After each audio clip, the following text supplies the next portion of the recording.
Good morning, ladies and gentlemen, our viewing audience, members joining locally and abroad, and of course to our debaters. It is a pleasure to be with you this morning for day two of round one of the JCSA High Schools Debate Competition 2025. Yesterday, we had three scintillating matches where we saw Arden High School go up against Charlemont High School, where Charlemont High School was victorious. Campion College facing off against the judges, ultimately securing themselves an automatic advancement in the competition due to the unfortunate withdrawal of their opponents, Cumberland High School. Nevertheless, they performed admirably in the face of the judges and moved on with a pretty high score, Campion College did. After that, we saw Clarendon College face off against Eltham High School, and Clarendon College prevailed despite valiant efforts from Eltham High School. Today, Thursday, October 16, 2025, we have two more schools vying to see who will be advancing to round two of this competition. Those two schools are the Westwood High School for girls and the Glenmuir High School. Good morning again, ladies and gentlemen. I am Ravon Thomas Matthews, Chief Adjudicator for this competition, as well as the chair judge for this match in particular. Joining me on this panel are two very talented ladies who will serve as wing adjudicators, who will invite to introduce themselves, starting with Miss Sonique Martin. Good morning, everyone, and welcome back to the JCSA High Schools Debate Competition. I'm very happy to be a wing adjudicator for this panel today, and I hope to see a very exciting and scintillating match between the Glenmore High School and the Westwood High. All the best to both sides. Indeed. Thank you very much, Sonique. And of course, we'll hear now from Miss Chantel Hughes. Morning, everybody. I'm Chantel, serving as a wing adjudicator for this match. And I'm just leaving some encouragement with teams, ensure you interact with arguments, and I'm looking forward to an exciting debate. Thank you very much, Chantel. And she's so right. Very sage advice. And I too am looking forward to the debates. I want to take this opportunity once more to thank the Jamaica Civil Service Association for hosting this competition and for inviting Jay to partner with them for the execution of this competition. 3 years going and 3 years stronger still. In this match, we have our third place team from last year, Glenmuir High School, who will be fighting to ward off new entrants, but not to be underestimated, Westwood High School for girls. And they'll be debating the motion. This house supports a minimum 5-year cooling off period before former senior public officials can work for private entities they once regulated or contracted. A meaty motion. In essence, the question on the minds of the debaters today: should they be waiting 5 years? Those are senior individuals who regulated and contracted a company in their work in the public sector. Should there be a 5-year period before they can go and work for those same companies or not? Very interesting question. And I'm sure that the teams have presented for us a robust case. Teams, you already know the rules of this competition, but for the benefit of your edification and for that of the viewing audience, I will repeat them nonetheless. So, the first speakers of each team will have 7 minutes to present their case. The second speakers will have 6 minutes, and the third and final speakers from each side will have 5 minutes to present their case. The first and last minute of each speech is what we call protected time, in which no points of information will be allowed. That is, the first minute of your speech and the last minute of your speech, you will not be allowed to ask any points of information. But outside of those two periods of time, points of information are not only allowed, they are absolutely encouraged. And of course, between the first and second speakers and the second and third speakers, we have a treat for you, the viewing audience. Something we like to call the cross examination period.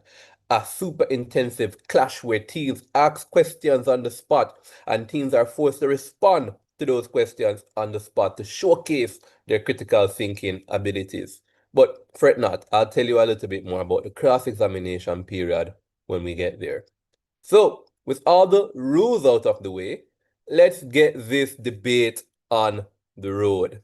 We invite the first speaker from the team in proposition, Westwood High School, their first speaker, Tiana Harriott, to open this debate. Here, here. Good morning, everyone. Am I being heard? Loud and clear. Great.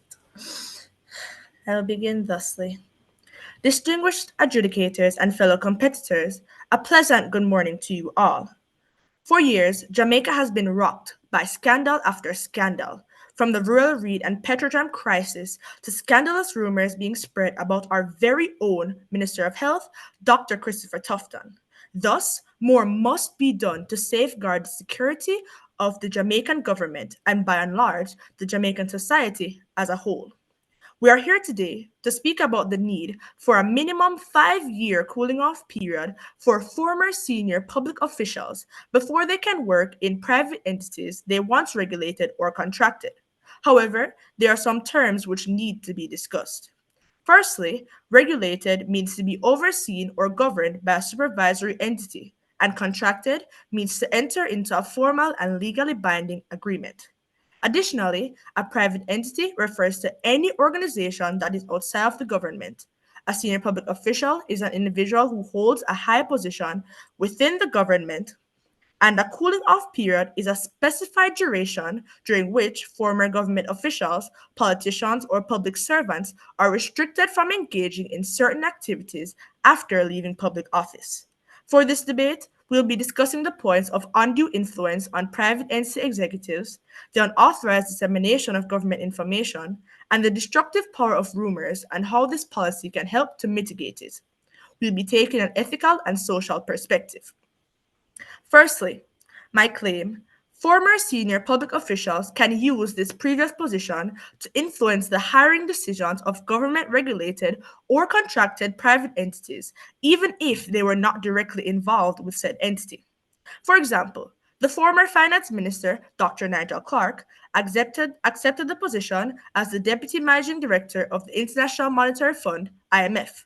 Dr. Nigel Clark had close relations with the IMF while in office, which could have led to him being able to secure this position. Though the IMF is a public entity, this does not mean that it cannot occur in the private sector. A quotation from an article in the Jamaican Observer. Dr. Clark, who had been Minister of Finance since 2018, has performed the role of implementing the IMF's Structural Adjustment Program even better than Dr. Peter Phillips, in the process becoming the proverbial poster child of the IMF. Firstly, we're not simply saying only senior public officials who are directly involved with supervising or contracting private entities should have this cooling off period, but we believe that all senior public officials should adhere to this policy. Since these senior public officials have a relationship or even a pull on the executives of these private entities, they can simply ask a favor of these executives, whether for themselves or for other senior officials seeking to enter government regulated or contracted private entities, since their professional relationship or even friendship would still be fresh.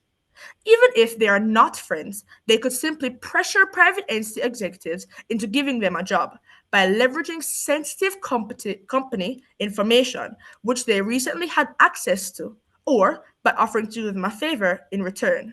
Thus, this can allow persons who are more qualified for positions in the private entity to be overlooked.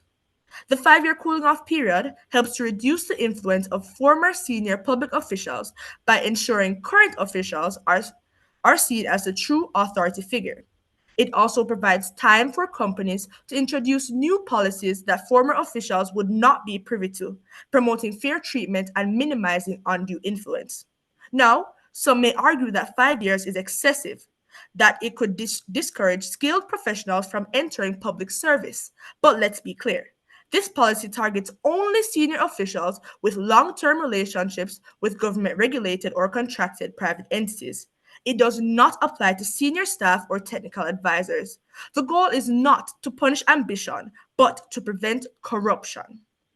If history has taught us anything, it is that we have fought too long and too hard for our freedom and equality to allow it to be squandered for selfish gain. Therefore, it is imperative that every citizen be treated as equals, or they will be discouraged from doing a job and may take their skill and talents elsewhere. With Jamaica already having a brain drain problem, we should be working to mitigate the problem, not to make it worse. My second claim: a 5-year cooling off system will make it less likely for former public officials to misuse information to gain favor from the private entity they regulated.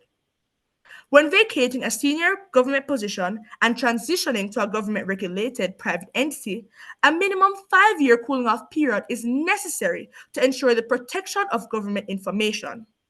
A senior public official is responsible for managing the persons in the private sector and all other business officials that are contracted with or regulated by the government.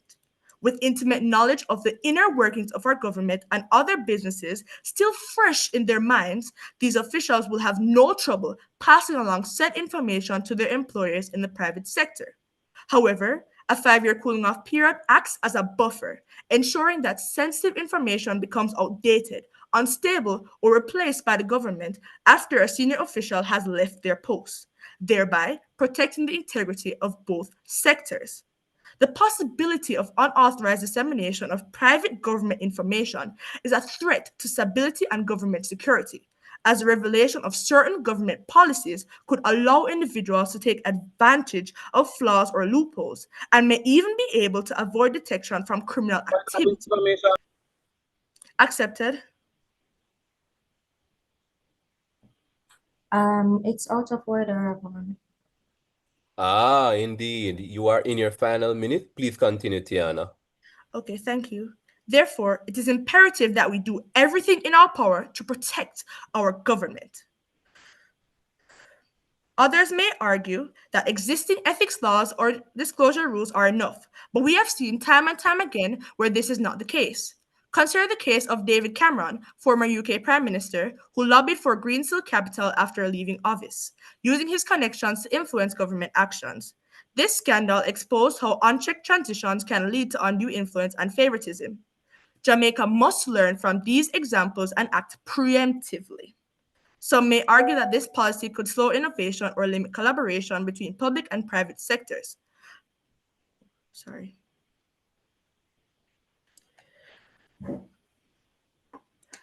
Thank you for listening. I'm told that my time is up, but thank you. All right, and thank you very much, Tiana Harriet, first speaker from Team Westwood High School. We now invite the first speaker from the team in Opposition Glenmere High School. That speaker being Marco J. Mighty. Good morning, am I audible? Loud and clear. All right. Imagine this. You are a highly skilled, experienced public servant who has dedicated years of your life to national development. You've made difficult decisions under pressure, balanced public interests, and sacrificed private opportunities to serve your country. Now, after all that after all that effort, you're told that for 5 long years, you cannot use your hard-earned expertise in any private company that you once worked with or regulated. Not because you've done anything wrong, but simply because of what your last job was. This, members of the House, is exactly what the proposition supports today. Madam Speaker, members of this honorable House, and my worthy opponents, good day. We, the opposition, rise in firm disagreement with today's motion. This House supports a minimum 5-year cooling off period before former senior public officials can work for private entities they once regulated or contracted. Let me begin by making sure the motion is clear.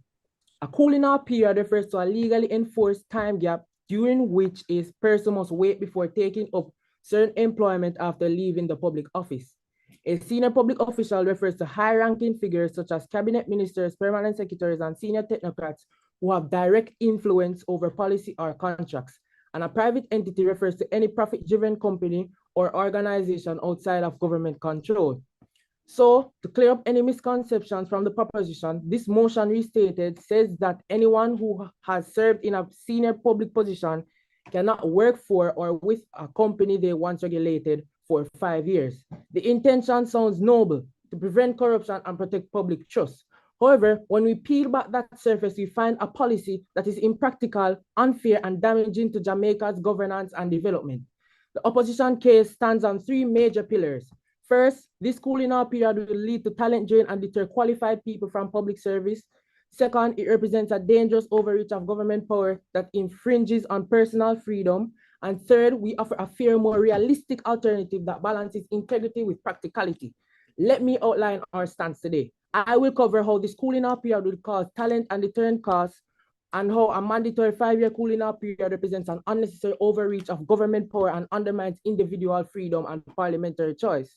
My second speaker will highlight how a 5-year period is difficult to enforce and leaves space for loopholes to arise, speak about the benefits of revolving doors / knowledge transfers, and provide an alternative model that balances integrity with practicality. And my third speaker will consolidate and solidify our arguments and dismantle the proposition points. Let us begin with the first point, talent drain and deterrence. A policy that punishes competence does not strengthen public service, it weakens it. When we tell highly qualified individuals that after serving their country, they will be barred from working in the private sector for 5 years, we are discouraging them from ever serving in the first place. This is what economists call the deterrence effect, the way certain laws discourage people from even participating in a system. In Jamaica, public sector salaries are already significantly lower than private sector rates. According to Caribbean Policy Research Institute, over 60% of civil servants believe that low remuneration and restrictive policies make it difficult to attract and retain talent in government. Now imagine adding a 5-year employment ban on top of that. Professionals, economists, engineers, managers, and experts will simply avoid public service altogether or leave it prematurely to avoid being trapped. The result, a weaker public service filled not with the most capable minds, but with career politicians or loyalists who have nowhere else to go. We end up discouraging exactly the kind of people we want in our government. People with skills, ethics, and vision, instead create an echo chamber of mediocrity. This motion, rather than promoting integrity, promotes inefficiency. Now let us move to our second argument, government overreach and violation of personal freedom. This policy, while disguised as anti-corruption reform, is in fact a massive extension of state control. It allows the government to dictate where and how someone may work long after they left the public office, regardless of whether they acted with integrity. It assumes guilt before any wrongdoing. It tells every honest public servant, we don't trust you. This is a dangerous precedent. The Jamaican Constitution upholds the right to freely choose one's occupation as long as it is lawful. By restricting where someone may work based purely on their past employment, the state violates this freedom. This is not democracy. That is distrust disguised as reform. Moreover, the enforcement of such a policy is unrealistic.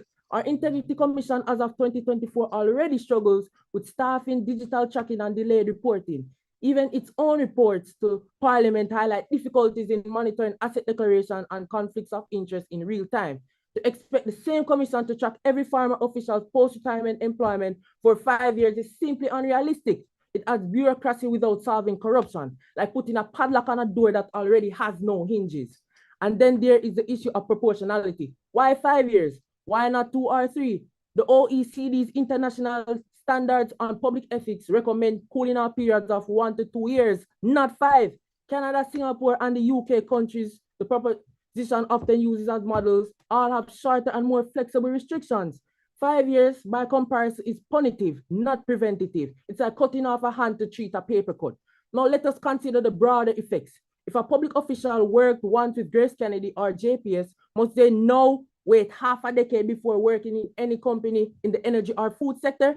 That's not anti-corruption, that's economic strangulation. It unfairly penalizes expertise and slows down the transfer of knowledge between public and private sectors, knowledge that could otherwise strengthen national development.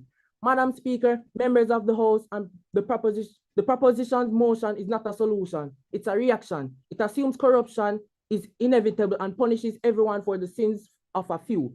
It would push away good people, slow down our progress, and infringe on basic freedom. What Jamaica needs is not a 5-year prison of bureaucracy, but a public service that inspires trust through transparency, not tyranny. Let us not chase integrity by punishing excellence. Let us instead reform intelligently, not impulsively. For all these reasons, we, the opposition, proudly and firmly reject this motion. I thank you.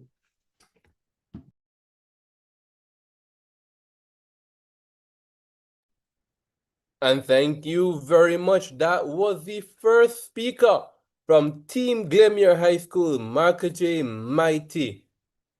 At this point in time, we're going to be entering into that period of cross-examination that I told you about. So, how is it going to work? Well, it's quite simple, actually.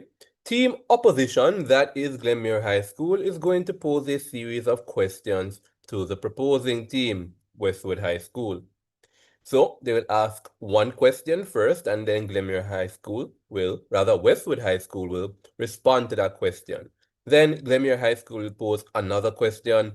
Westwood High School will answer that question. Glenmuir High School will then pose their third and final question, to which Westwood High School will provide an answer. Then we'll flip the arrangement and invite Westwood High School to pose the questions to Glenmuir High School in a similar fashion. Teams are reminded that each question can last no more than 10 seconds, and each response can last no more than 45 seconds. Only one member from each team, from any team, can ask a question at any given point in time. However, for the team that is answering the questions, you have a total of 45 seconds to do so, and all members of the team can chip in to provide a fulsome and robust answer to that question, as long as it sticks within that 45-second period. All right, so with the rules out of the way, let's dive into this, hopefully, likely, super engaging period of cross-examination, and we invite the first question from Team Glenmuir High School. Okay, good morning. What evidence do you have that a 5-year ban actually reduces corruption, specifically in Jamaica or similar countries?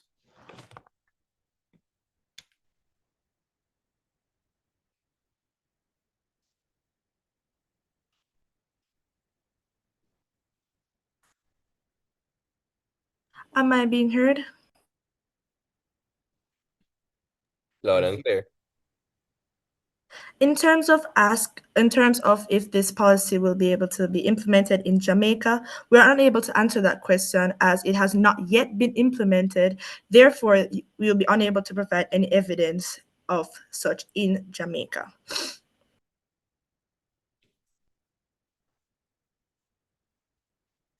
Good morning. Who would enforce this 5-year cooling off period in Jamaica, and do they currently have the resources to monitor every former official?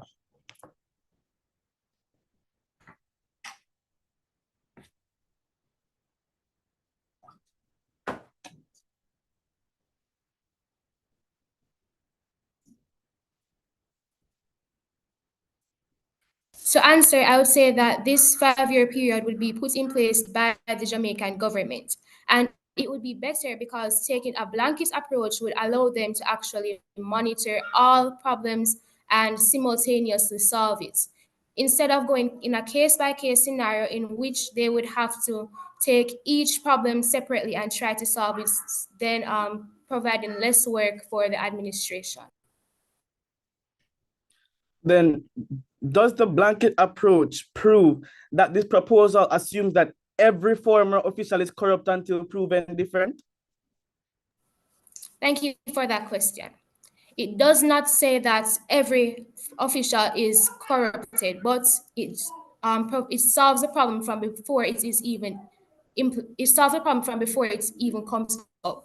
So once this 5-year cooling off period is implemented, that shows that the problem will be solved from before there is any chance of corruption happening within the government. All right, and thank you. That was your third and final question, Team Glenmuir High School. We now invite Team Westwood High School to pose questions to Team Glenmuir. Our first question for you is, how does the opposition suggest addressing the revolving door effect if a cooling off period is not implemented for senior public officials? Could you repeat the question, please? How does the opposition suggest addressing the revolving door effect if a cooling off period is not implemented for senior public officials? What we are saying is that we are saying it is better that a 1-year cooling off period is proposed, as 5 years is way too much. As our first speaker highlighted, it is killing creativity and it gives a very high sense of distrust. Protocols must be taken, but there is a way to do it. And we, opposition, firmly believe that a 1-year cooling period or a 2-year cooling period that other first world countries who we have seen has less of these problems than Jamaica has taken this approach. We have decided that a 1-year cooling off period would be much better than 5. For the second question, you just stated that these other countries have a less period because they have less problems than Jamaica. So shouldn't Jamaica have a longer period since it has more problems?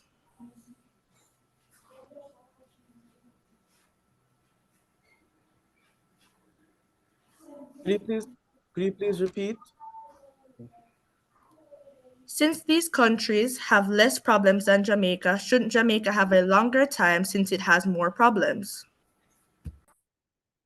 We are not stressing the time period. We are stressing the authorities that investigate these individuals. We are addressing that the 5-year period is not going to be effective because all that could be done in the 5 years could be done in the 1. These countries are actually an example that we look up to, as many of our policies are set by their policies. And so the problem is not in the time period, but instead the problem is in the governance and how we look into these cases and the work that these individuals have done in their tenure in the public sector. Our final question is, what is the cost to public confidence if one case of corruption is leaked?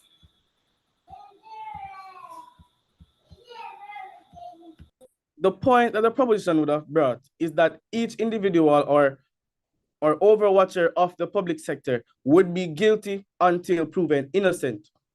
The opposition, on the other hand, is saying that instead of seeing that they would have been possibly doing something, instead of adding a 5-year cooling period, we should instead look at investigating their behavior so that we can stop these things from happening. In similar cases, we would have understood that individuals would have done these things not because they get to go into the private sector as soon as they leave the public sector, but because not enough investigation was done on their case, on how they would have conducted themselves, their work ethic, among other very major defining factors of what these individuals should be.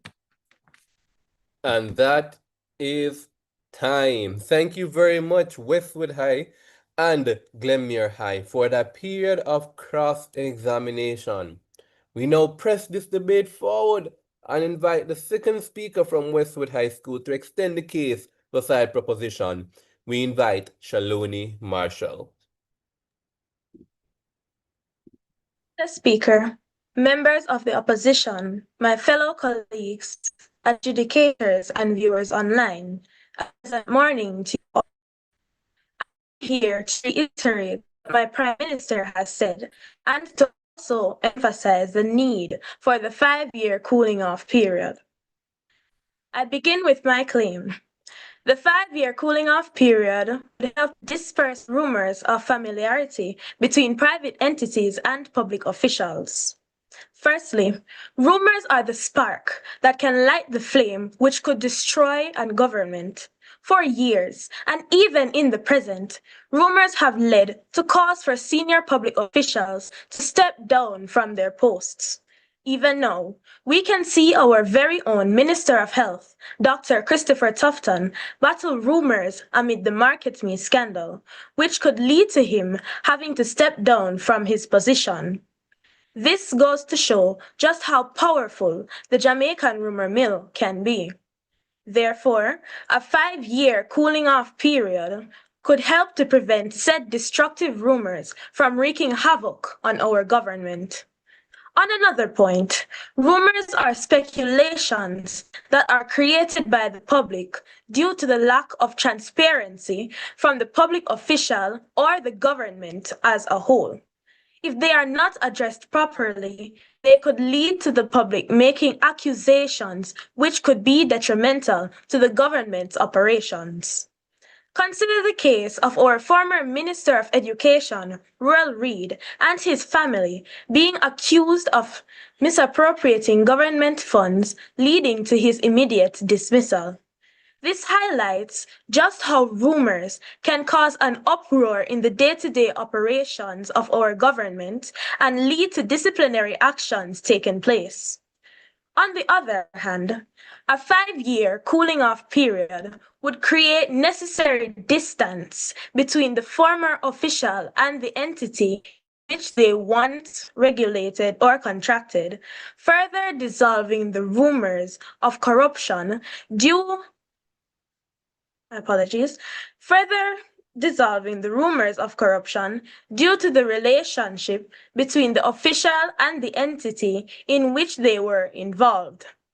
Additionally, it would help to dissolve a long-standing relationship that would cause the former public official to have connections in the government, by which the entity they are now employed may gain favor. After the 5-year cooling off period, the relationship between the official and the entity would be reformed and thus lead to unbiased judgment. Hence, Mr. Speaker, the public would be less likely to believe that nefarious plots were carried out because of the relationship between senior public officials and executives of the private entities once that relationship is reformed. Finally, this 5-year cooling off period would allow senior public officials to leave office and observe the entity's operations from afar. This means that while they are not in the office, they may observe the operations of the entities they regulated or contracted without having any form of interference.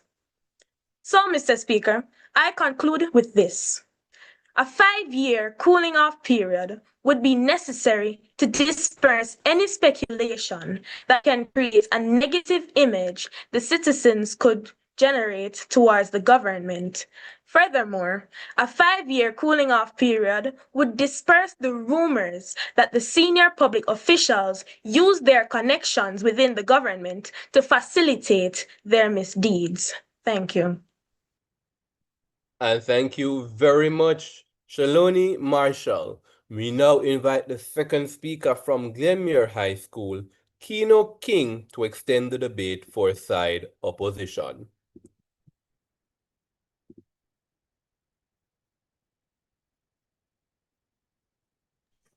Good morning. Am I being heard? Yes, indeed. All right. Honorable adjudicators, esteemed members of the proposition, and distinguished guests, good morning. We, the opposition, firmly reject the proposal that this House supports a minimum 5-year cooling off period before former senior public officials can work for private entities they once regulated or contracted. The David Cameron scandal wasn't caused by too little time. It was caused by too little transparency. The OCOBA failed to do the adequate assessments that was necessary. Instead of adding 5 idle years, we should strengthen the closure and oversight, and this is exactly what the opposition stands for today. Why? Because such a policy is unrealistic, difficult to enforce, and unfairly restricts skilled professionals, ultimately harming both governance and economic growth in Jamaica. Let us first consider the problem of enforcement. A 5-year restriction sounds noble, but in practice, it is nearly impossible to monitor thousands of officials for half a decade after they leave office. Even advanced nations like the UK have struggled to enforce their 2-year advisory committee on business appointments rule, with many former ministers exploiting loopholes by working as unpaid consultants or advisors.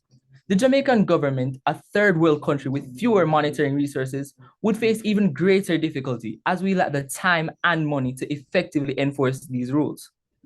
These loopholes, gaps, or ambiguities in the law allow hidden influence and secret deals to thrive. Instead of reducing corruption, this policy may simply push corruption underground, making it harder to trace. For example, a former minister could advise a company privately through intermediaries while publicly appearing independent. This false sense of security doesn't solve corruption, it disguises it. Now contrast with the benefits of knowledge transfer, or what economists call the revolving door. When experienced officials transition to the private sector, they bring a deep understanding of policy, compliance, and governance. This exchange helps local companies align with regulations, improving efficiency and expand sustainability. According to a 2022 study by the OECD, moderate movement between sectors can actually reduce corruption by spreading best practices and transparency norms across both spheres. By enforcing a harsh 5-year ban, Jamaica risks creating a brain drain, discouraging bright minds from ever serving in the public sector. Imagine dedicating years of your life to national service, only to be told you must wait for half a decade before working again. To me, that's not a safeguard, that's a punishment for patriotism. Point of information. Not accepted at this time. So what should we do instead? We propose more practical and balanced solutions. First, a 1-year cooling off period combined with mandatory transparency declarations, public statements revealing any links between ex-officials and private entities. This system, similar to Canada's Conflict of Interest Act, offers real accountability without strangling opportunity. Second, a tiered risk model where only the most powerful roles like ministers, permanent secretaries, or regulatory heads face the cooling off rule of 2 years, while others have shorter 6-month to a year periods or no restrictions at all. This risk-based approach ensures fairness and focuses attention where influence is greatest. In short, the proposition believes while integrity in governance is vital, rigid overregulation creates new problems. The 5-year rule may sound ethical, but in Jamaica's context, it is impractical, economically damaging, and counterproductive to public trust. So ask yourselves, honorable judges, is it worth it? Should we bar skilled, loyal Jamaicans from working for 5 long years? Or should we instead build a transparent system that encourages both integrity and progression? Not accepted at this time.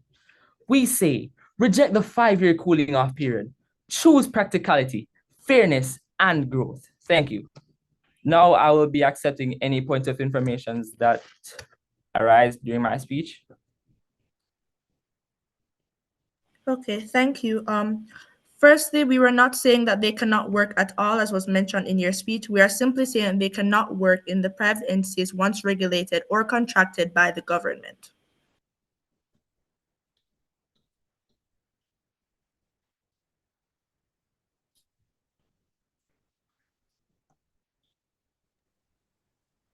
A response, Guillermo, hi. Can you repeat, please?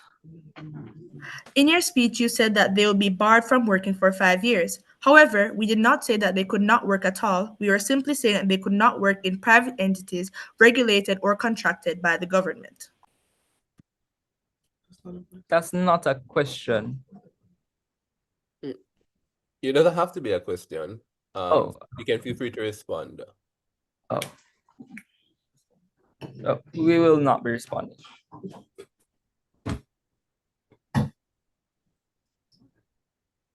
All right. So you are now in your last minute of protected time, and I think you've yielded your speech. And so is it safe to assume that you finished your speech, Mr. Kino King? Yeah. All right. Thank you very much. And that concludes the first half of this debate. We just heard from Mr. Kino King, second speaker for Team Glenmuir High School. Now at this point in time, we're going to enter into another period of cross-examination. And once again, we ask Team Opposition to pose questions to Team Proposition.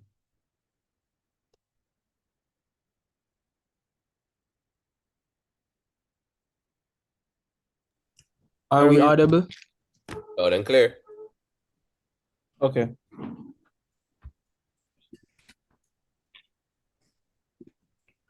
Wouldn't it be better enforcement of existing conflict of interest laws achieve the same results with fewer side effects?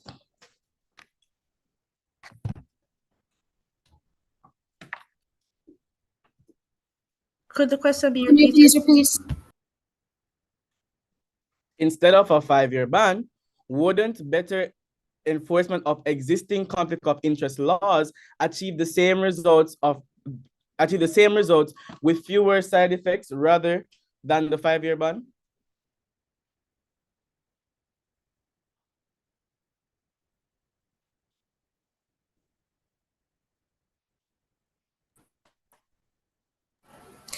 To answer that, I would like to say that yes, while with less policies, like without the 5-year ban, they would have more more attraction to the public service, and it would be better because there would still be public and private relationships. It would also help to create more strong relationships or friendships between the public and private sector, then enforcing corruption as favoritism might come into play. Hence, this is why the 5-year cooling down system would be necessary, as it would provide the necessary distance which the public officials could use to.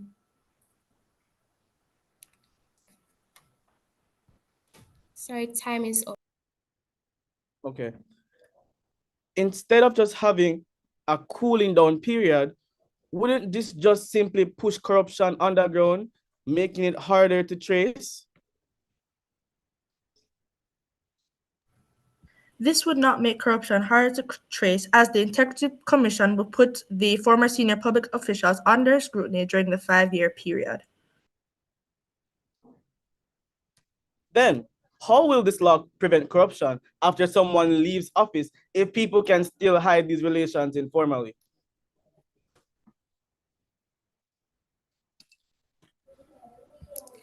The 5-year cooling off system would help to break these friendships, as they would not have as much interaction with these private entities as they would have once have when they regulated them. So it would lessen the likelihood for corruption. All right, and at this point in time, we invite Team Westwood to pose their questions to Team Glenmuir High School.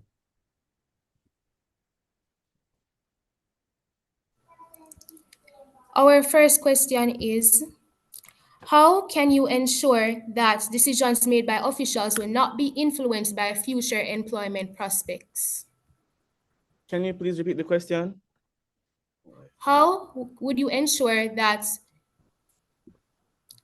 decisions made by officials will not be influenced by future employment prospects? Through legislative reform and digital monitoring, making declarations public ensures that transparency is enforceable and not theoretical.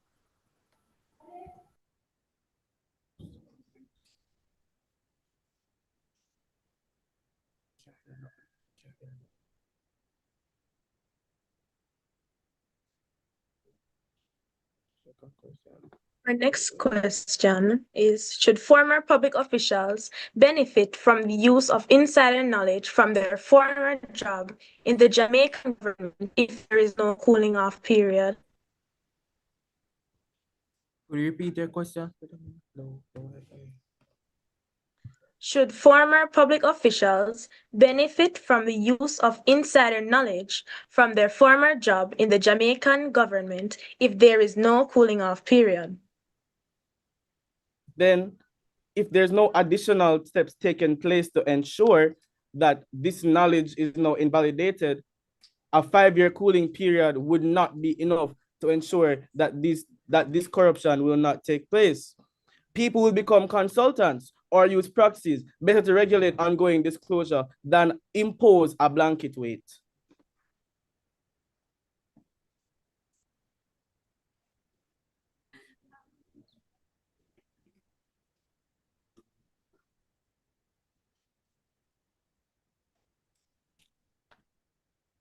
All right, and your final question, Westwood High? Our final question is,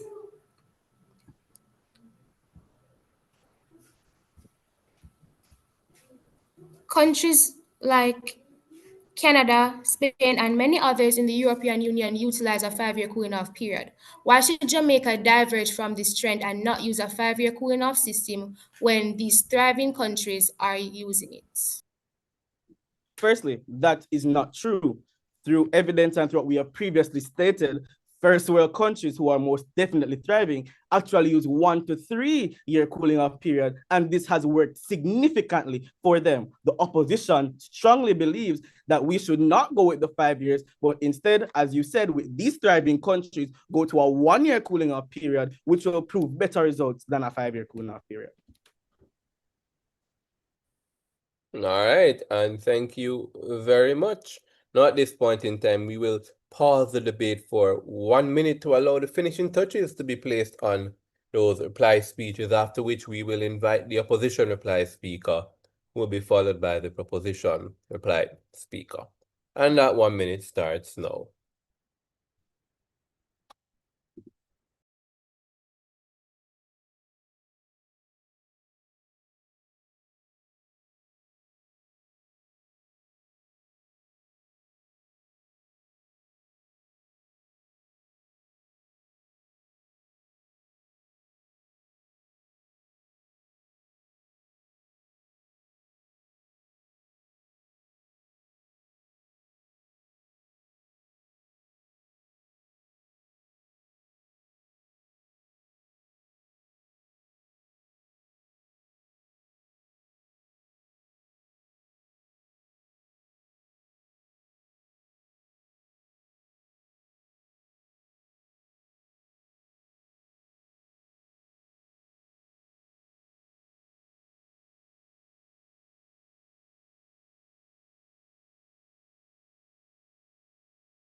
Okay, that 1 minute has elapsed.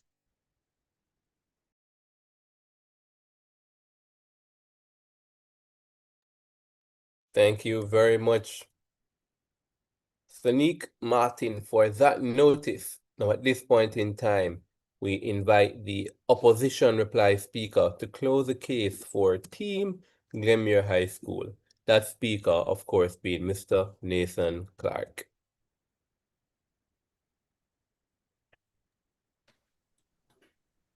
Good morning.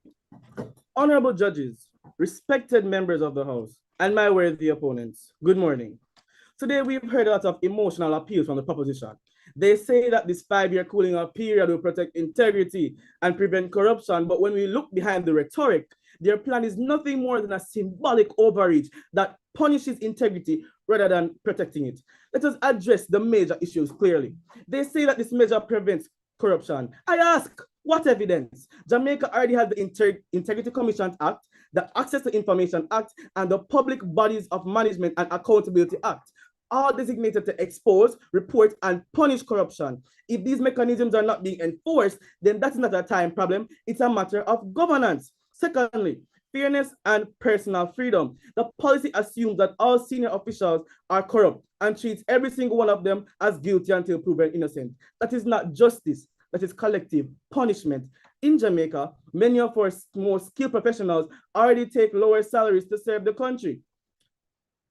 Telling them that they cannot work for 5 years isn't service of the integrity, it is exploitation. As our first speaker said, it discourages the very people that we need the most from entering the other services and fuels brain drain.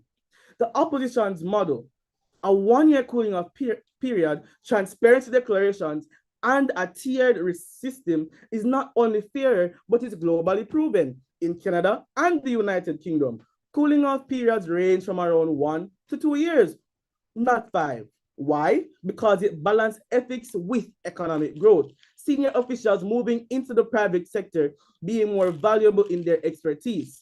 The kind that helps businesses follow regulations better and strengthens the compliance culture. Jamaica does not need more red tape. We need more responsible growth.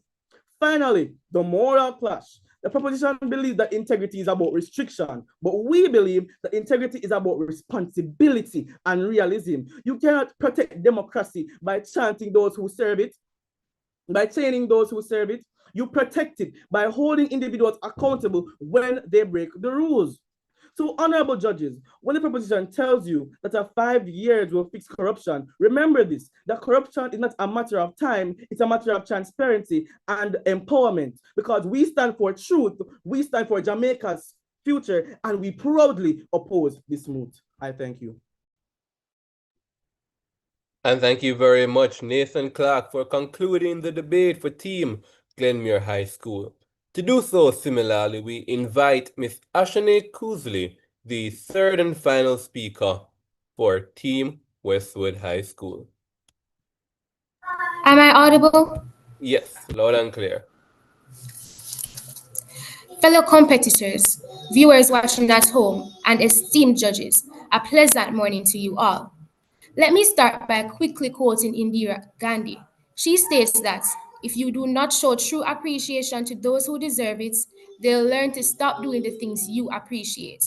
Favoritism is a sharp blade which forms the cloth consisting of lowered morale, trust, reduced productivity, and even fostering unfair employment. In preventing these reactions due to favoritism, it is a necessity to stipulate distance between the former senior officials from the executives of private entities, as these close relationships can create influential decisions. But before reinstating and supporting the claims made by my team, let me take this moment to clarify some statements made by the opposition. Firstly, the first speaker of the opposition said that the 5 years prevents the former senior officials from using their expertise. However, these former officials will still be able to use their skills in those 5 years as long as they do not work in the private entity they once regulated or contracted. The opposition leader also stated that the 5 year cooling off system is too long, but to the proposition, it is deemed necessary because in Jamaica, the general elections is held every 5 years. This cooling off system would prevent lobbying, which is the act of persuading public officials to support legislative or administrative actions until after the next election. This means that some policies that were implemented in the previous term in office would be outdated, and this would provide security for the government. A 5 year cooling off system would be detrimental in providing distance between the public officials and the private entity they once regulated. This helps to demote favoritism and lessen the chances for the former public officials to use sensitive work information to gain favor from their new employer. This in turn will foster fair employment because these former public officials will not have the amount of influence they once had over the private entity.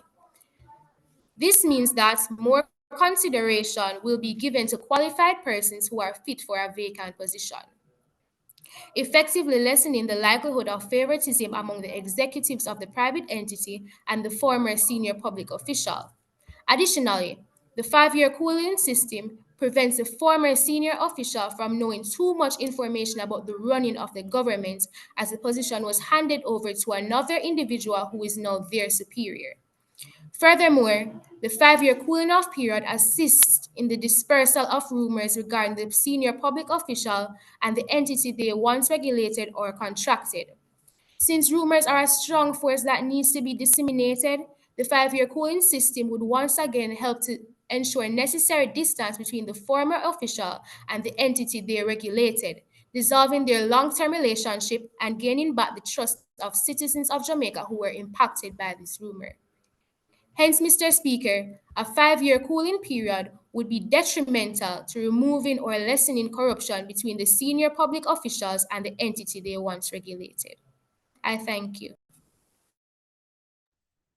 And thank you, Ashani Kuzli, for concluding this debate.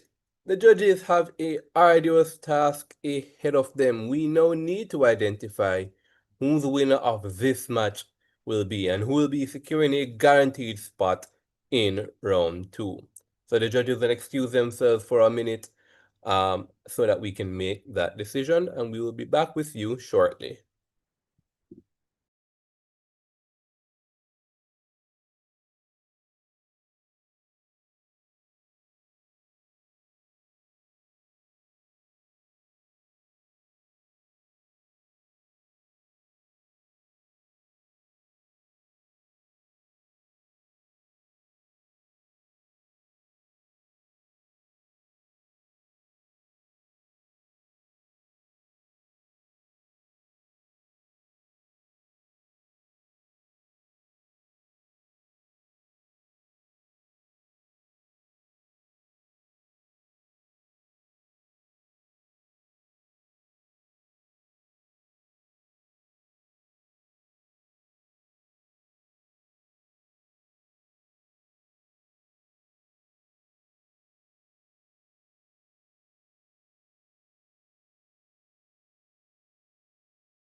All right, the judges are back. We have the results of this match 1 of the JCSA High School Debate Competition, Day 2. In this debate, we saw two teams, Westwood High School and the Glenmuir High School, face off on the question, should there be a minimum 5-year cooling off period before former senior public officials can work for the private entities they once regulated or contracted? So we heard some really interesting ideas coming out of this speech. We heard that from team proposition that what will happen is that these individuals, these senior public officials, will take their wealth of experience and their knowledge and intricacies and understanding of the intricacies of government policy and the knowledge that they have from working with these organizations in the first place, and they're likely or at least capable of using it for nefarious purposes on two fronts. They can take that information that they have received by working in the government to that private institution and disenfranchise or affect the government by giving them access to some sort of insider information into government regulation, insider information into how it is that governments function to the benefit of that private entity and to the detriment of government. We thought that was pretty interesting. The other way that team Westwood High School tells us that this is a bad thing, that they can use the information that they've gathered through their position, is actually to disenfranchise the company by simply using information that is available, that they have access to, about things that the company might not be doing or things that the company should be doing that they aren't doing or are not doing, that they'll be able to use that kind of inside information as leverage over that company to get hired over somebody else who would be more qualified than them. And so we thought that was a really good setup of the way that they can utilize that influence and knowledge that they have in multiple different ways. And we thought it was really clever of Westwood to show it on the government's end and on the private end. Team Glenmuir High School answers one of those questions. They answer, in fact, the harder one, which is how will it disenfranchise the government? They tell us that one, first of all, if an individual is intent on committing corruption or engaging in the act of corruption, they're going to be doing it either way. And that the 5-year cooling off period is not a sufficient enough mechanism to ensure that they don't end up doing it. And they told us how it is that they can do, kind of giving them some ideas, as a matter of fact. It says, one, you can join on as consultants, where you are not directly linked to that company, but even more so, since that still has some sort of relation which would violate that rule, they can use proxies and a host of other mechanisms in which they can go ahead and still engage in this period of corruption while this 5-year period is engaging. And they go a little bit further. They say all this law is going to do is force those nefarious actors, those nefarious senior officials to operate under the table and make it even more difficult to appreciate what's going on. And again, as a counter alternative, again, to how it is that they can benefit, to the question of how they use that information they get from government. They say that they, instead of looking at it, that they can use it to disenfranchise the government, they can actually use that wealth of information and go into the private company and help that company in a very legitimate way to remain compliant or become compliant or ensure that they're not in any particular malice or, uncompliance or in a situation of grievance with the government. And they said that is intrinsically a good thing. And we thought that was really interesting. We think that the general idea of corruption posited by team proposition is severely undermined, though not defeated completely, by team opposition by explaining that they can use proxies, become consultants, or simply just take their corruption under the table. Right? We also hear this idea of that it is going to be quite difficult to track these individuals. Now, we want to caution Glenmuir High School. See, there is a concept called proposition fiat, which means that in as much as the motion says that we support something, it is kind of intuitive that that thing can be done. And so you want to be mindful when you're presenting your speech that you don't come and tell your opponents that it cannot be done or that it is too difficult to be done because of any sort of constraint, resources, oversight, administration, because the motion presupposes that it can be done. It is the right of Westwood High School to say it can be done. If it were a legitimate way of arguing to come to the debate and say, well, it cannot be done for X, Y, and Z, then in as much as that is true, then the team who are your proponents would have no standing in the debate if it is that you're arguing that it can't be done. So saying that something can't be done because it violates a law, we don't have enough resources, isn't really the best argument to bring to the debate because it violates proposition fiat. There would be no reason for us to be here debating. So I want to caution you on that. Some of your speeches teetered over into violating the principle of proposition fiat, but there was enough substance in there that it didn't explicitly violate the rule. Because what you said is that it is going to take a lot of resources and administration, and then question whether that is a good use of said resources and administration. And you painted a really interesting picture, to your credit, Team Glenmuir, of the bureaucracy that is going to entail from trying to actually oversee this, right? And we thought that was really interesting. Another idea come out in the debate that, to your discredit, Westwood High School was not sufficiently contended with the question of the fact that it is a significant overreach of government power in order to enact this policy. See, opposition tells us, particularly in their, I believe it was their second speech, yes, by Keno King, right?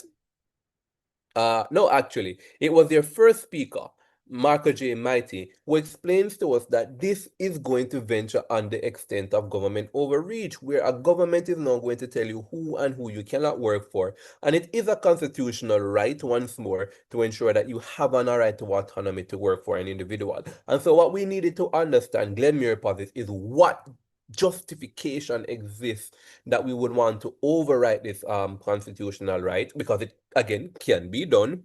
But what is the justification that allows one to be able to override this? And why is it that we should allow government to have this kind of power over an individual? Right? Other really interesting ideas in the debate is about how it decentralizes the public service, right? Individuals will simply not want to come into the public service because they're going to be in a position right now where they're just like, okay, if I reach up to this level, then I will not be able to work in a select group of organizations for a total of like 5 years. And at the point in which you're reaching up to that level, you're going to just quit the job and leave because, like, you know, you don't want to be faced by that restriction. That's a really interesting argument with the high school. But the question came to the judge's mind: how many organizations are these senior officials overseeing? Which is something that we really wanted you to explain in your setup of the debate, such that it's not just a reasonable alternative to just not go to that organization, but go to another one. So, ladies and gentlemen, again, as you can tell, it was a really interesting debate, really complex debate, and the teams both did a really good job of dissecting what was a not the most intuitive motion, but a topical motion, and really dissecting it in a way that can be understood and appreciated by the viewing audience, by myself, and we thought that was good.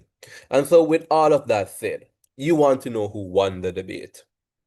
The team that won this match and will be securing an advancement to round 2 of the competition is the team in opposition, Glenmuir High School.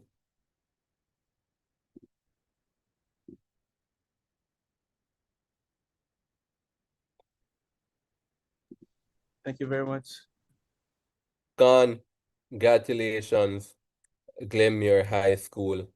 Well played, team Westwood High School. The score is ending: Westwood High School on 260 points, the Glenmuir High School's 266 points. The best speaker of this match comes to us from the winning team, Glenmuir High School. That is their first speaker, Marco J. Mighty. Well done, Marco J. Commendations as well, absolutely deserved, to the third speaker from Team Westwood High School, Ashane Coolsley. We thought that was a really good reply speech. It really summarized exactly what it is that was happening, and it really made the judge's decision all the much harder. And so, commendations to you, Ashane. So, Thank you, sir. you're most welcome. So, ladies and gentlemen, that concludes match one of day two of the JCSA High School debate competition for 2025. Join us at 11 a.m., where we will see Tarrant High School face off against Immaculate Conception High School, and they will be debating the motion. This house believes that Jamaica's brightest minds have a greater duty to serve in the public sector than in the private sector. With that, ladies and gentlemen, we sign off and we will see you at 11.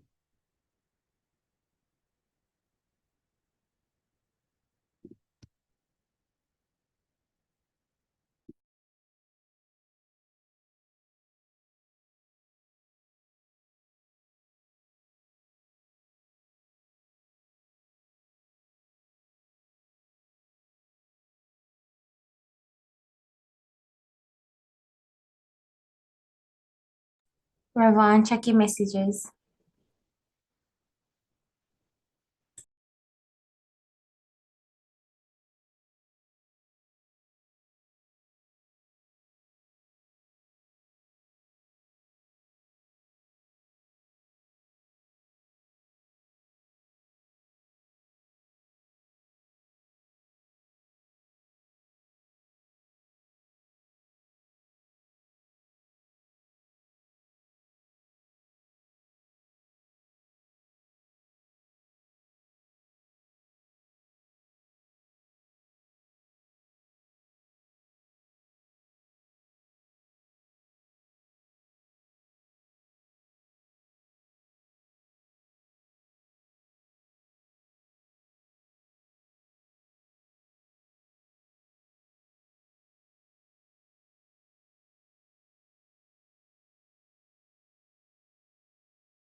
Good morning. This is Olivia Powell, the president of the Immaculate Conception Debate Society.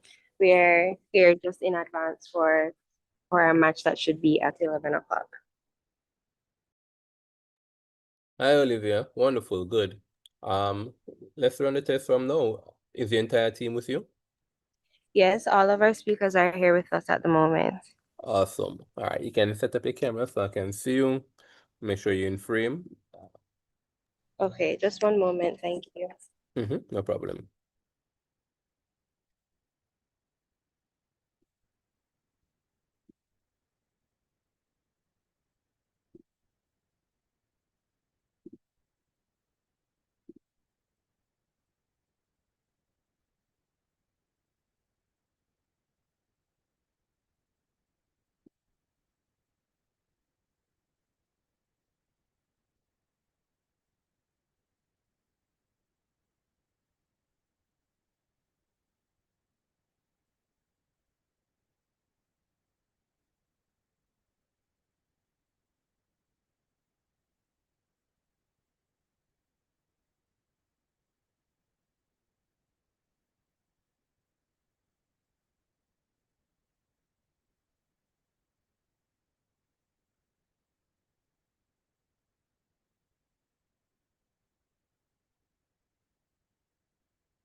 Hey, Imak, were you able to turn on the cameras now?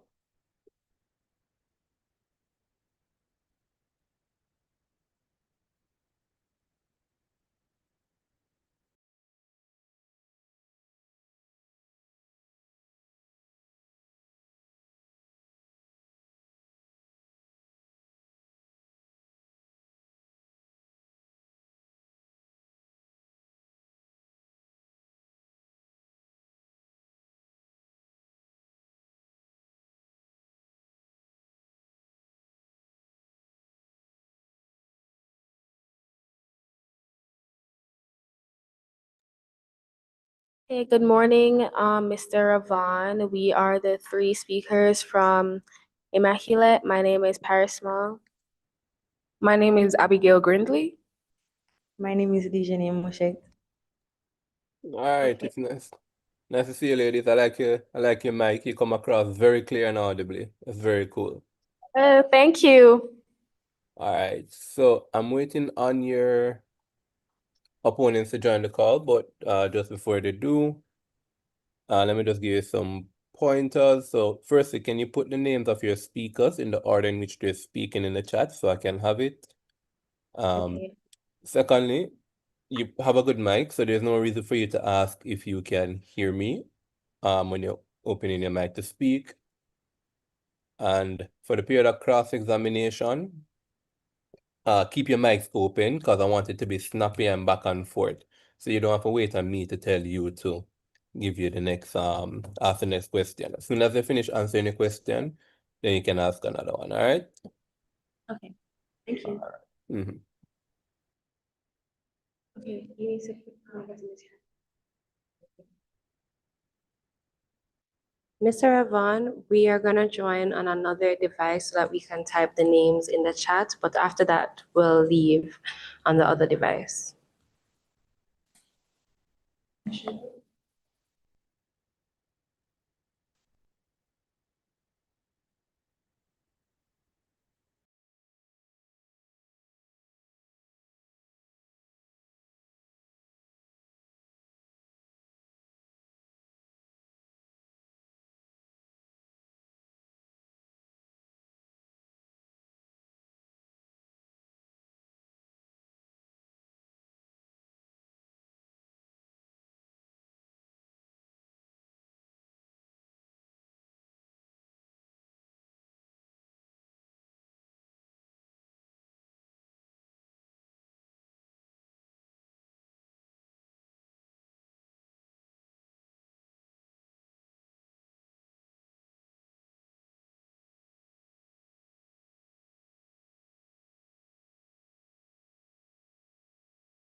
Mr. Ravon, we're joining on another device into the meet so that we can type the names in the chat.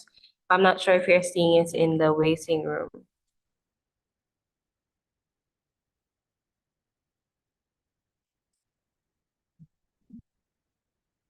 Mr. Ravon, can you hear me?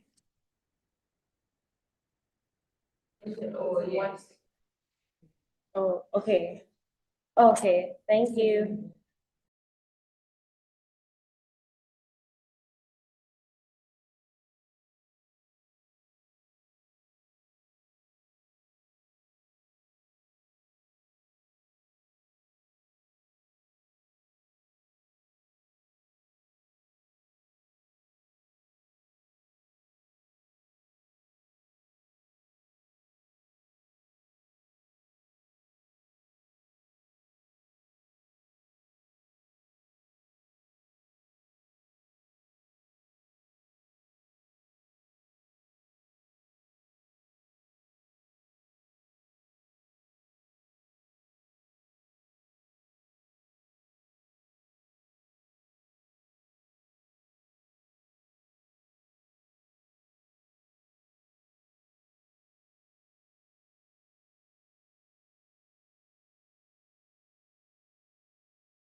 All right, my apologies. I heard you guys speaking, but I was on another call. You were asking me to let in the user called Dejanay Jones, right?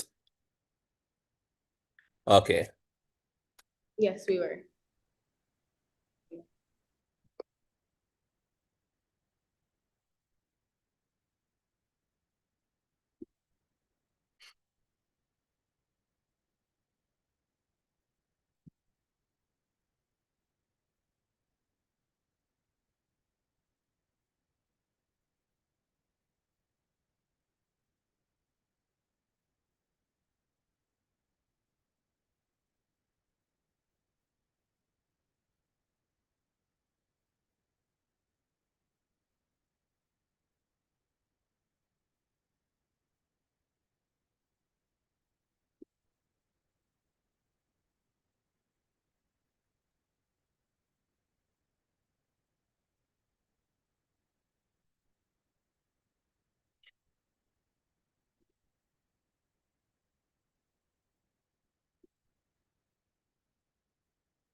All right. So we're going to get this match underway. Dejanay Jones is the device that's typing in the names in the chat, right?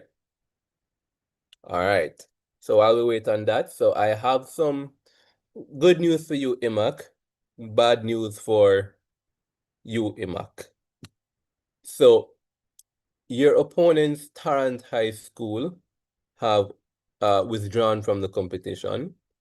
which means that you get an automatic advancement into round 2. That's the good news, IMAC. The bad news, IMAC, is that in order to determine the quality of your speeches and to simulate as best as is possible, an actual match, you will instead be facing off against the judges. And so we will, quote unquote, be your opponents. So you will get an automatic advancement, but you have to fight for your points. And so this ensures, this is the fairest mechanism that we have to ensure that we get the leaderboard right. Because what happens is that the higher up on the leaderboard you place, the better it is for you, right? And so we don't want to be in a position where your automatic advancement puts you in a position on the leaderboard that your speeches and the quality of your arguments shouldn't. Either higher or lower, we want to be as fair to you as possible.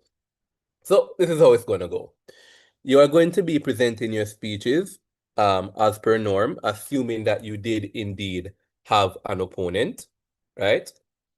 Let's see, you are opposition. So you won't have a proposition, so you'll present your opposition speech as per norm. The first speaker, you'll still have protected time, 1 minute, protected time in the beginning, and 1 minute protected time in the last part. The judges are going to ask you 3 points of information, which you must accept within your speech. We will not be badgering you. We won't be pressuring you too much because we want to hear the content of your speech and what you've prepared. We also want to assess the ability to think critically and on the spot. So we'll ask you 3 points of information, which we want you to respond to. That's true for the first and second speech. For the cross-examination period, right, what's going to happen is that the judges are going to ask you the questions and you're going to respond to the judges. So you get a flat score for your questions of 16, which is about 75%. And then your answers will be dependent on how you respond to our questions, right? You will reply speaker. Because you don't have an opponent, your reply speech is going to be a reply based on the questions that we've asked in the debate so far and the answers that have come in the debate so far. So you'll be responding to our questions and our concerns. That's your job, reply speaker. All right? Team, don't look so down. You have secured an automatic advancement. And so that is a good thing. But let's get the show on the road, all right?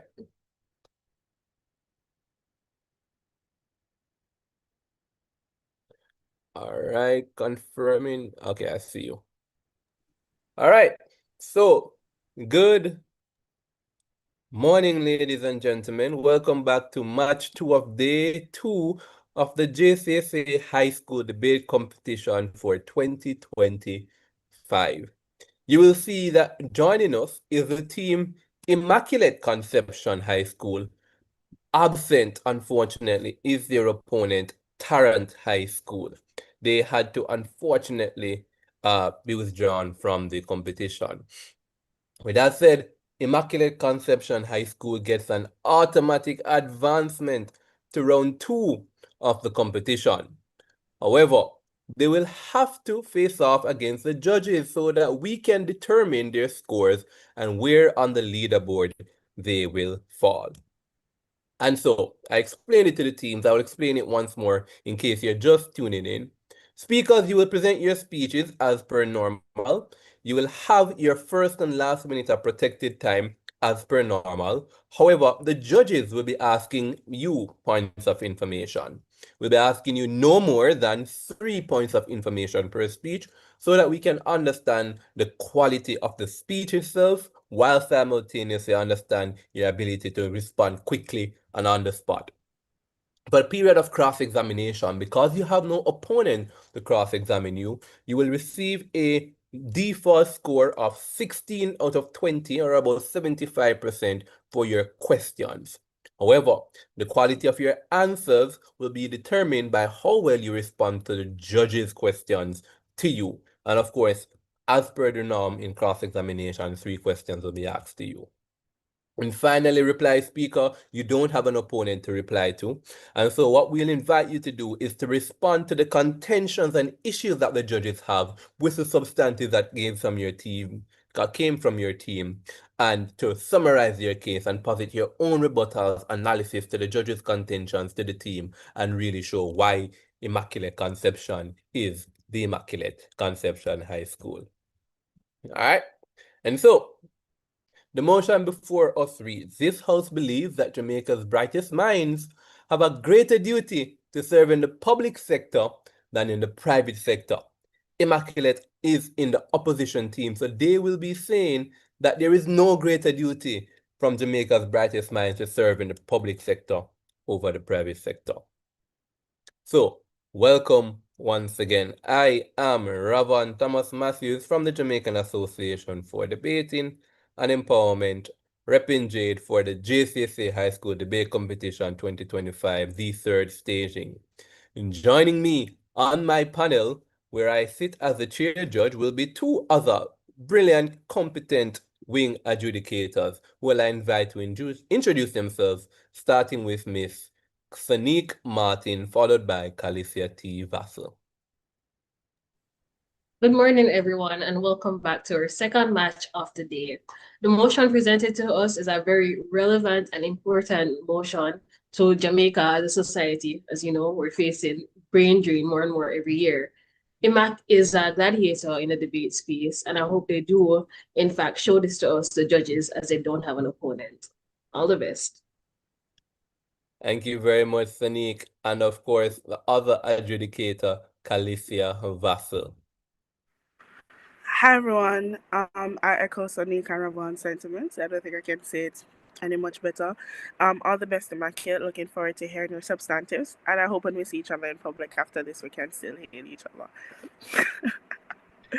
Indeed, indeed. Thank you so much, Calicia Vassell. Immaculate, I encourage you, do not be nervous. You've got this. The judges are no more intimidating than any opponent could have been. So feel free, if you disagree with the judges, to tell us that respectfully, dear sir, I think you are misguided, right? And let us approach the debate with confidence, boldness. We are not bullies in as much as we may seem like it. I believe you'll do a wonderful job. And that belief is backed up by data, because Immaculate Conception High School actually advanced to the quarterfinals of this competition last year, all the way up to the quarterfinals, where they were bested by Glenmuir High School, who would then proceed to become third place winners in the competition. So IMAC is by no means a newcomer to this competition. They are by no means a small fry, and we're really expecting the team to do well. So, ladies and gentlemen, with that said, I turn over the debate to the team, Immaculate Conception High School. For the benefit of the viewing audience, just before I do so, the speaker times remain the same. 7 minutes for the first speaker, 6 minutes for the second speaker, and 5 minutes for the reply speaker. The first and last minutes still of the first and second speeches are protected time, and you, reply speaker, will have an uninterrupted 5 minutes to present your case. Now, with all that said, let's start the debate. We invite the first speaker, Miss Paris Small, to open this debate. Hear, hear.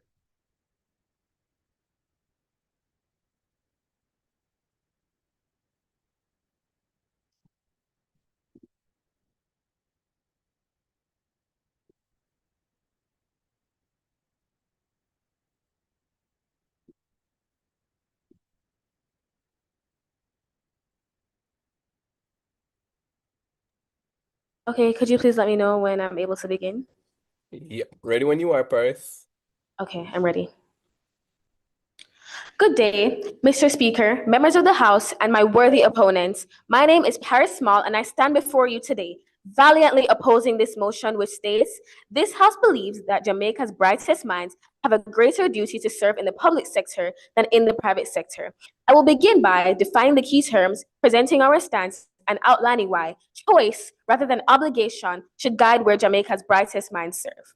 Firstly, the public sector is defined as a portion of the economy composed of all levels of the government and government-controlled enterprises. It does not include private companies, voluntary organizations, or households. The private sector is a part of the country's economy system that is run by individuals and companies rather than a government entity. A duty is a moral or legal obligation, or in other words, a responsibility, and to serve is to perform duties or meet the needs of another person or organization. Now, brightest minds refer to individuals with high intellectual capabilities, innovation potential, and leadership skills. Jamaica's progress depends on freedom, innovation, and passion, not on forced expectations. We believe that while contributing to national development is important, it should never be dictated by obligation or restricted to one sector. This is a debate of choice, not of which sector is better, but rather that, despite the pros and cons, our brightest minds have the right to choose. I will address the importance of individuality and the selfish notion that Jamaica's brightest minds are obliged to serve in the public sector. My second speaker will discuss the economic consequences of such a belief and the false idea that serving in the private sector means neglecting one's duty to the nation. And our third speaker will reinforce our stance and conclude why the opposition has clearly won this debate. We believe Jamaica's brightest minds have a duty to serve in Jamaica, not just in the public sector. To claim otherwise undervalues the vital role of the private sector in nation building. The private sector is the lifeblood of our economy. It drives innovation and creates jobs. When Jamaicans use their skills to build businesses, develop technology, or attract investments, they're not neglecting their country, they're fulfilling their duty in a different but equally powerful way. According to the Jamaica Observer, tourism sector contributes to over 30% of the GDP and supplies a third of the country's jobs, encompassing both direct and indirect contributions. Look at companies like Grace Kennedy, NCB, and Digicel, led by visionary minds who have poured millions of dollars into scholarships, donations, youth programs, and national development. Are they in the public sector? No. But are they serving our country? Absolutely. Impact is not defined by who signs your paycheck, but rather the people in which you benefit. Additionally, our brightest minds accepted. So we're not denying that the private sector sometimes does good things, but don't you think that in as much as the government has provided you roads, provided you with free education, provided you with access to healthcare, that there's a greater incentive for you to return to the government the investment that has been placed into you? But you can do that in either sector. You can use that incentive that you gain in the private sector. When you work in the private sector and you gain money and resources, you can put that back into the public sector and help your country to benefit from that. You can be a service to your country while working in the private sector. The private sector does not limit the ability at which you're able to serve your country. You can serve your country in both sectors, essentially. Yes. Additionally, our brightest minds are thinkers, inventors, and problem solvers.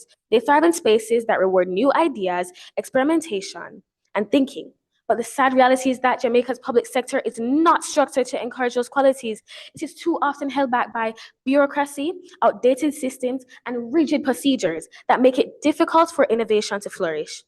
Making public service a greater duty wrongly assumes government is the only path to contribution. True national service is using one's ability to create the most value that they can, wherever that may be. The opposition is not presenting the idea that all bright minds have a duty to serve in the private sector.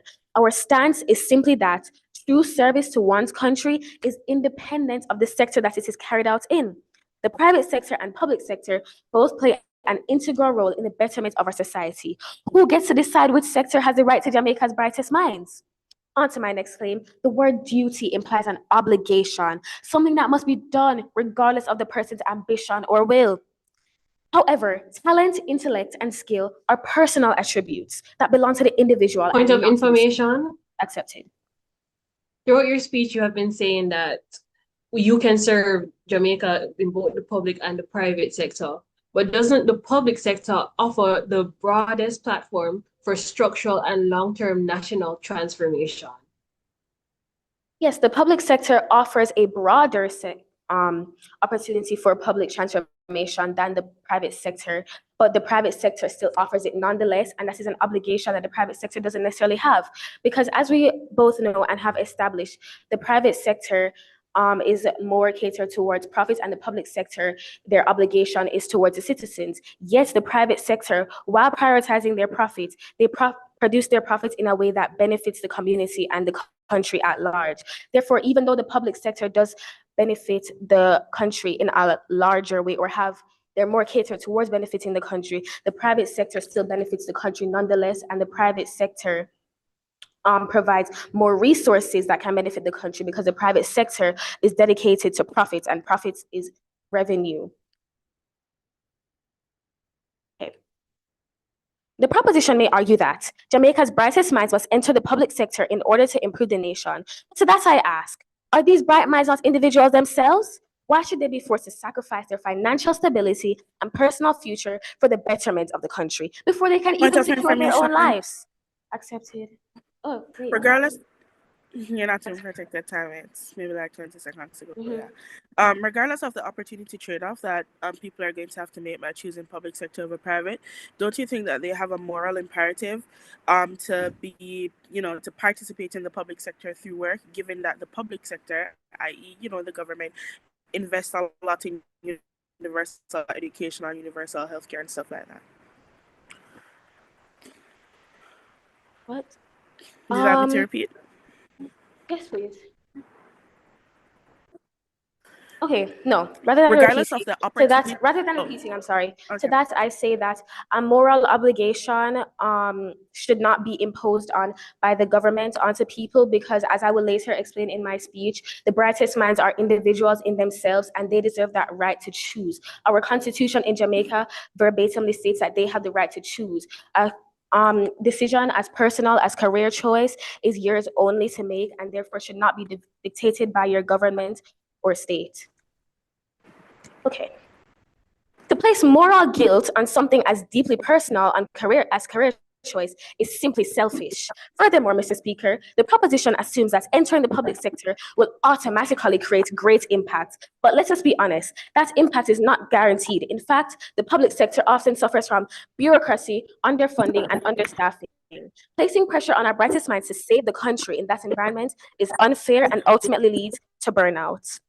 Mr. Speaker, imagine this. You graduate with a political science degree or criminal law major. You have a passion for reform, perhaps to change the definition of the sentencing of rape in Jamaica, and you enter the public sector, and you find that such a change will take painful years of being underpaid, overworked, and overextended, years of dealing with constant demands and limited resources, years where you cannot focus on the quality of work because you're forced to prioritize the quantity at which you can affect the people. At that point, many of these individuals will simply migrate or disengage rather than stay in a system that suffocates their motivation and offers no reward.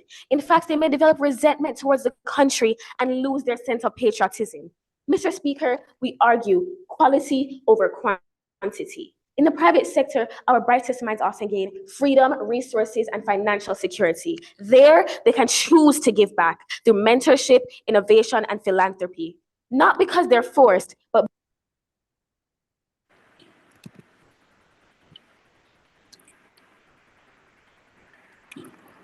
All right. Thank you very much to the first speaker from Immaculate Conception High School. That was Paris Small with big arguments. At this point in time, we're going to be diving into a period of cross-examination.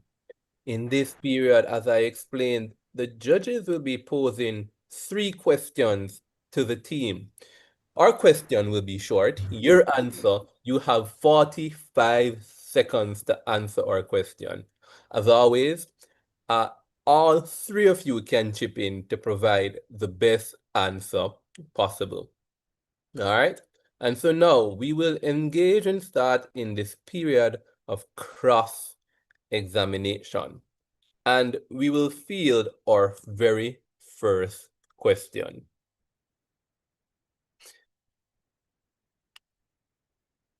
And I guess that privilege falls on me. And so my first question is, in your speech just now, you conceded that you get greater and broader impact in social change from the public sector. Why then, as an individual who has benefited from the government, should you not feel a moral duty to return to the government the kind of investment that they placed on you in government, since that's where, by your admission, you get the greatest and broadest impact? Not hearing Team Mac.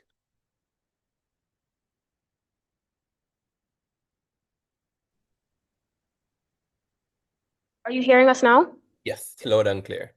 Okay, in my speech, I did mention that we are focusing on quality over quantity. And even though the public sector can affect a greater amount of lives, it is the quality of the service that we are focusing on. And in the public sector in Jamaica, it is known that the quality of service is not up to par due to the lacking of resources that the private sector does have.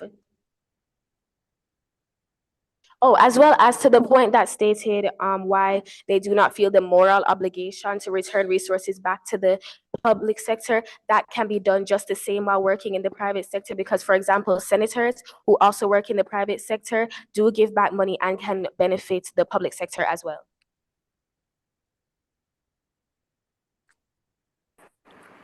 I'll go next, everyone.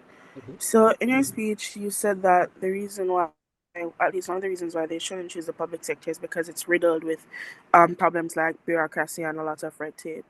How do you contend with the idea that the public sector will never be able to resolve these problems if the brightest minds don't take up leadership roles there?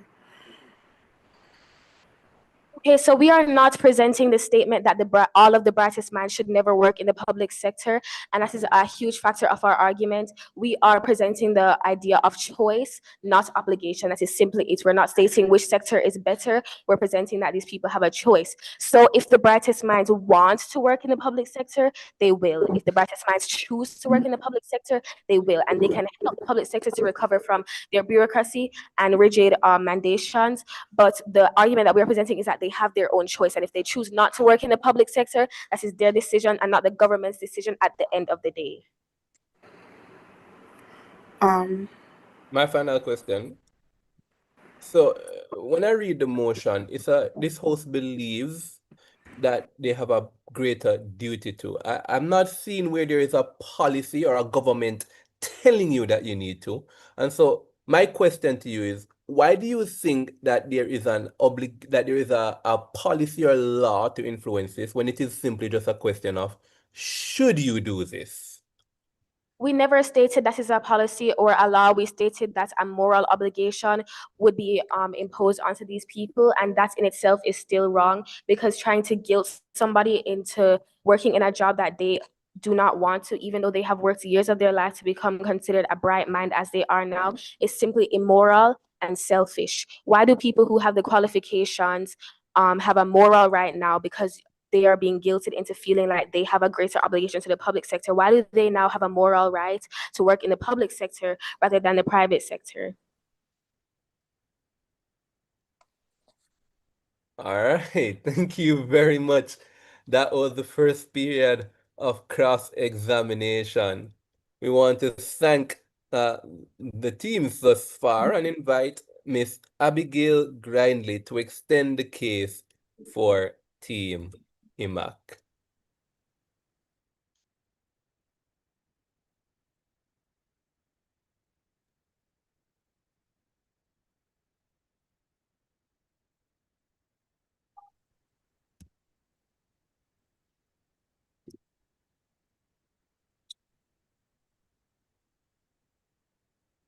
Hello, can you hear me loud and clear? Indeed, the floor is yours when you're ready, Abigail. Good day, esteemed judges, members of the House.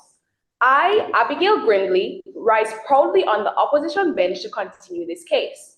The proposition would have us believe that true patriotism means confining Jamaica's brightest minds to the public sector. But duty is not about limitation. It is about contribution. And contribution takes many forms. So let us set the record straight. The opposition is not here to villainize the public sector or discourage anyone from joining it. We are simply outlining the fact that both the private and the public sector are viable options for individuals who wish to serve their nation, and it should be the choice of these bright minds without pressure from society or state to decide where they want to serve. Firstly, let's ground this debate in reality, not idealism. The truth is, public service is noble, but often is undervalued and underpaid. Public sector workers have endured wage freezes since as far back as 2004, according to the Jamaica Information Service in 2024. Many still struggle under governmental delays and outdated systems. Doctors, teachers, civil servants continue to stage protests and seek out over pay disputes and working conditions. This is not an environment where innovation flourishes. Expecting our brightest to remain trapped in such an administrative maze is not national service, it's stagnation. Secondly, we must recognize that the private sector is one of the greatest engines of progress. Private enterprises such as Digicel, NCB, Grace Kennedy, and Sandals Resorts International don't just generate profit. They employ thousands, pay billions in taxes, and fund schools, scholarships, and community projects. According to the World Bank in 2024, Jamaica attracted over 520 million US dollars in private investments. A clear sign that the private sector is essential to national development. These investments fuel government revenue, strengthen the economy, and expand opportunities for all Jamaicans. Look at the National Bakery, which recently donated $7 million to help farmers recover from Hurricane Beryl, or the Scotia Foundation, which provided $3 million in funding for the JAMIN project. Thirdly, the world we live in today is not the same as it was 20 years ago. And to say that Jamaica's brightest minds have a greater duty to serve in the public sector ignores the reality of how service looks in the modern world. Our private sector is not made up of cold-hearted profit seekers. It is filled with Jamaicans who care deeply about their country. Look at the Jamaica Public Service. Just this year, they invested $22 million to help over 1,300 students go back to school. That's 1,300 accepted. So that's the intrinsic problem with the private sector. They are profit driven. All of the social impact you're telling me about is about money, which, let's be fair, is probably a tax write-off. In government, you get financial change, you get societal change, you get moral change, you get gender change. You get a far greater and more impactful change if you take your mind and go in government than if you help a company to become richer and give like 2% for a tax write-off. But what I am trying to say here is even though a lot of these companies in the private sector you may think are driven by profit, they're putting their profit and the money that they make and using it to benefit the country on a whole. They are using this money to pour back into the public sector and help people all across the nation. Continuing. The Jamaica Public Service just this year invested $22 million to help over 1,300 students go back to school. That's 1,300 lives touched. 1,300 Point of information. Accepted? Once again, these private sector companies that you have listed are all headed in international countries, meaning that the return on investment is not seen locally.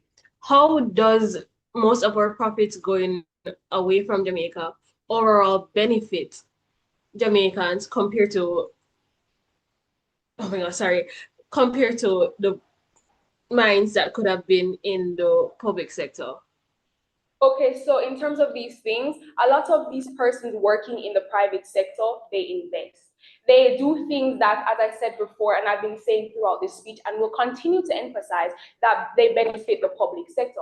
And we also have things like GDP, not necessarily people who help to contribute to our economy that aren't necessarily probably working in the public sector. They're helping to contribute to our economy on a whole in the private sector. And you also have things like tourism. You have, for example, a lot of persons in the private sector, work in the tourism field and things like that. Whether, for example, Sandals Resorts International, which I will touch in the first which I will continue to talk about in the rest of my speech, but they impact people all across the island. And I'm going to continue emphasizing that point right now. Sandals Resorts International, through the Sandals Foundation, continues to donate millions to schools, hospitals, and community programs across the Caribbean. These acts aren't random. They reflect a powerful truth that a service to Jamaica doesn't depend on where you work, but what you do. The private sector is already serving this country with heart, with innovation, and with impact. So why should our brightest minds be confined to the public sector where they can uplift Jamaica from any sector? Even our local business leaders understand this shared responsibility. Michael Lee Chin, through the NCD Foundation, has donated millions in scholarships and projects. As he said, being blessed with the opportunity brings a responsibility to uplift others. And through the private sector, he fulfills that duty on a national scale. Finally, judges, we must be realistic about effectiveness. The International Finance Corporation reported that greater private sector involvement is key to achieving sustainable growth in Jamaica. This is particularly the private sector is more adaptive, more efficient, and less constrained by red tape. That is, the slow processes and government interference that often hinder government operations. After all, why limit brilliance to bureaucracy?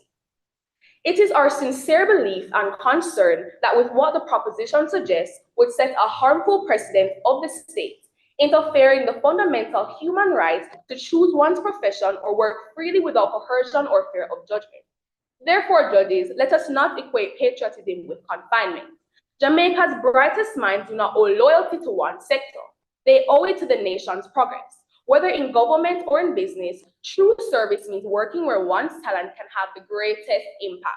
And today, much of that impact is happening beyond the walls of government. The opposition temporarily rests our case. Thank you. And thank you very much. That was the second speaker from Team Proposition, Abigail Grindley. At this point in time, we are going to enter into the final period of cross-questioning, in which the judges will ask the last three questions of the debate to the team in opposition. And I open the floor to my judges. I'll go first. So time and time again, you guys contend that the private sector does give back. We know, and that's not at all our contention. We don't care that they give back. How do you contend with the idea that en masse, what the private sector gives back is probably like 2% of their total revenue, and the majority of their actual revenue goes abroad. So en masse, the public sector just contributes more. And more importantly, having the brightest minds stream into the public sector discontinues things like brain drain, which is like one of the country's biggest problems. So we just get more benefits. Okay, so you specifically said 2% of their revenue, but 2% of their revenue might be like 10% of people who work in the public sector's revenue. 2%, even though they are not, in their eyes, they're not giving a lot to us, but in our eyes, it's a large donation because, as I said in my speech, they give scholarships, help build schools, fund youth programs, and national development overall. So it is an unfair statement to say that the donations that are given by the public sector are negligible because they give Jamaica a lot of money. Even if they're not giving all of what they have, that is not their responsibility. They give a lot. Right. So you contend that the private sector gives a lot to Jamaica, but we are saying that they do give a lot, but it's to benefit themselves. So originally we had said it's to benefit themselves in terms of tax write-offs, but there's also them, in a sense, poaching the brightest minds to continue to exploit the inefficiencies of the government. How do you contend with that?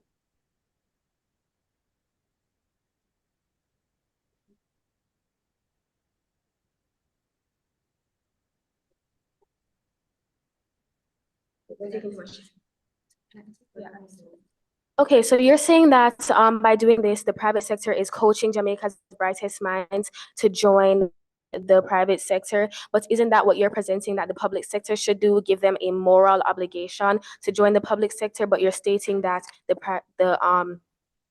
private sector is doing that. So essentially, what you're presenting is that the public sector should give these brightest minds a moral obligation to join the public sector, but it's wrong when the private sector does it. But we are not presenting that. We are presenting that these people have a choice. It is their decision to work wherever they want to work, and wherever their resources and wherever their talents can make the most impact.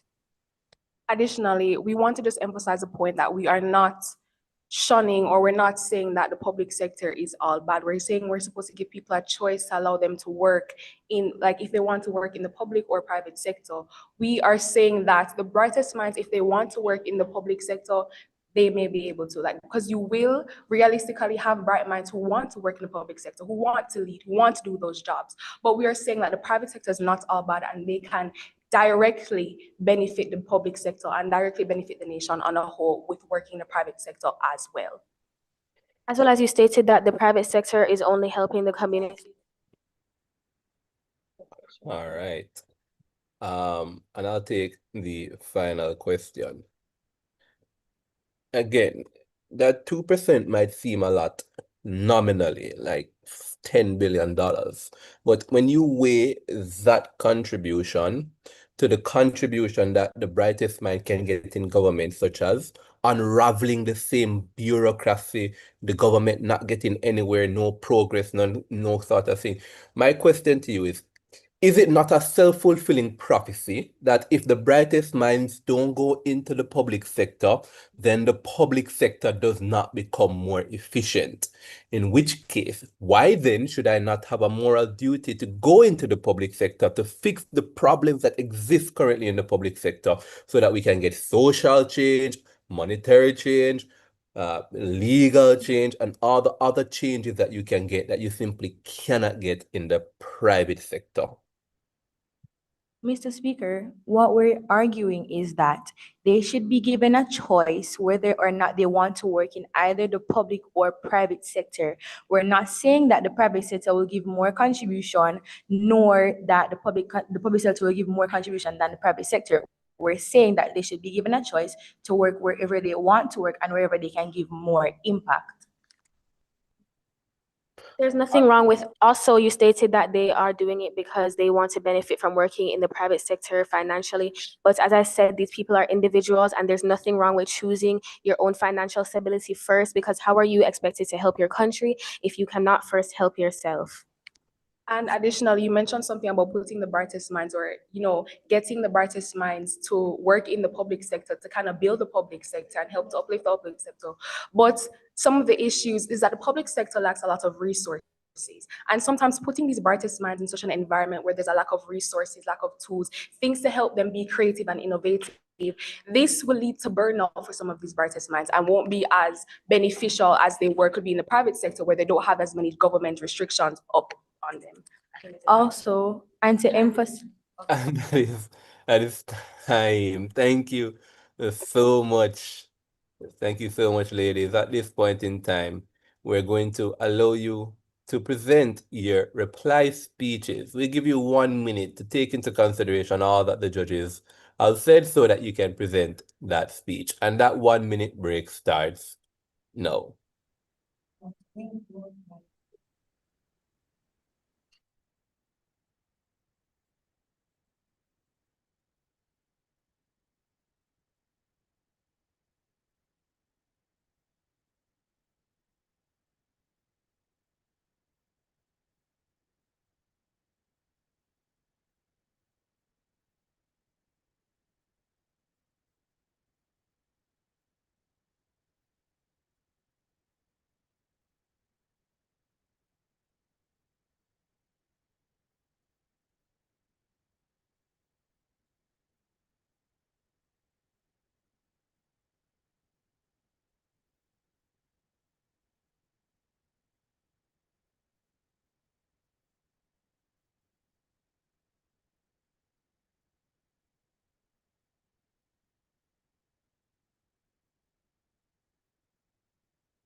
Okay, your time has elapsed. All right, thank you. At this point in time, we will hear from the final speaker of the debate, Dejeuner Mouchette. The floor is yours, Dejeuner.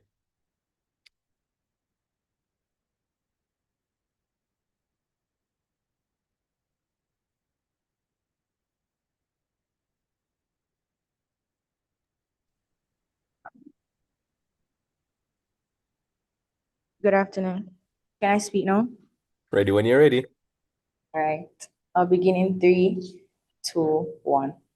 All protocols observed. My name is Dejeuner Mouchette, the third Speaker of the Opposition.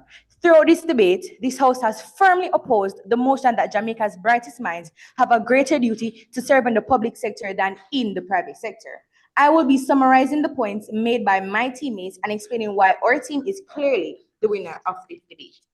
Firstly, your first POI for my first speaker was you saying how the government gives us free education and shouldn't we give back because of what they did for us?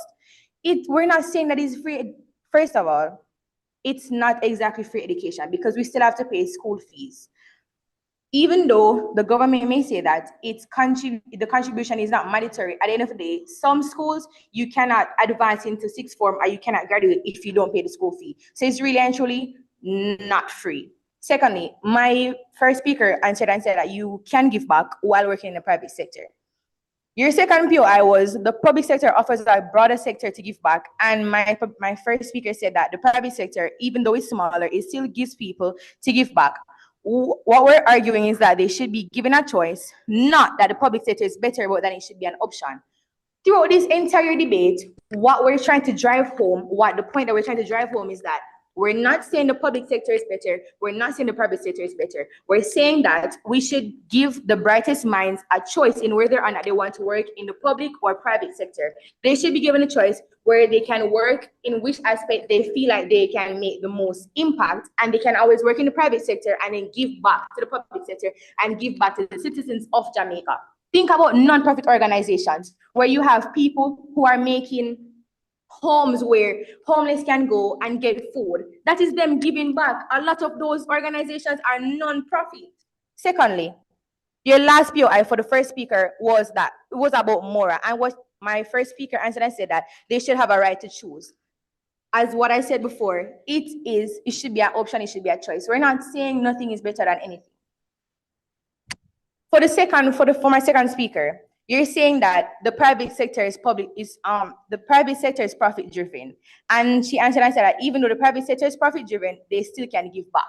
Once again, what we're saying is that people, the brightest minds, should be given the choice they can work in the private sector and give back to the people after they've acquired enough money that they feel like they can have for themselves and give back. The motion is saying that, from my perspective, is that people can work in the private sector and give back once they can help themselves. You cannot be thinking about what that country can do for me and not what they can do for me, but what I can do for them. We have to think about the fact that I cannot help my country if I cannot help myself. I cannot help my country if I cannot put food on my table. Secondly, my first speaker, Paris, highlighted that Jamaica's brightest minds should not be forced to work in the public sector because the real service comes from passion and choice, not pressure. Both the public and private sectors help build the country, and people should decide where they can work and make the biggest difference. The private sector, through companies like NCB, Digital, and Grace Kennedy, already supports Jamaica's growth by creating jobs and funding community programs. She also argued that talent belongs to the individual, not the government, and that the public sector often limits creativity with low pay and bureaucracy. Forcing people into it can cause frustration or brain drain. True progress happens when bright minds are free to serve where they are most effective and inspired. My second speaker, Abigail, argues that true patriotism lies in contribution, not confinement, and that Jamaica's brightest minds should be free to serve in either the public or private sector. This is a debate of choice, not of which sector is better, but rather that despite the cons and pros of these sectors, our brightest minds have a right. They have a right to choose. These actions show that meaningful service to Jamaica can happen outside government walls. Forcing individuals to work only in the public sector would violate their freedom of choice and hinder progress. True service, she concludes, is defined by purpose and impact, not by where one works. At the end of the day, Jamaica's brightest minds owe their duty not to one sector, but to the nation as a whole. Whether they build business, teach students, or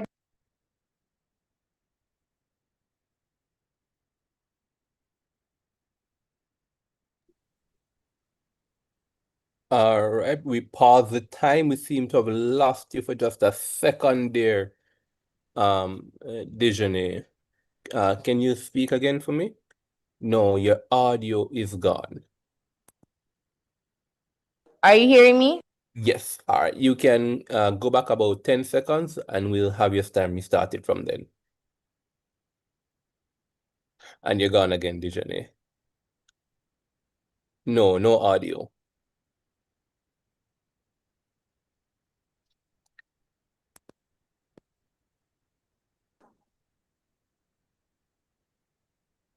Are you hearing me? Yes, I am.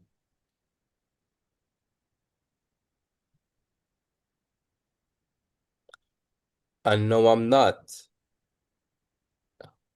I'm not sure why. Perhaps you're pressing something on the mic? Are you hearing me now? Yes. All right, thank you. What I was saying is that they can always go in the private sector and then work in the public sector by giving back. For example, the senator point that my first speaker said during the cross-sectioning, senators often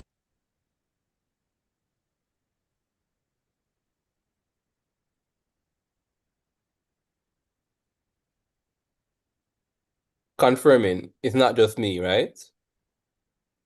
No, it's not just you. All right. So Dejeuner, unfortunately, for some reason, when you get into the meat of your statement, your audio chips, I think that microphone might not like you very much. It's giving envious. Let's try again. Are you hearing me? Yes. Yes. Right. As I was saying, the senator point that my first speaker was talking about. Senators do often work in the private sector, earn their money, earn excess money, then decide to give back by working as a senator in the public sector. So we're not saying that people cannot work in the private sector and they work in the public sector. We're not saying that they should only work in the public sector. We're saying that they should be given a choice. Second of all, the proposition did not address the fact that it would be immoral to say that the brightest minds should have a greater duty to work in the public sector. Let's think about them and their private lives. How are they going to put food on their table if they cannot provide for themselves? How are they going to basically meet their own needs? I cannot work for my country. I cannot build my country if I cannot build myself. Lastly, true service means making the greatest impact, not be limited by where you work. Thank you. And thank you very much, Dejeuner. And thank you, Team Immaculate Conception, for a very interesting debate thus far. At this point in time, the judges are going to excuse themselves to another room and have a quick deliberation, return to you with the results in terms of scores. So we'll see you soon.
All right, the judges are back. We have the results of the match. So at the end of it, the judges tallied the score. Immaculate Conception, you advance automatically to round 2 of this debate competition with a score of 263 points.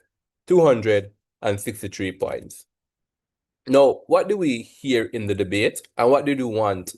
What do we want to give to you, Imag, as some pieces of advice? So, the first thing is that your debate, it is a dichotomous debate, right? The motion says they have a greater duty to serve in the public sector than in the private sector, right? A greater duty to serve in the public sector than in the private sector. See, that's a dichotomous debate. You necessarily have to argue, right, that it is more than just a choice. In fact, the motion does not by any means remove the choice of the individual, remove the ability of the individual to choose, which is why I asked the question. There's no law or policy or forcing down upon any individual by government to say you have to choose this or you have to choose that. It is simply a question of you have the choice to choose. What should you choose? Which is why it says you have a greater duty to serve in the public sector than the private sector, which is why the motion says, as I pointed out, this House believes, right? It's a value motion. So the government is by no means demanding that you work in the public sector. The government is by no means telling you that you have to work in the public sector. It is by no means removing the ability for you to choose to work in either private or public. It is simply saying a question of where does the greater moral obligation lie? And so when you take that into consideration, you can appreciate that significant parts of your speech that focus in on the ability of the individual to choose were actually not the most relevant in this debate because no one is questioning their ability to choose. We're questioning what should they choose. The right to choose is implicit in the motion, in as much as we're saying you have a greater obligation to one or the other, right? And so that's actually something that you want to be paying attention to, the type of motion. This motion, this House believes, is a value motion, means that the government isn't imposing any sort of law or rule or authority. It's just a question of what the society believes is the better outcome. Now, with that said, right, we did hear some really interesting conversations from you. We heard that the public sector is ultimately too bureaucratic, and that bureaucracy, that red tape, the inefficiencies, the lack of resources in the public sector, if we take our greatest and best minds and put them into such an environment that is simply not conducive to them, then we're not going to get any benefit. We're not going to get any value. We're just putting our brightest people inside of a place where they can't effect any change. We thought that was really interesting. We thought that was clever, and we thought that was a really good argument, right? Other really interesting arguments is arguments that focused in on the individual in terms of what the individual should do, as opposed to what's best for the society at large. You narrowed it in onto the individual stakeholder and said, why should I, an individual, feel that moral compulsion, that greater duty to go into the public sector? I'm not gonna make the money. And at the end of the day, I'm going to be hungry. I'm not going to be able to take care of my basic needs. So when we compare the fact that I won't be able to take care of my very basic needs by virtue of going into a public sector that is historically underfunded and under-resourced, and I'm compounding that with the fact that I will not be able to effect any change in there, as you guys contend, we thought that was a really interesting stakeholder analysis on why the individual shouldn't be feeling that moral obligation to go in there. We thought that was really cool, and we thought that was really clever, right? And so at the end of the day, there are things to work on, things that I've explained before. It's a matter of understanding the motion. If so much time hadn't been spent dialing in on the individual's choice, ability to choose, then that would have made space for richer, greater, more awesome arguments, and likely you'd have been able to score a little bit higher, right? Of course, there were concerns with the answers to our questions, but those are, of course, things that we can discuss if you so feel free. But with that said, I want to say, Team Immaculate, like, good job, good attempt. You automatically advance to round 2. I want you to just pay attention to those things that we pointed out so that in the next round, you can be even better. And I see your hand raised. Go ahead, Nijane. Okay, thank you. I was asking, so you're basically saying that we should have interpreted the motion to say that, okay, they already have a choice. So the House believes that they should go in the public sector, and what we should have argued was why it should not and why should they should go in the private sector because they would benefit more financially from it. That's one way of looking at it. It really just comes down to the fact that the argument of we're taking away the right to choose is just not accessible to you in this debate, right? And so whatever you wanted to do with that time would have been good. But the correct way to, so there are two ways, right? There's a way of saying, all right, you have a greater duty to serve in the public sector than in the private sector, and your stance as the opposition is that there is no such greater duty. That's a perfectly acceptable way of approaching the debate. Now, if this were, like, for example, a World Universities debate competition or some sort of international competition, World Schools debate, for example, then the principle of dichotomy in the motion is one that would apply, which is pretty much demanding that you instead defend that they have a greater moral obligation to enter into the private sector. But for the purposes of the debating scene in Jamaica, we really don't go into that deep levels of technicality. So I believe it is perfectly admissible, even if it is not the most dichotomous of motions, to prove that, well, you don't have to go into the private sector. There's not a greater duty to go into the private sector. There's also not a greater duty to go into the public sector. I hope I'm clear. And if I'm not, feel free to ask me again so I can clarify. I see your hand, Paris. Sorry, you're muted. Okay, yes, I completely understand what you're saying in that regard, but we keep using this term moral duty, and that is what we came with because we assumed that that the proposition would come with saying that this is a legal duty, which even if they didn't, like we were attacking that if they say a moral duty, that would still be unethical because the choice is really not yours if it's influenced, especially by something as serious as a moral obligation, because a moral obligation is still not as unethical, but it's still unethical just similarly to a legal obligation, because it's basically a coerced decision, if you really think about it. And you're saying that we could have came from a economical standpoint, saying the benefits of the private sector over the public sector. But in your cross-questioning that you guys were asking us, you were saying that the private sector, their main function is to generate profit and that they only help the country because they benefit from it. But there is actually nothing wrong with that, because if they benefit from helping the country, it's a win-win on both sides. I don't understand why, in order for it to be seen as a reasonable contribution, a win can only occur on one side. Why does the private sector, exactly, why do we have to sacrifice? Does the private sector sacrifice their financial gain in order to help the community when they can help the community while prioritizing their financial gain? And why do Jamaica's brightest minds have to sacrifice their financial stability and their freedom of choice to help the country when they can prioritize their financial stability and then any excess resources they can implement into the public sector? So Paris, the first thing I want to say is these are very good line of argument to bring up in the debate. That's the first thing, right? That's a really good analysis for you to bring up in the debate. So to go back and answer your first question, if a proposition had come and said, well, we're going to interpret this motion as some sort of legal obligation, the government imposing upon you some sort of enforceable action to choose one or the other, we would have struck them down, and we would, in the deliberation, we would have said that's not what the motion is asking about. So even if you preempt that proposition is going to do something that is wrong, you need to do what is right.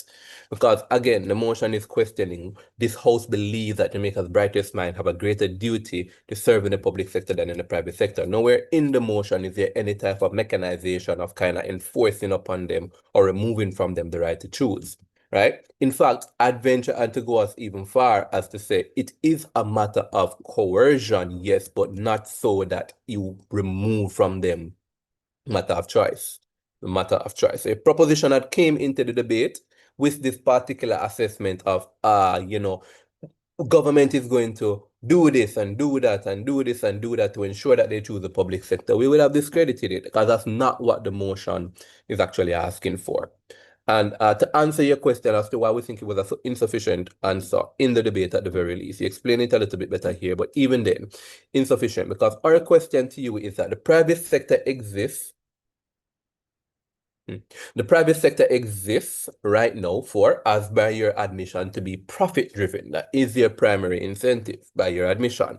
And all of the metrics and impact that you've shown us that the private sector can do, a lot of them come from financial stuff. So they give money to different programs, education, scholarships, this and that. But our contention is twofold. One, they do this as little as they can to fulfill their corporate social responsibility, to ensure that they get as little, well, that's our contention for the purposes of the debate, at the very least, that they do as little as they can to ensure that they get the maximum benefit of tax write-off, fulfilling their corporate social responsibility, making sure that they look good in the eyes of John public. Now, our concern is that if you were in the public sector instead, you can effect change far more than you can in the private sector, such as changing laws or reducing bureaucracy, affecting social welfare, dealing with far more broad stroke impact than you could in the private sector. But, nevertheless, though, if it is that we want to have a deeper discussion into how we can improve, I absolutely invite you. We can set up a Zoom link and we dive into it. And it's really good that you have these concerns because you are advancing to round 2, and it's important that you get as much information as you can. But for the purposes of the stream and for the purposes of this particular aspect of the competition, I want to say congratulations, Immaculate Conception High School. The best speaker for your team came to us from Paris Small, the first speaker. You were the best speaker of the debate. All right. And so with that said, I want to thank the Immaculate Conception High School for a engaging debate. Join us at 1 p.m. where we will see Knox College facing off against the Queen's School, and they will be debating the motion. This house believes that trade unions should expand their focus beyond workplace bargaining. So join us back at 1 p.m. and we'll see you then. Excuse me, we have a question. Okay, Yeah. Oh, we have a question before we leave. What's the total points for the speakers, like our individual speakers, or the individual speaker points, or the team, and the team? Sure.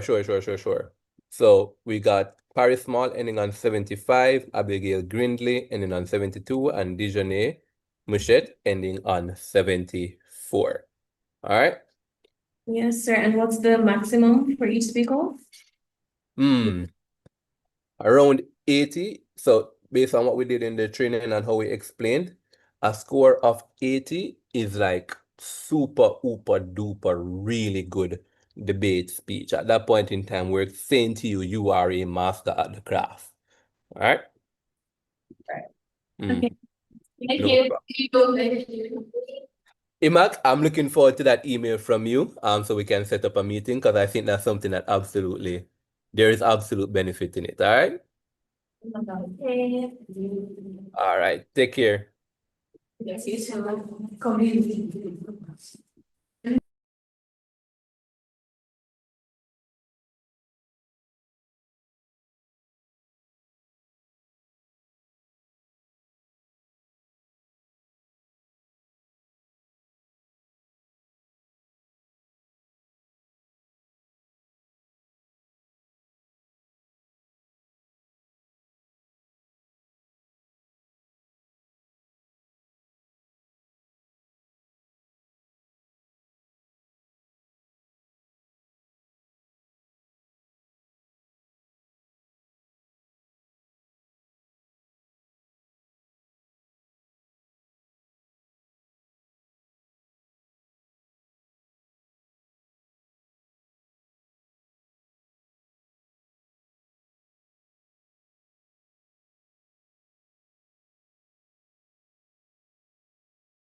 Ravon, Hi, good afternoon. Who am I speaking with? you're speaking with Markeisha Dehaney.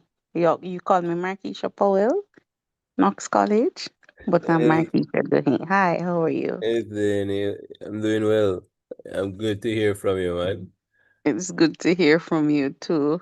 What time is the match? It seems as if I'm late or early. No, the match is at 1. Oh, Mm-hmm. I'm on leave, so Yeah. I was just sent the link. I don't know much about the match. Oh, yeah, man. I heard that you were on leave. All right, no worries. All Um, right. yeah, man. You can stay around until 1.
Good afternoon, Team Knox College.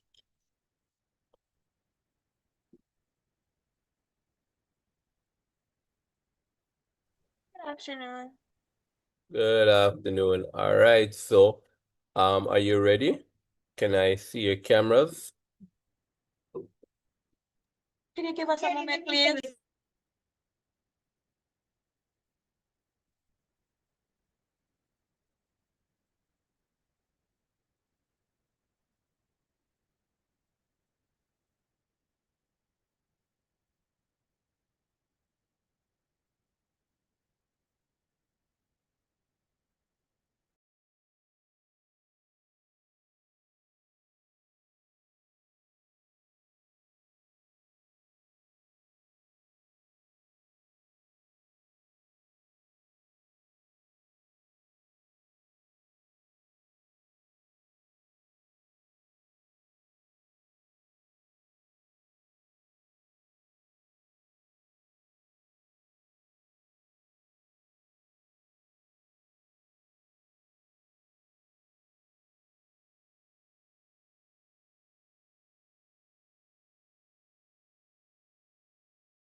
Hey, Team Knox, are you ready?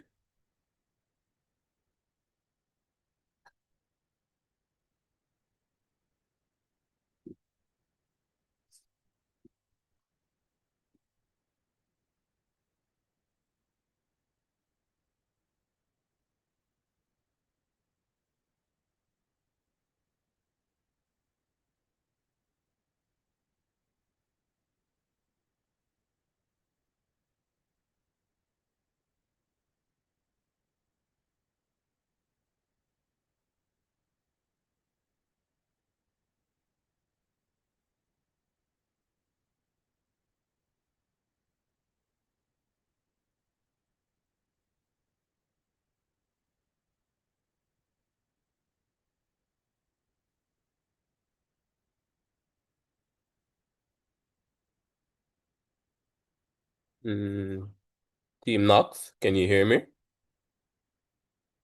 Yes, we're hearing you. Okay, all right. Are you ready with your camera?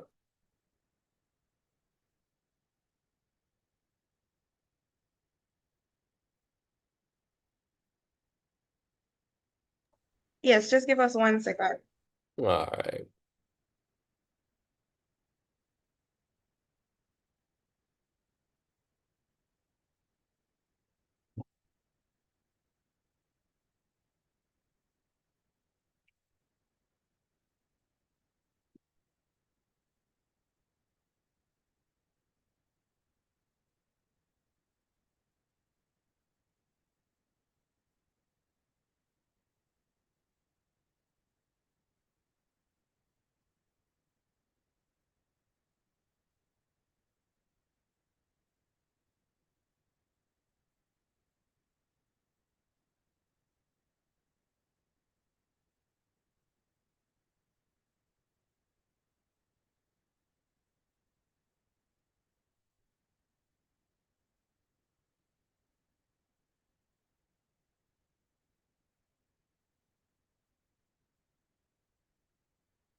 Are you able to see us?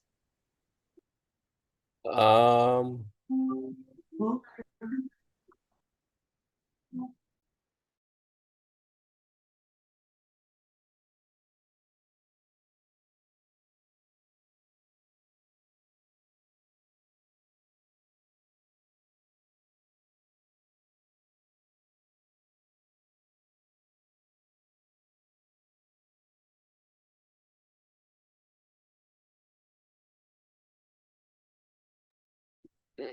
all right, Knox, so your stream paused when I was seeing you. You looked a little bit dark. We're trying to close the lines behind us so you guys can see us properly. Okay, okay.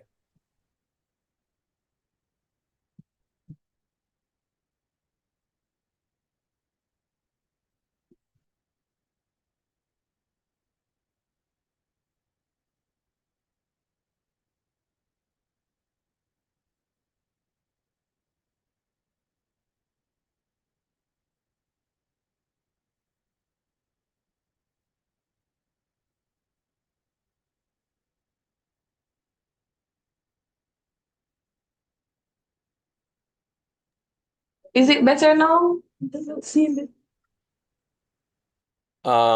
Yeah, you're still a little bit dark, but it is decidedly better. Oh, wait, you just did something a while ago and it got brighter. Okay, so it's okay here? Yeah. Okay. All right.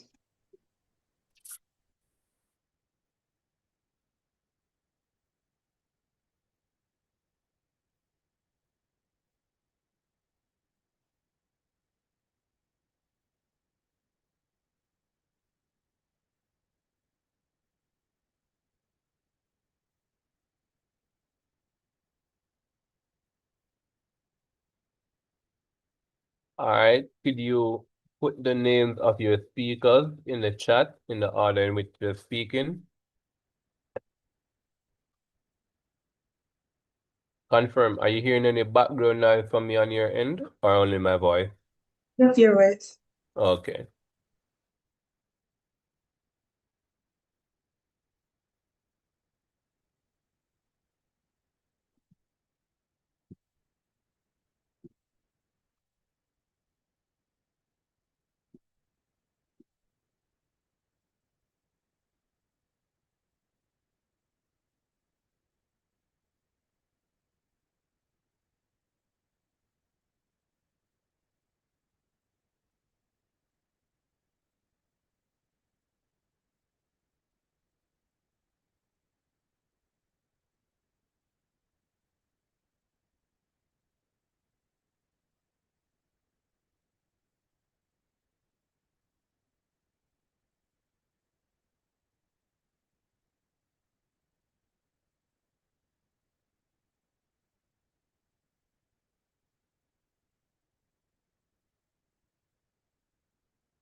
All right.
All right. Greetings, everyone. Welcome, welcome. So this is day 2 of the JCSA High Schools Debate Competition 2025. We are now entering into match 3, the 6th match overall in this round 1. In this match, we have 2 teams that should have been contending rather, for a slot in round 2.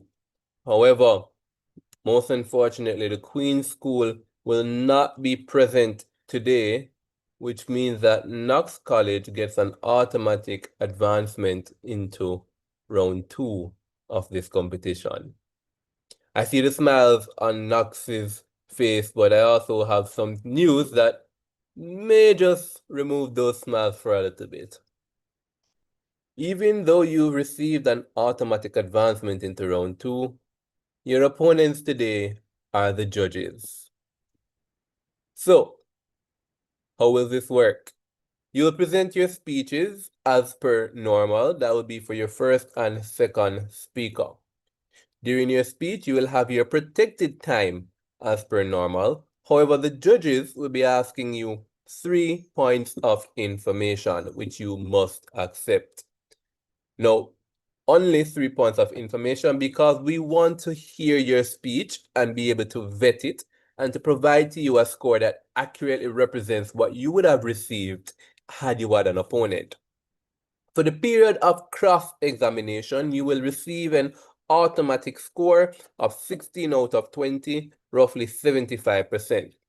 However, the scores from your answers will be determined by how you respond to the judges' questions. So once again, the judges will be asking you questions in the period of cross-examination. And that will be true for both periods. Finally, the reply speaker. You have no opponents to reply to, and so your speech will be vetted on how well you summarize the case on your side of the house and how well you detangle the debate, including the questions and concerns raised by the judges in favor of your team, and provide solvency for the issues that would have arisen in the debate. So, almost exactly the same, except you're not responding to a reply to a proposing team or an opposing team. You will be instead responding to the judge's points of information, to the judge's cross-examination questions, providing your own rebuttals as you see fit. That, ladies, will determine your ultimate team score. You are incentivized to face the judges with boldness and with courage because your team points matter on the leaderboard. I see your hand. You can go right ahead. You said we're getting 3 points of information. Will that be three for each speaker, or will they be split among the first and second speaker? It'll be 3 for each speaker. Each speaker will receive 3 points of information. And of course, there'll be no points of information allowed in the reply speech. That maintains. All right. Are there any other questions? Knox?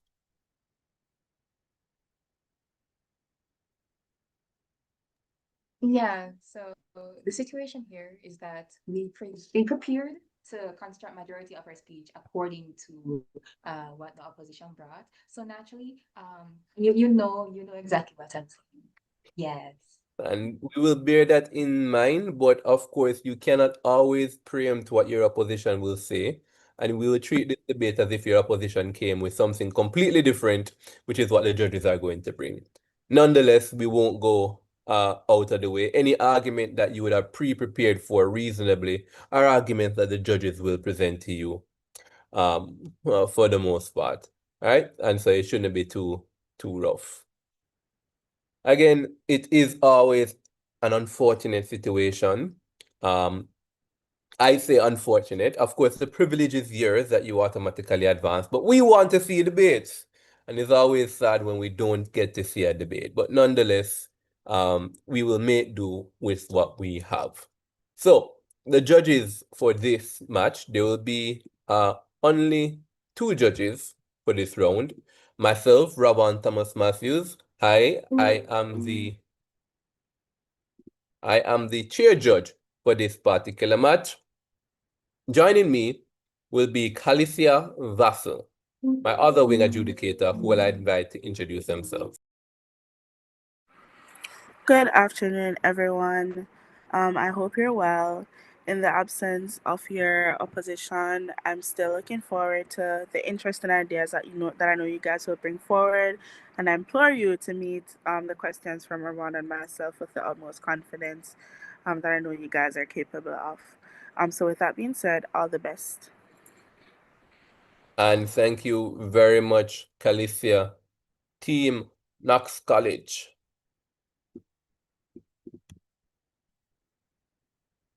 Are you ready? The motion before us reads,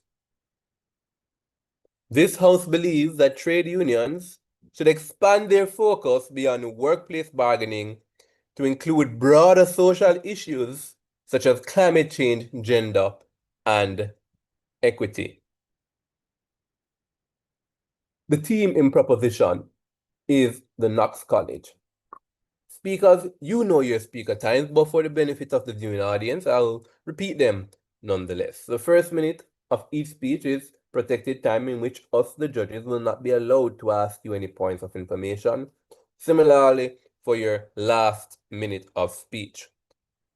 Your first speakers will get 7 points, 7 minutes rather, and your second speaker will get 6 minutes.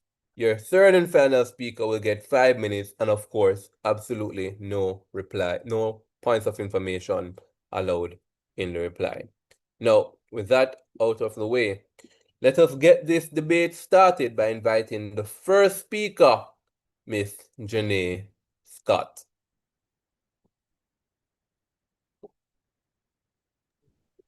Mr. Speaker, all protocols observed, this debate is not simply about whether social justice issues like climate change, gender equality, and equity are important. We all concede that they are. The real question before this House is whether trade unions as institutions built to protect workers' rights could feasibly expand their focus beyond workplace bargaining to include these broader social justice issues, and whether it would be reasonable for them to do so. A key concern for winning this debate requires both the proposition and opposition to prove to this honorable House that their perspective is the best and most feasible way to address and achieve the long-term goals of the Union. Specifically, the burden of the proposition today is to prove two things.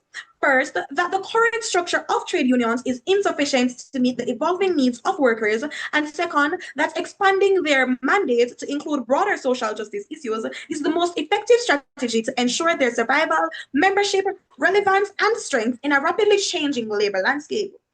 Mr. Speaker, let us begin with characterization. From their inception, trade unions were created as a direct response to economic systems that consistently prioritized profits over the people. During the Industrial Revolution, workers in many industries had to contend with brutal working hours and miserable wage rates. This was because firms were hyperfixated on maximizing their profit margins. Mr. Speaker, social institutions and government policies were limited in their abilities and willingness to address this exploitation because ultimately it was foundational for enhancing the economic progress of the nation. Unfortunately, these workers were the ones with the strongest desire to address these systemic failures, but they also had the least resources and influence within the economy separately. Unionization allowed them to act as a coalition with immense economic impact as generated by their influence over the production and consumption process, and they managed to generate immediate and long-term changes through consistent strikes. Before, reasonable hours and decent pay were only considered to be unnecessary liabilities. So, it was normal and routine for workers to be harmed or killed on the job with no financial compensation. These were the predominant and pressing issues of the time. So when the workers first were unionized, this was where they'd focus all their bargaining power and economic leverage. Through the use of their collective powers, they managed to achieve things such as the 8-hour workday, weekend breaks, health benefits, and insurance policies, thus establishing themselves as being integral to consolidating workers' rights. However, Mr. Speaker, the issues of the modern world and the 21st century workforce have expanded and evolved, and these unions have not adjusted their framework, strategies, or focus since their inception in the early 1900s. Mr. Speaker, work has become fragmented, digital, and precarious. Many employees no longer gather under one roof. They work remotely on short-term contracts or as freelancers in the gig economy. This makes traditional methods of union organization, mass meetings, strikes, and collective bargaining far more difficult to execute. The reason for this is not because political advocacy is outside the scope of their adversarial powers. Ultimately, trade unions already dedicate a portion of their resources and power towards challenging economic policies from the top down. This means that elected representatives would be involved in policy-making conversations on the behalf of the union, or the coalition might use their influence to support the lobbying and advocacy done by NGOs or large welfare institutions. In Jamaica, trade unions like the BITU and NWU have historically influenced labor legislation through consultative councils, parliamentary submissions, and coordinated strike threats that forced ministerial negotiations. In fact, Mr. Speaker, this directly answers the questions about feasibility. The measures leveraged to incentivize economic policy changes are the same used to address larger social issues like climate change, racial discrimination, or equity, because we've just told you that these unions already have the capacity, experience, and resources and avenues Point to of engage in information. politics and legislative reforms. Accepted. You're right. The history of trade unions has always been to stop exploitation. That's why they were formed. My question is, why can't some other civil service body deal with all of these other issues while trade unions deal with the issues that they were formed to deal with that still have not been solved? The point of trade unions was not only to solve those problems, but also to bargain and to use their power to advocate for workers' rights. So if these are the issues that are currently affecting workers, then these are also issues that trade unions must address. This means that proposition just needs to prove the relevance of these expanded issues to the unions themselves. If they continue to define their function purely through workplace bargaining, they risk fading into irrelevance as the definition of the workplace itself changes. Expansion into social justice is not an abandonment of their mandate. Mr. Speaker, our perspective encourages Point, the Speaker. strategic evolution accepted. How do you contend with the idea that other social justice issues such as gender and equity and stuff like that are deeply controversial? So members of the union may have staunchly different views, and this may affect their ability to be unified, which is what gives unions their power. Their personal views should not be influencing their ability to defend workers' rights. So whatever they believe in themselves should not come into play any at all, because they are defending the rights of workers, which is what they were designed to do. Our perspective encourages the strategic evolution of these coalitions in order to secure their relevance and power and to maintain their ability to benefit the working class citizens of a nation. Now, Mr. Speaker, let us examine the status quo, because understanding its failures reveals exactly why this expansion is necessary. In the modern Caribbean labor landscape, the situation is dire. Workers are more vulnerable now than at any other time in recent history. Real wages are stagnating while the cost of living rises. Job security is eroding due to automation and outsourcing. Informal and contract work have replaced stable employment, and the social conditions surrounding work, such as access to healthcare, childcare, clean environments, and protection from discrimination, have become just as important as wages themselves. These issues plague workers not only during the regular hours of the workday, but also long after they have left the workplace. The teacher who spends her evenings marking papers by candlelight during power cuts caused by climate instability, the single mother who finishes a night shift only to care for her children without state or employer support. These are all workers whose productivity and well-being are compromised by forces far beyond the factory floor. When exhaustion, insecurity, and social inequality follow workers home, it is not just their efficiency that declines. It is their dignity, stability, and long-term capacity to contribute to the economy. Mr. Speaker, in Jamaica,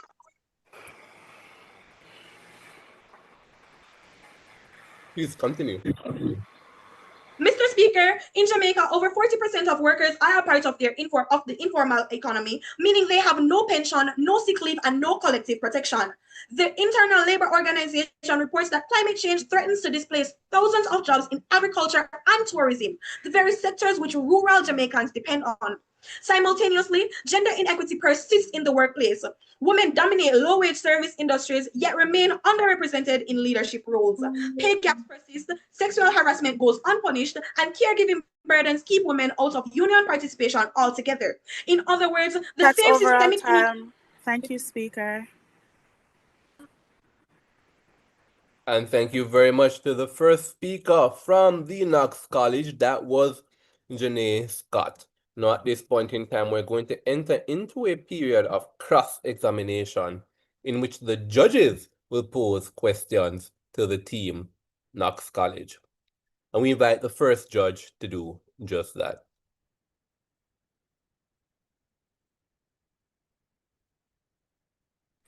So you would have mentioned in your speech that we're in a period where like stuff related to the job market, such as wages and workers' rights, are still like... Wait, first of all, is the first speaker the only one that can answer? No. So the entire team can answer these questions. Completely and stuff. So how do you Sorry, contend with the idea? Alicia, I think we lost you for just a second there. You can restart your question. Yeah, so essentially, in your speech just now, you stated that the job market is still, plagued with problems related to wages and workers' rights and stuff like that. So how do you contend with the idea that expanding the focus of trade unions is going to thin out their efforts so much so to the extent that they won't be able to achieve significant change because their efforts are spread so thinly across too many areas?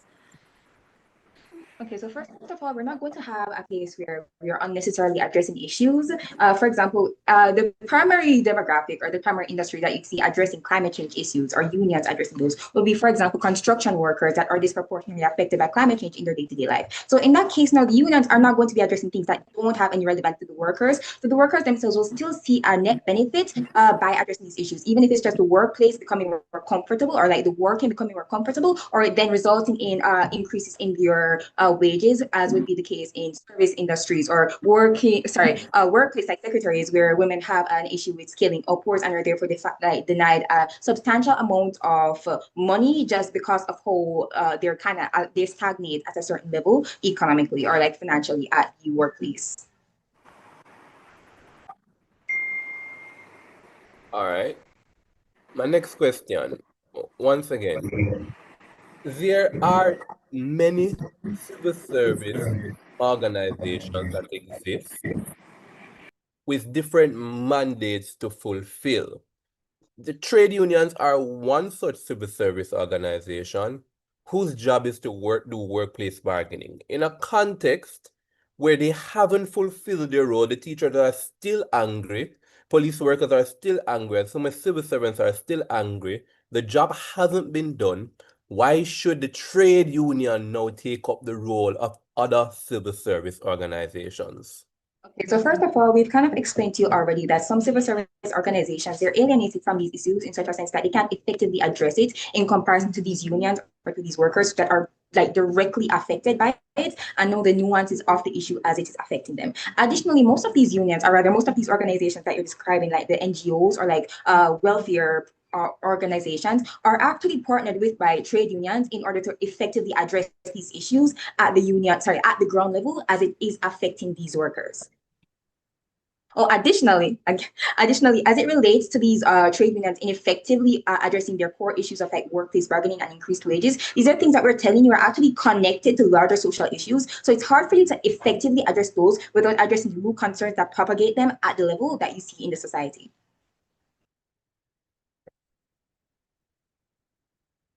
My final question for the period of cross-examination. Even if I were to buy that idea that somehow these other civil service organizations who have been in existence for dozens of years somehow need the expertise of the trade unions in order to fulfill their mandate, even if I were to somehow buy that, my question still maintains. Why should the trade union help them when the trade union has not fulfilled its purpose of fulfilling wage disagreements and the other things that are now going to expand their capacity, making them even less able to fulfill their core mission?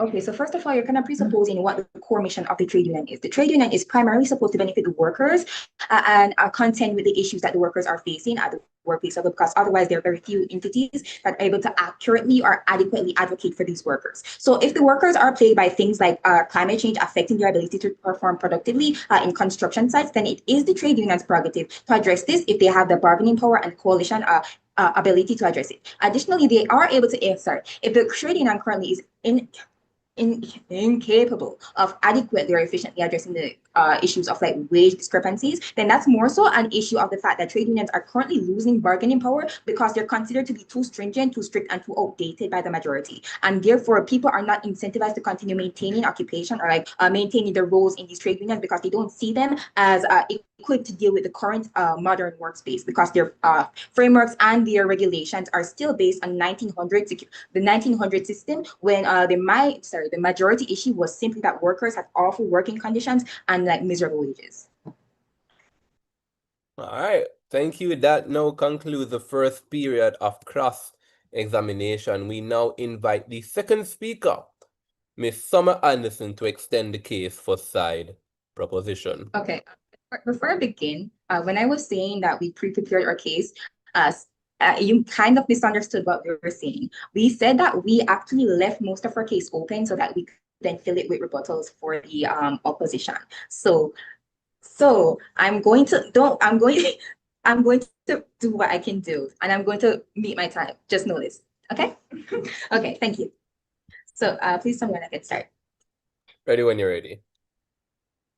Okay, so Mr. Speaker, ultimately, more so than the opposition, we are in support of these trade unions. We've observed their real world impact and the benefits they've secured for the working class society. And overwhelmingly, it is after the proposition, which is focused on presenting a holistic and effective model for enhancing or maintaining the strength of these unions for these vulnerable workers. Mr. Speaker, the opposition must contend with the fact that the bargaining power of these unions are rapidly weakening. Our perspective is the one which presents a lucrative solution, which ensures that the workers within the society still have access to one of their most useful political tools. And I extend this in three ways. One, Mr. Speaker, workers currently in the society do not see real benefits from engaging with trade unions, not because of the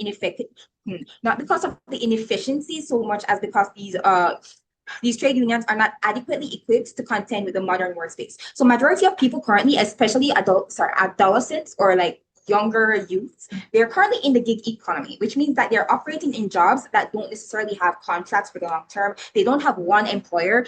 They also don't have long-term security in that job position, and they're easily replaced furthermore.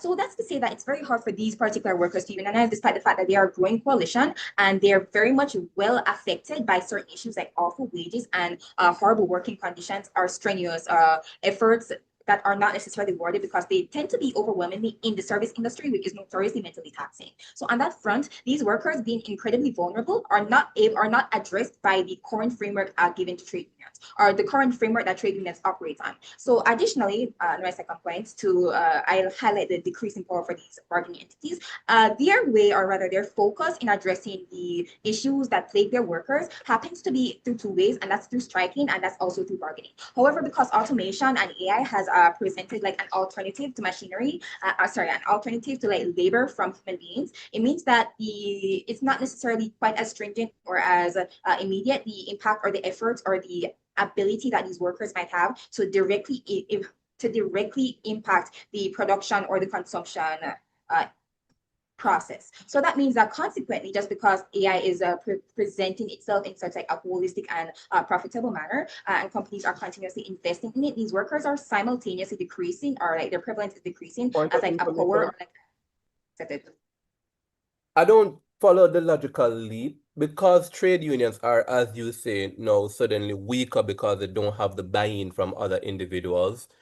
That means so they're weaker in terms of bargaining power.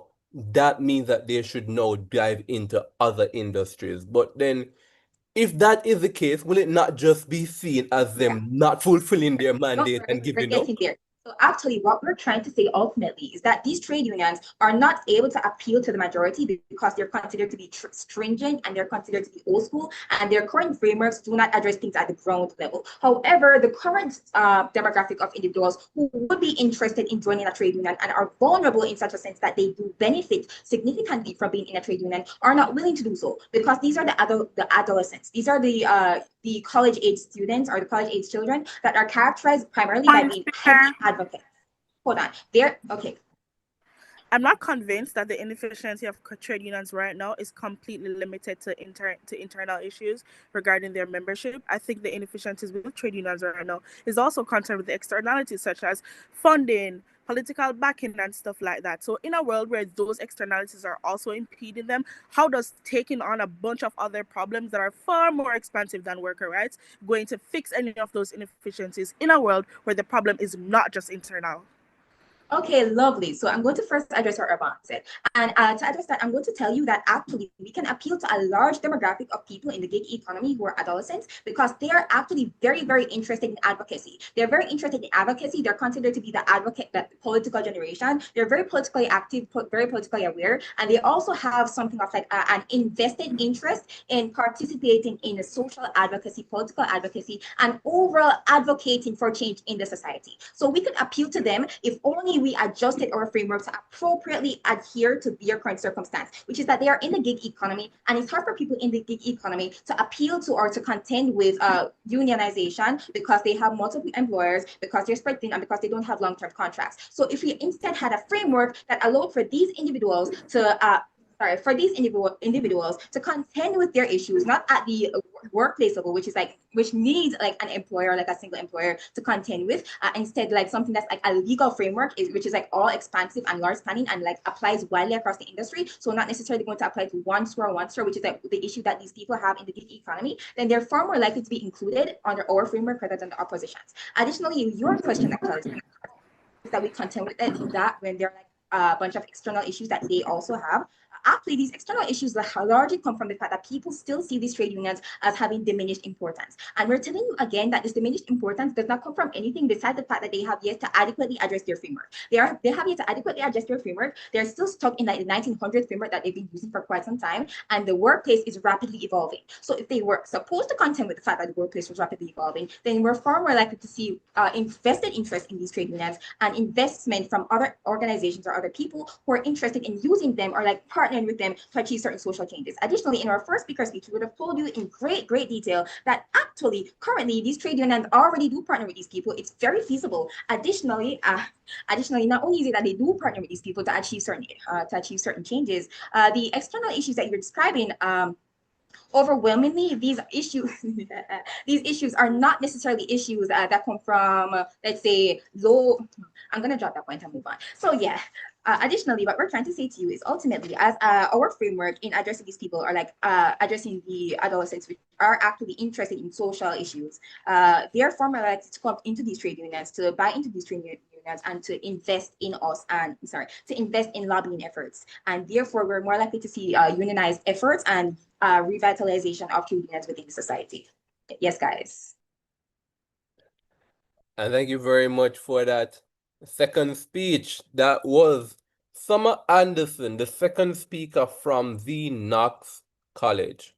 At this point in time, we're going to enter into the final period of cross-examination, which is the final opportunity for the judges to pose any questions to the teams, because of course no questions are allowed in the reply speeches. And so we'll begin that cross-examination now. And I'd like to ask the first question. What is the basis of your analysis that individuals in the gig economy are more interested in things that are outside of the current remit of the trade union, like social change and climate justice? Because as I understand it, and I want to know if you agree or not, as I understand it, people in the gig economy are working because it's really hard to make money otherwise. And so the interests of the individuals in the gig economy more likely align with the interests of those that are existing in the standard status quo trade union. Because the individuals within the gig economy are predominantly college-age students, and this is because they are not likely to already have access to like long-term occupation. So this is what they tend to default to. Additionally, what we use to characterize children or like college-age students is this level of advocacy and this level of like political involvement. So they are more likely to be politically involved. They are currently the generation that is spearheading a lot of revolutions and lots of protesting that's happening in the current society. And they are actually the more socially intelligent generation in the fact that they link many political and social issues directly to lower issues such as like low wages or like awful workplace situations. So they have this direct link. And in the past, we've told you that trade unions had the focus on workplace bargaining specifically because they didn't see other social issues as real issues. For example, in racist America, you would not have seen racial discrimination as like a real social issue for you to address with like bargaining or coalition efforts. However, in the modern society where they have that level of social awareness and they have that understanding that these things directly correlate with the low wages that they're experiencing, or the fact that they can only access the gig economy to make wages or to make money, that means that they also have the knowledge that in addressing these issues or in supporting the advocacy for these issues, they're also addressing their low wages. Thank you very much. And the second question, we invite Calicia to pose it. So you mentioned that unions will become more relevant to like younger workers by embracing social justice issues, but if unions, adopt this model, they risk, coming across as activist organizations. As I mentioned, most of these issues are very controversial. So how do you contend with the idea that? Sorry, what was that? So we already told you. Oh no, I wasn't done. We already. No, you said something, so I thought you weren't hearing me, so my bad. Because there's like some guy cussing guys, but good. All right, let me go again. So you would have mentioned that unions will fix the problems regarding their membership by, becoming more relevant and essentially pandering to people about social justice issues. So this might make them come across as activist organizations as opposed to like trade unions. So how do you contend with the idea that, I mean, addressing these issues, which are very controversial, may risk alienating older members of the trade unions who do tend to be very conservative, in contrast to young people who tend to be very liberal?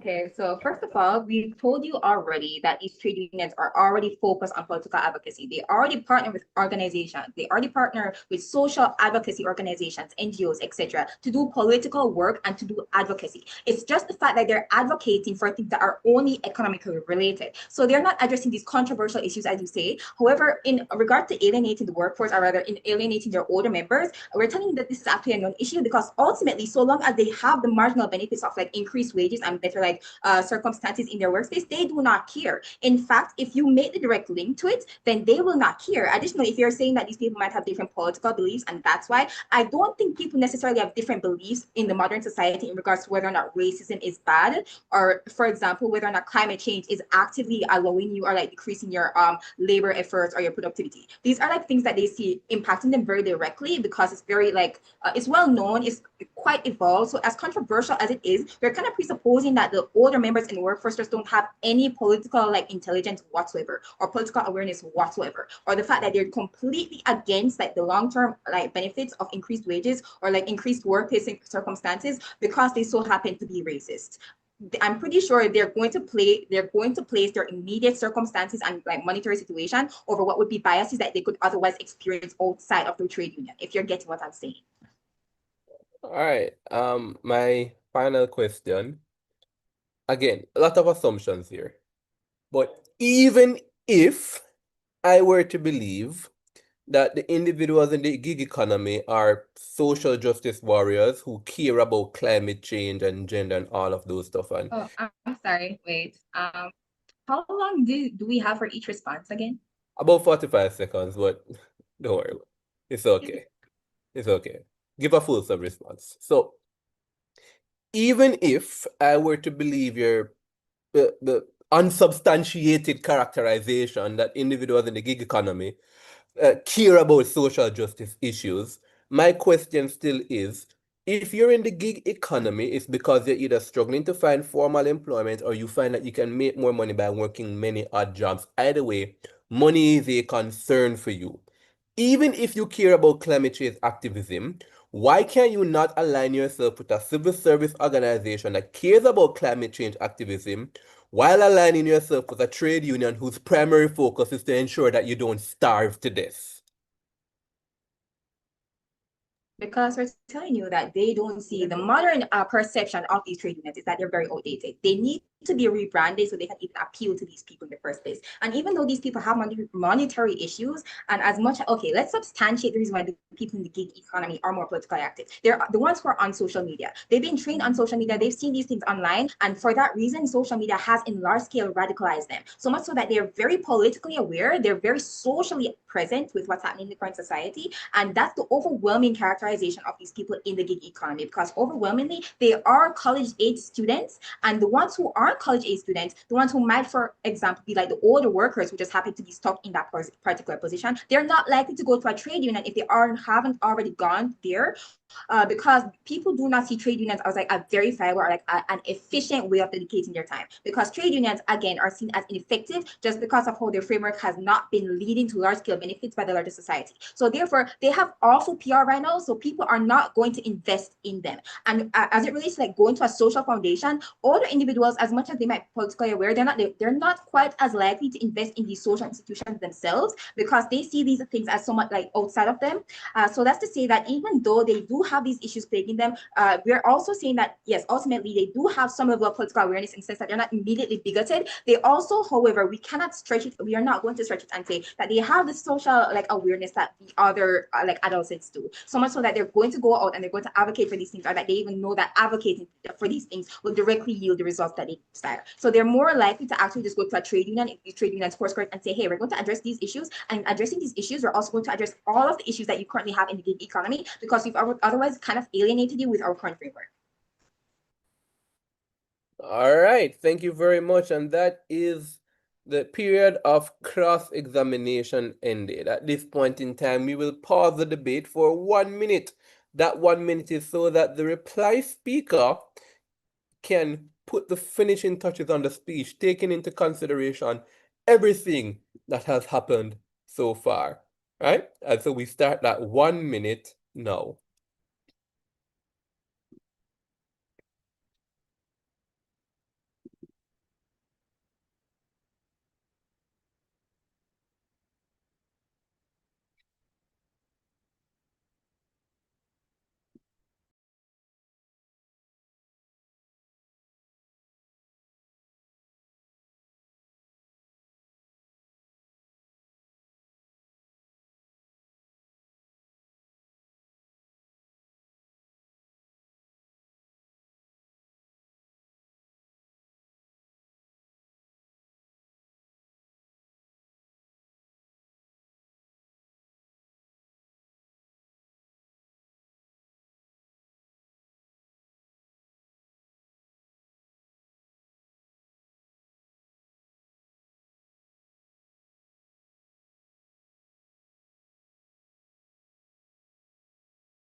That's time, Ravon.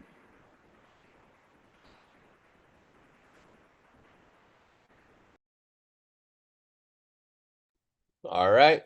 We now invite the reply speaker from the team Knox College, Sharian Smith, to conclude this debate. I'll now begin. We gathered here today to discuss the issue of relevance and irrelevance.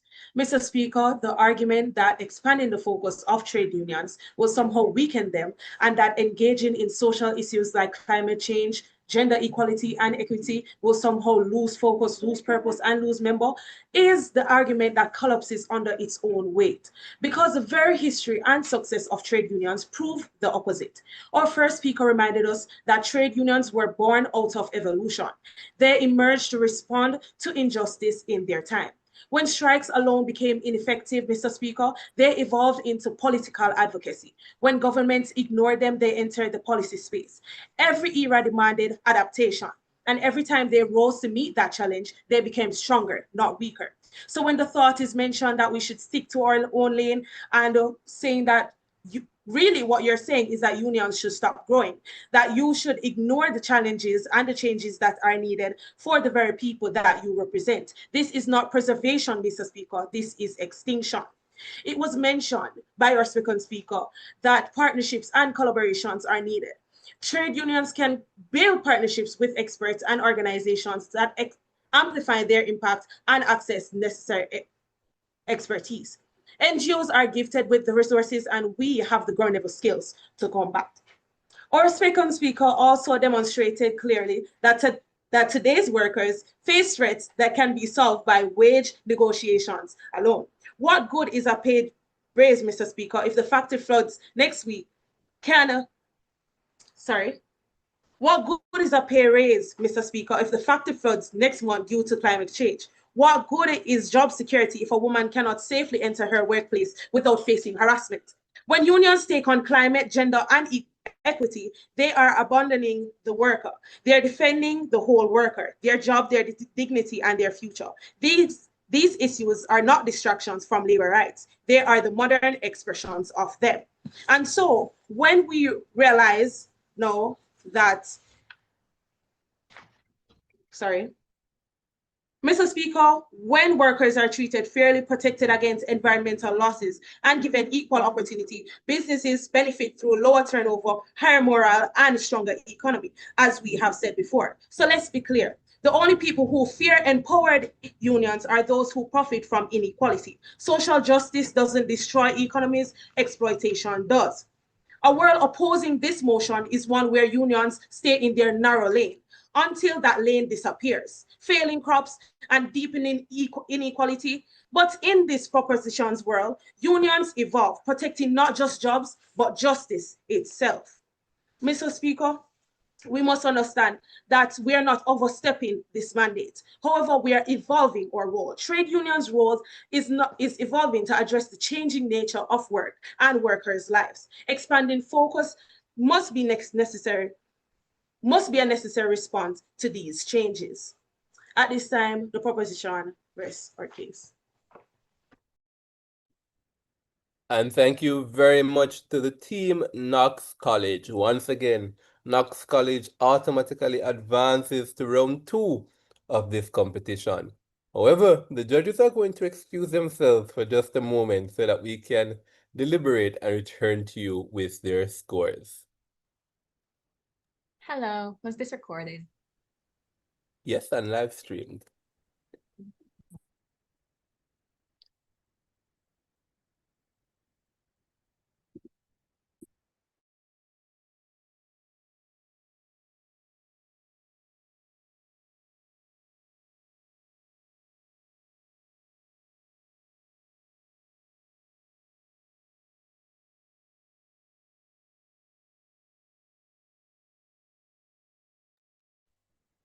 Hi, ladies.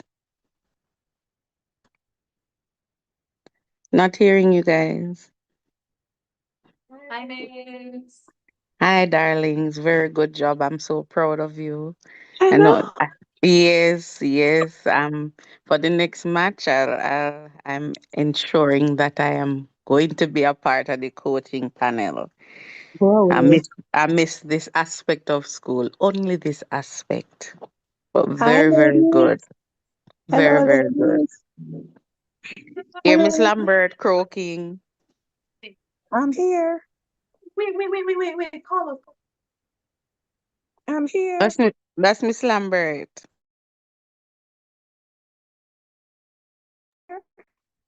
Oh, go away, Janet.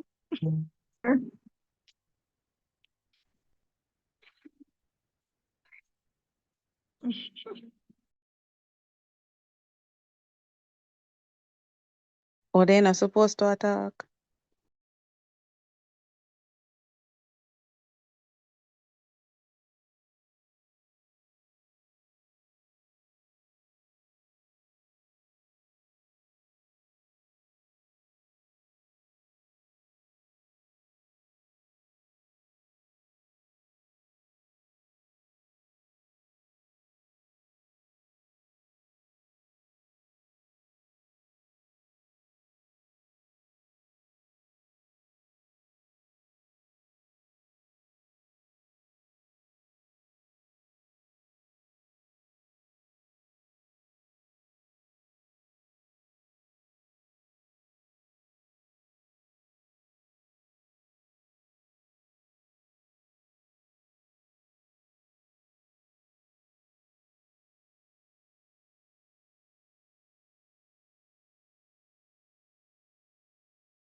All right, the judges are back. We have the results. So, as I mentioned earlier, the Knox College advances automatically to round two. The judges want to say that we think that the Knox College did a good job of dissecting this motion. They did a good job of presenting their case. The judges thought there were some really interesting arguments, interesting ideas, and some that needed a little bit more work. We really appreciated, Janae, how you laid out the debate. We appreciated your definitions naturally, but we really appreciated that history lesson that you gave us on why the trade unions existed back then in the first place. And that history lesson wasn't in vain. You weren't just telling us about the trade unions for the purpose of telling us about the trade unions. You framed that history lesson to show that the message and the principles that they had, the problem that they were trying to solve back in their day that necessitated their formation, either don't exist right now or have evolved far outside of what exists back then. We don't have factory workers going down and dropping down dead. We don't have people being exhausted after working 10-hour work days.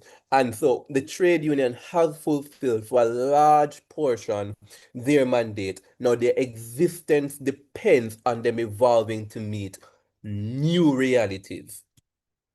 We thought that was really clever.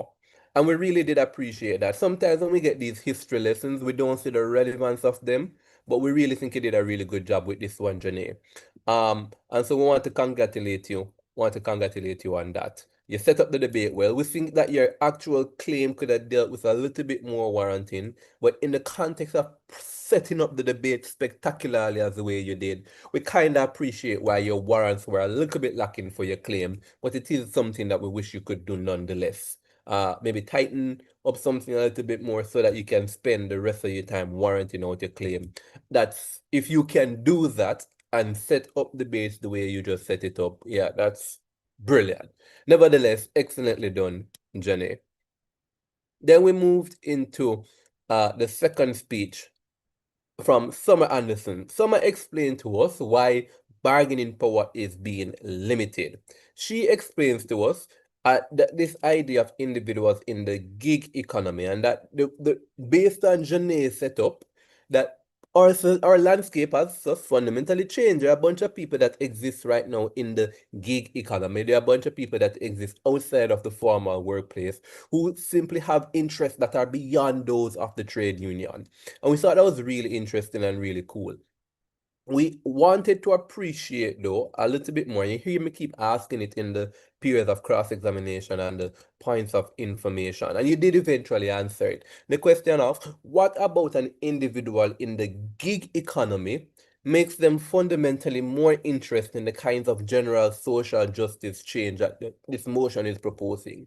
Like, what intrinsically about them makes them want to align with a trade union so that a trade union will actually be fulfilling what it is that they desire out of a civil service organization. You told us when you answered us in the cross-examination, but we think because so much of the premise of your arguments was based on that assumption, it would have been good if we knew that from jump, your justification for that before you went into it. But nevertheless, we thought it was really interesting. We thought it was really good. I think the analysis that fundamentally trade unions are losing their power simply because they haven't expanded, they haven't looked into what other people care about, and that the individuals in the gig economy care about far more than trade unions are offering. And then that is a significant reason why their bargaining power has been so severely diminished. We found that to be really interesting. And of course, Sharian, you did a good job of summarizing the debate. The only question that really stood out for the judges at the end of your speech, at the end of the debate rather, two questions. One, again, how is it that a gig worker is going to care about the trade union in particular? Like that claim, I don't know if it was like a hard claim to substantiate or it wasn't a fully substantiated claim, but we're still struggling with that at the end of it. And lastly, the thing that we really wanted to know that wasn't answered, Khaleesi asked a very important question. She says you're acting as if the issues that are causing trade unions to not be functioning effectively are solely internal, such as membership buy-in. But there are external factors that are pressing down upon the trade union that are causing them to not get the outcomes that they want, such as lack of resources and other examples that Khaleesi explained to you. And we didn't feel that we get a real enough response to that particular issue. Because if the issue is indeed external, right, then no amount of lobbying to different cross sections of society or including what they care about into it is going to make the trade unions any better. And that's something that we definitely wanted some stronger contestation to explain why it's not external, or even if it is external, that can be fixed internally. We didn't really get that deep of a response to it. I say all of that to say, and I hope my OA doesn't paint the picture that you guys did poorly. Because if it did, let me tell you the scores. Knox College ends on 274 points. So that score places you definitively in the upper echelon of the leaderboard thus far. I hope my OA doesn't imply that you didn't do well, because you objectively did. Just some points of consideration going forward. So, congratulations, Knox College, 274 points, advancing into round 2. The best debater from this match comes to us from Knox College, naturally. It was really close between the first speaker, Janae Scott, and the second speaker, Summer Anderson. Ultimately, the judges considered that Summer Anderson was the better speaker in the debate by 1 point. So, congratulations, Summer Anderson.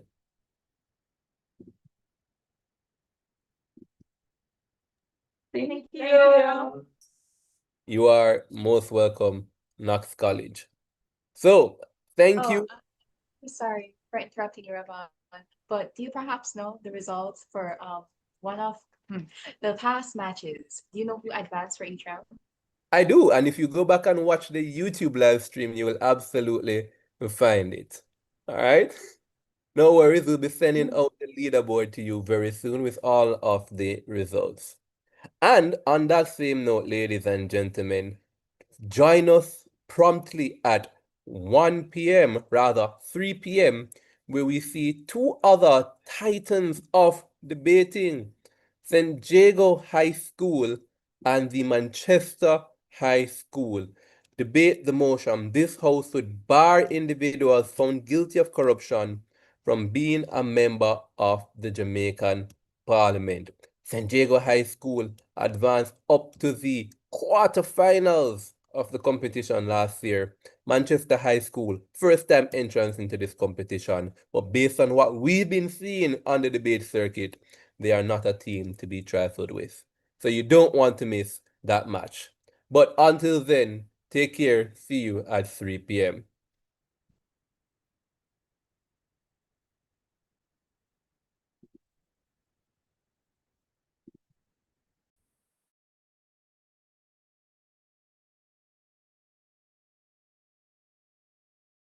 Sir, Hey, Shana, we can talk because this is being streamed still. So I'll shoot you a message.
Greetings, Katara Robinson.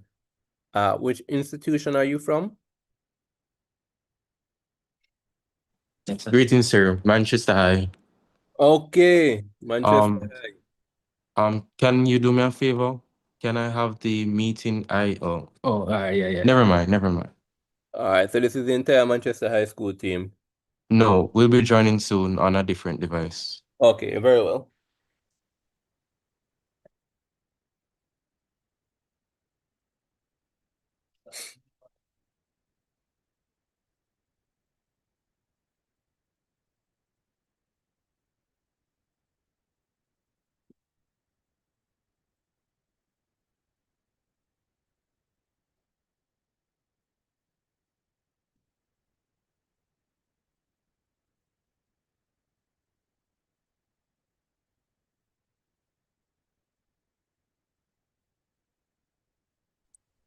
Hey everyone, I'm back. Awesome, awesome, Carl. Let me go ahead and give you this.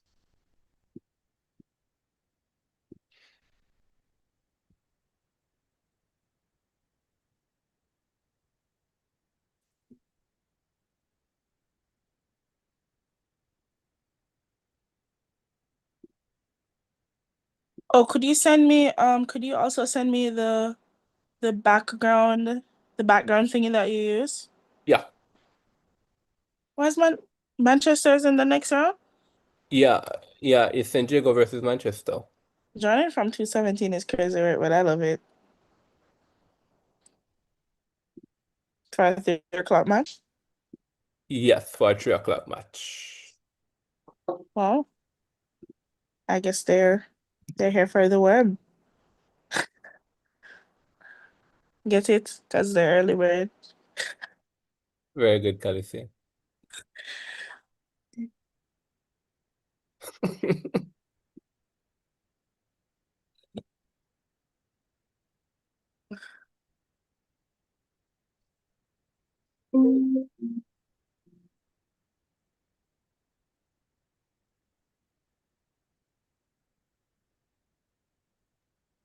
Can you hear us? Yes, we can hear you guys. Thank you.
Good afternoon, everyone.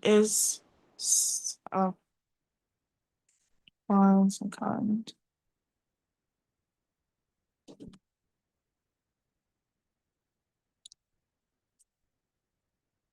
Manchester High School, are you guys present? Can you hear me? Yes, we're hearing. Could you please turn your camera on so I can do a quick audio-visual test to make sure everything's good before we start the meet?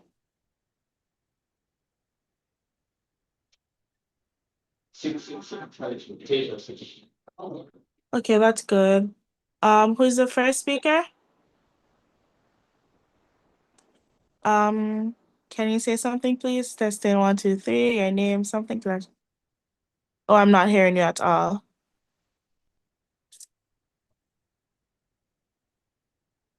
Like the previous camera position was better as well.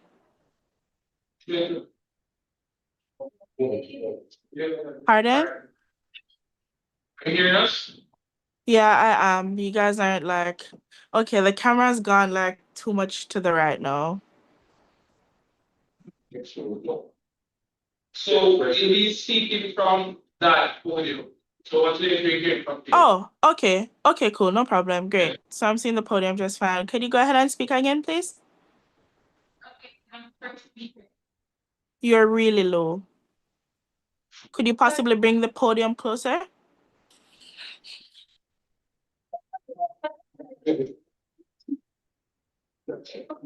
Okay, go ahead. Speak, please.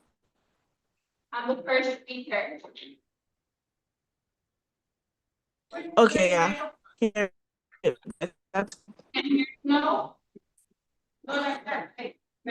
yeah, I'm hearing. Can you print more of that? Break it up. I'll ask you to speak. Because guys in an empty room, I'm hearing the echo, and it's affecting it on the others. Can you speak?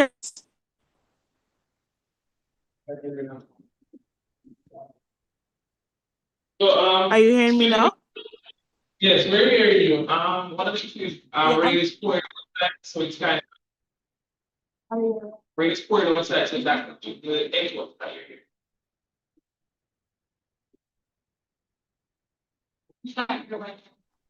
okay, yeah, sorry about that. Go ahead.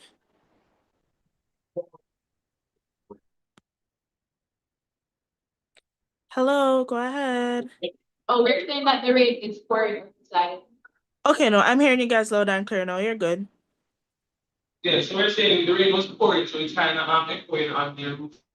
Oh, okay. Well, it's fine because I'm hearing you clearly now, regardless of the rain. So you're good. You guys are good.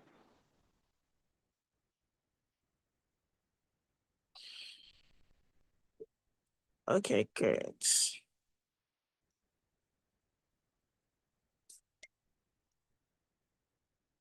Is St. Jago here? Hi, Kevon. San Diego is here.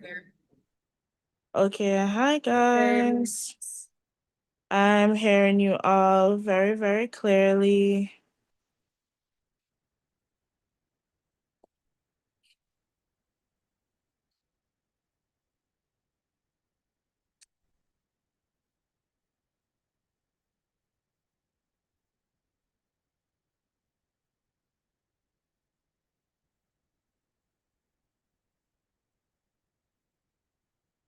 Okay, thank you.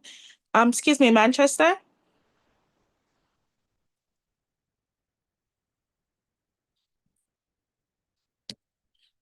Hello, Manchester. Hi, can you guys hear me?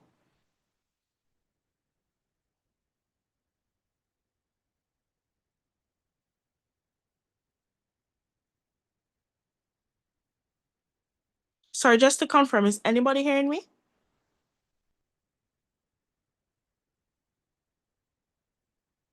Yes, miss. Okay, you guys are hearing me. So it's Manchester's audio then. Oh, they fell out. Okay. I'll wait for them to return.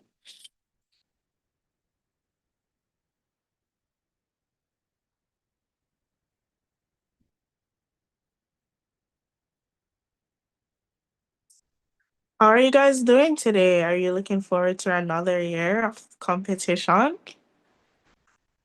We are, Miss. Amazing. I love to hear it.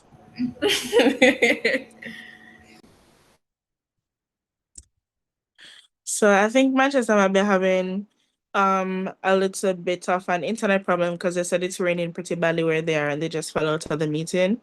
So I'm going to give them a few minutes to rejoin and also wait for the rest of my wing adjudicators to join as well.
Oh, Manchester, you guys are back now? Can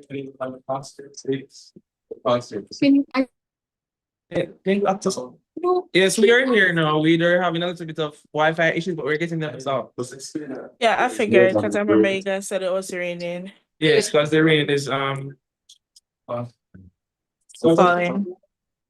Okay, no problem. Well, you guys have a few minutes to get that sorted because we're still waiting on one of the wing adjudicators, so no worries.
Yes, I'm hearing you. You guys are breaking up a little bit though. I think your connection is still acting up.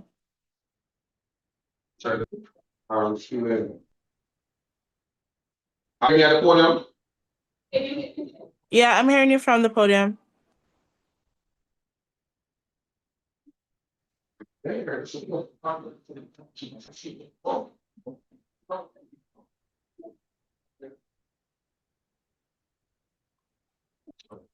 Manchester, how's your connection now?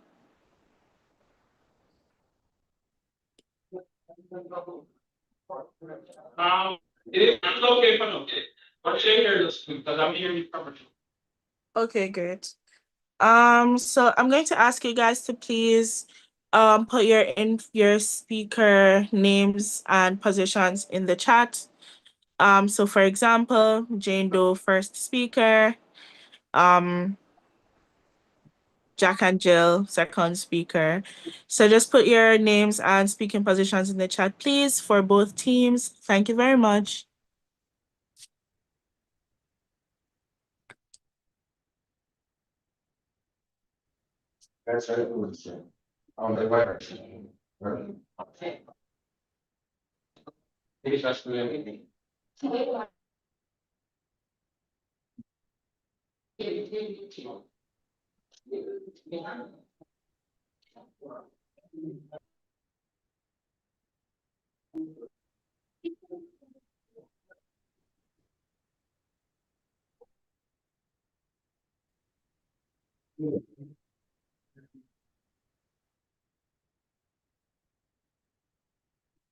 Marion Johnson.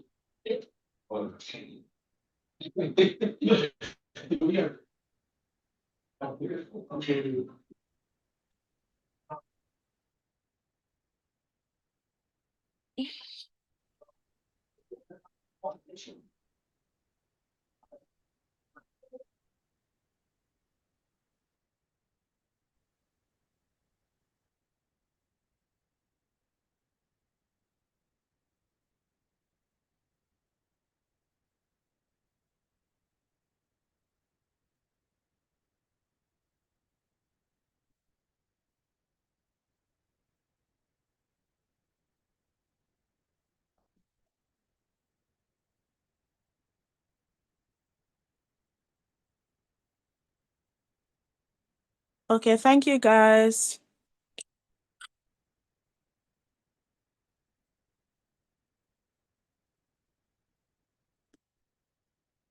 Just checking again. Can everybody hear me properly?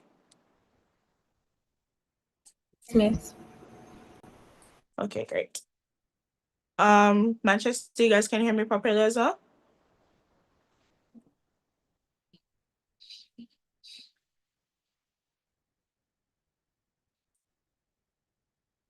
Manchester?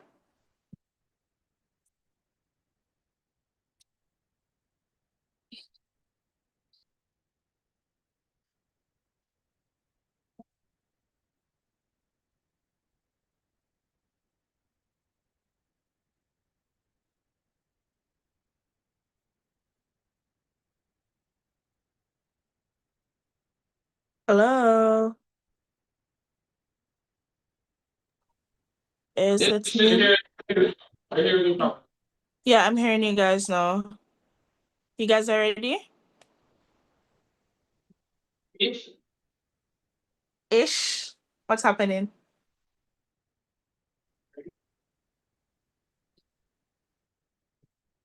Ready?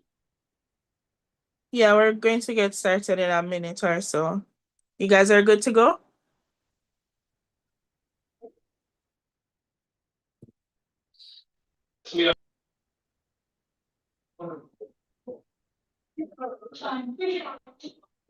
Wait, your audio is breaking up a little. Can you say something again, please?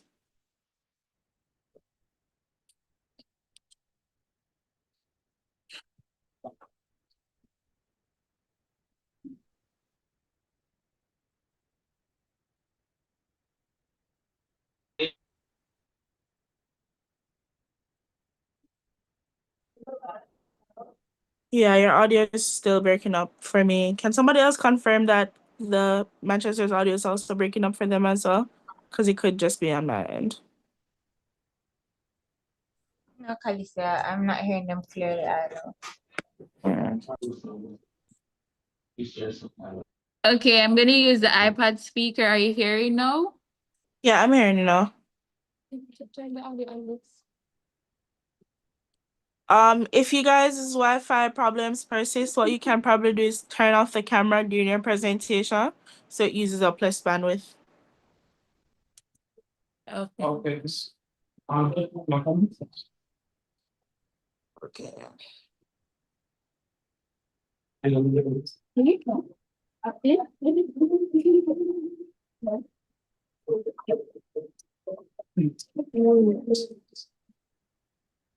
Okay,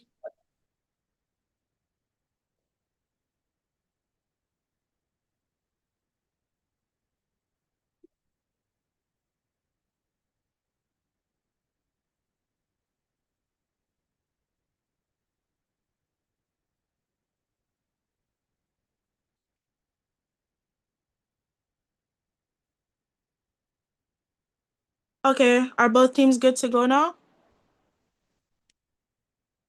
Yes. Because that is connected.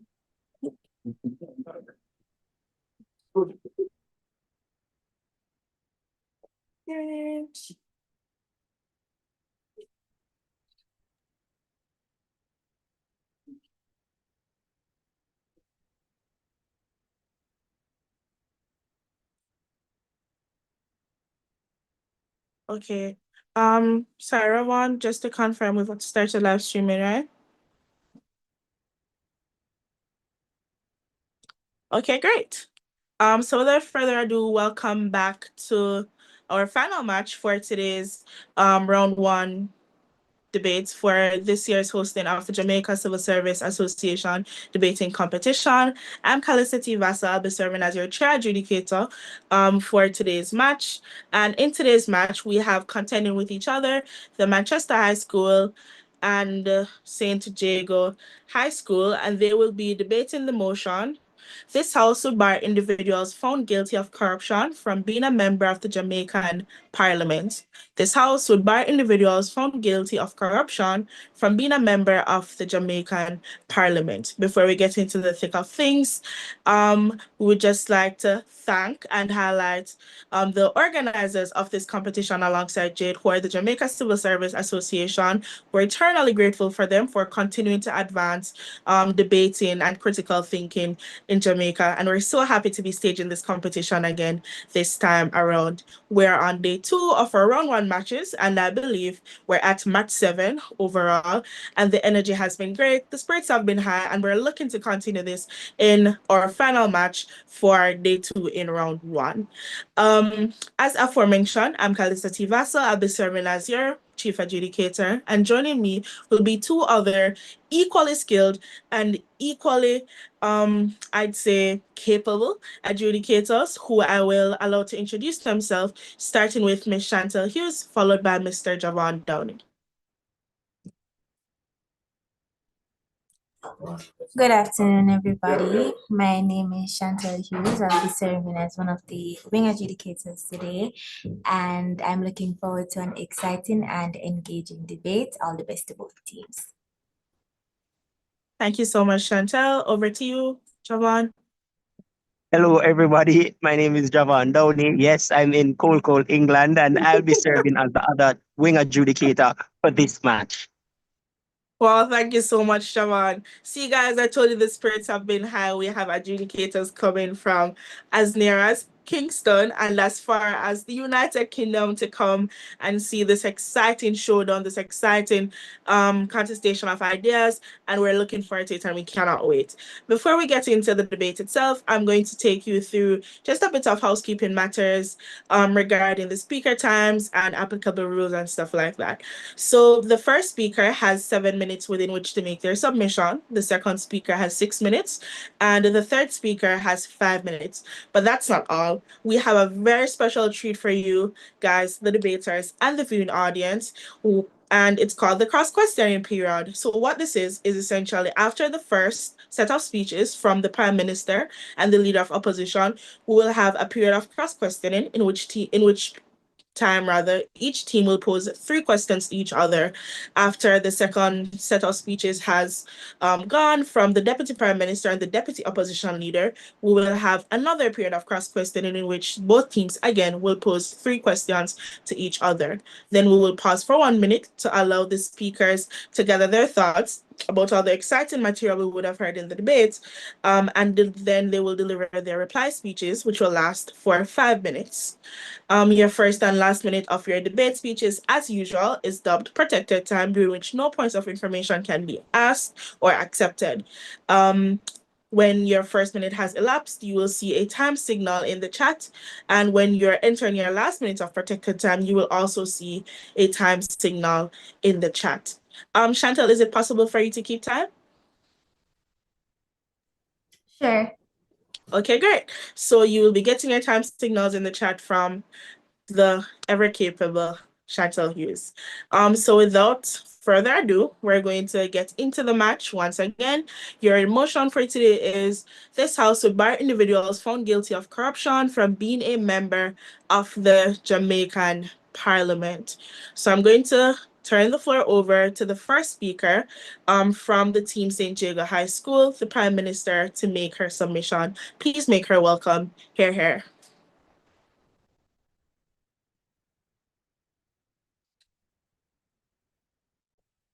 Good day, adjudicators, timekeepers, members of opposition, and esteemed members of the House. To begin this debate as the first speaker, I will contextualize the motion by defining the key terms. To bar someone is to legally prohibit or restrict an individual from performing a specific action or holding a particular position, with legal penalties for any breach.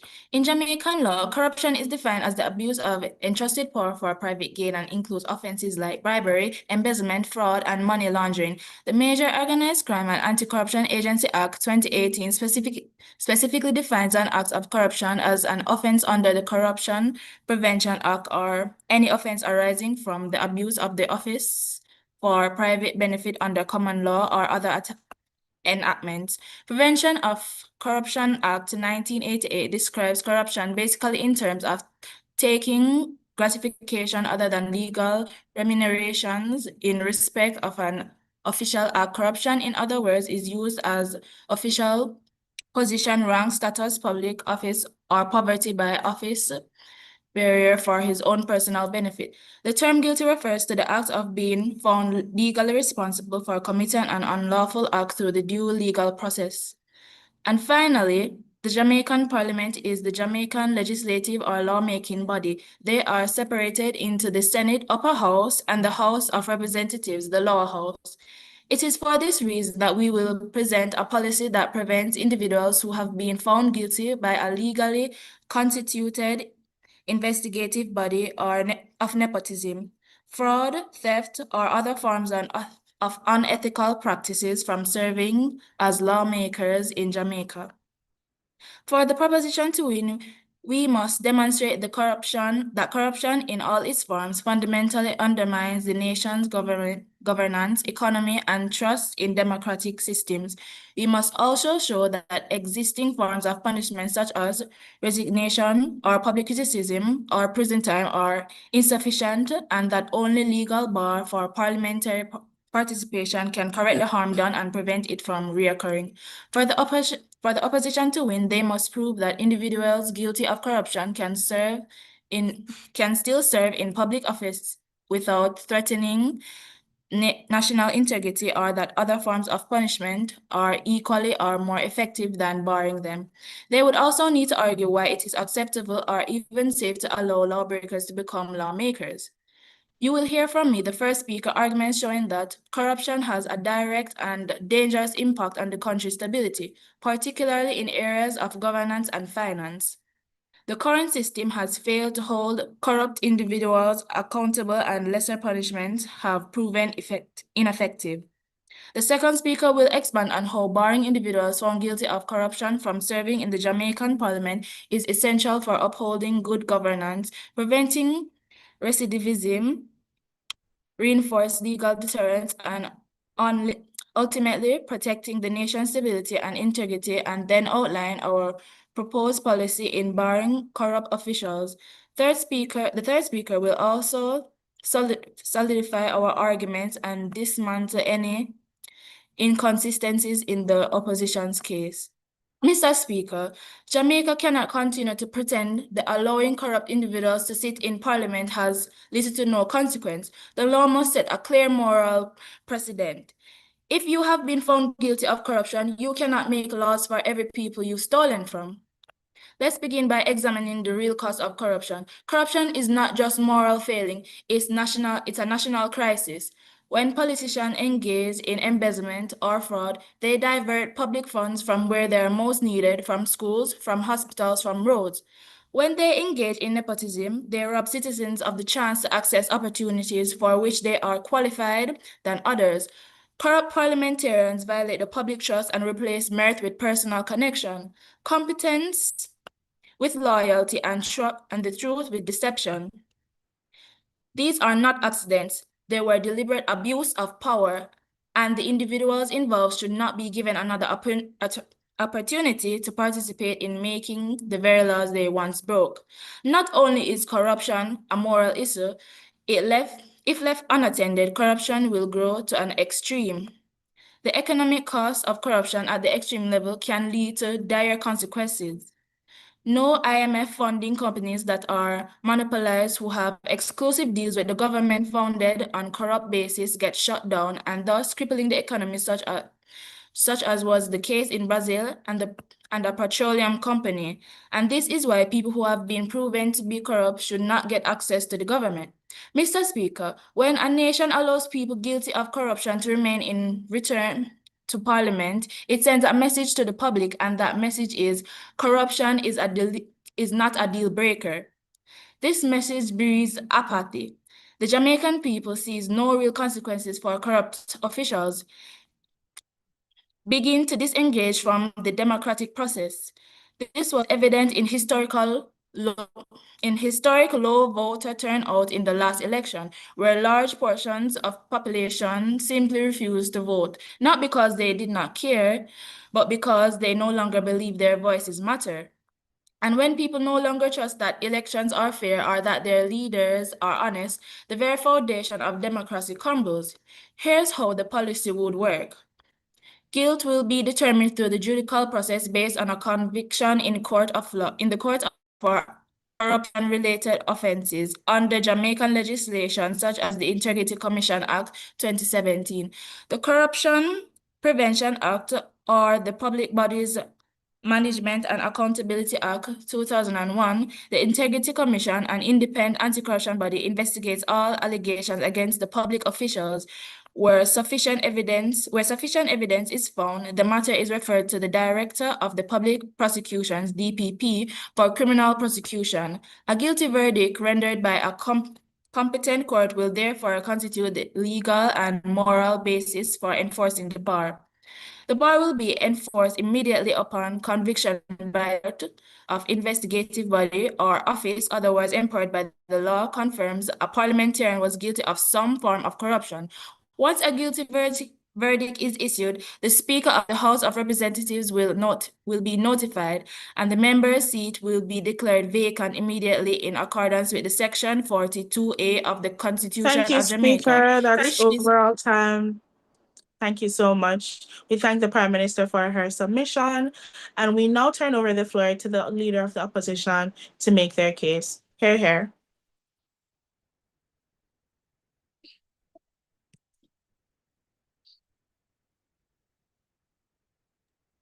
We're here.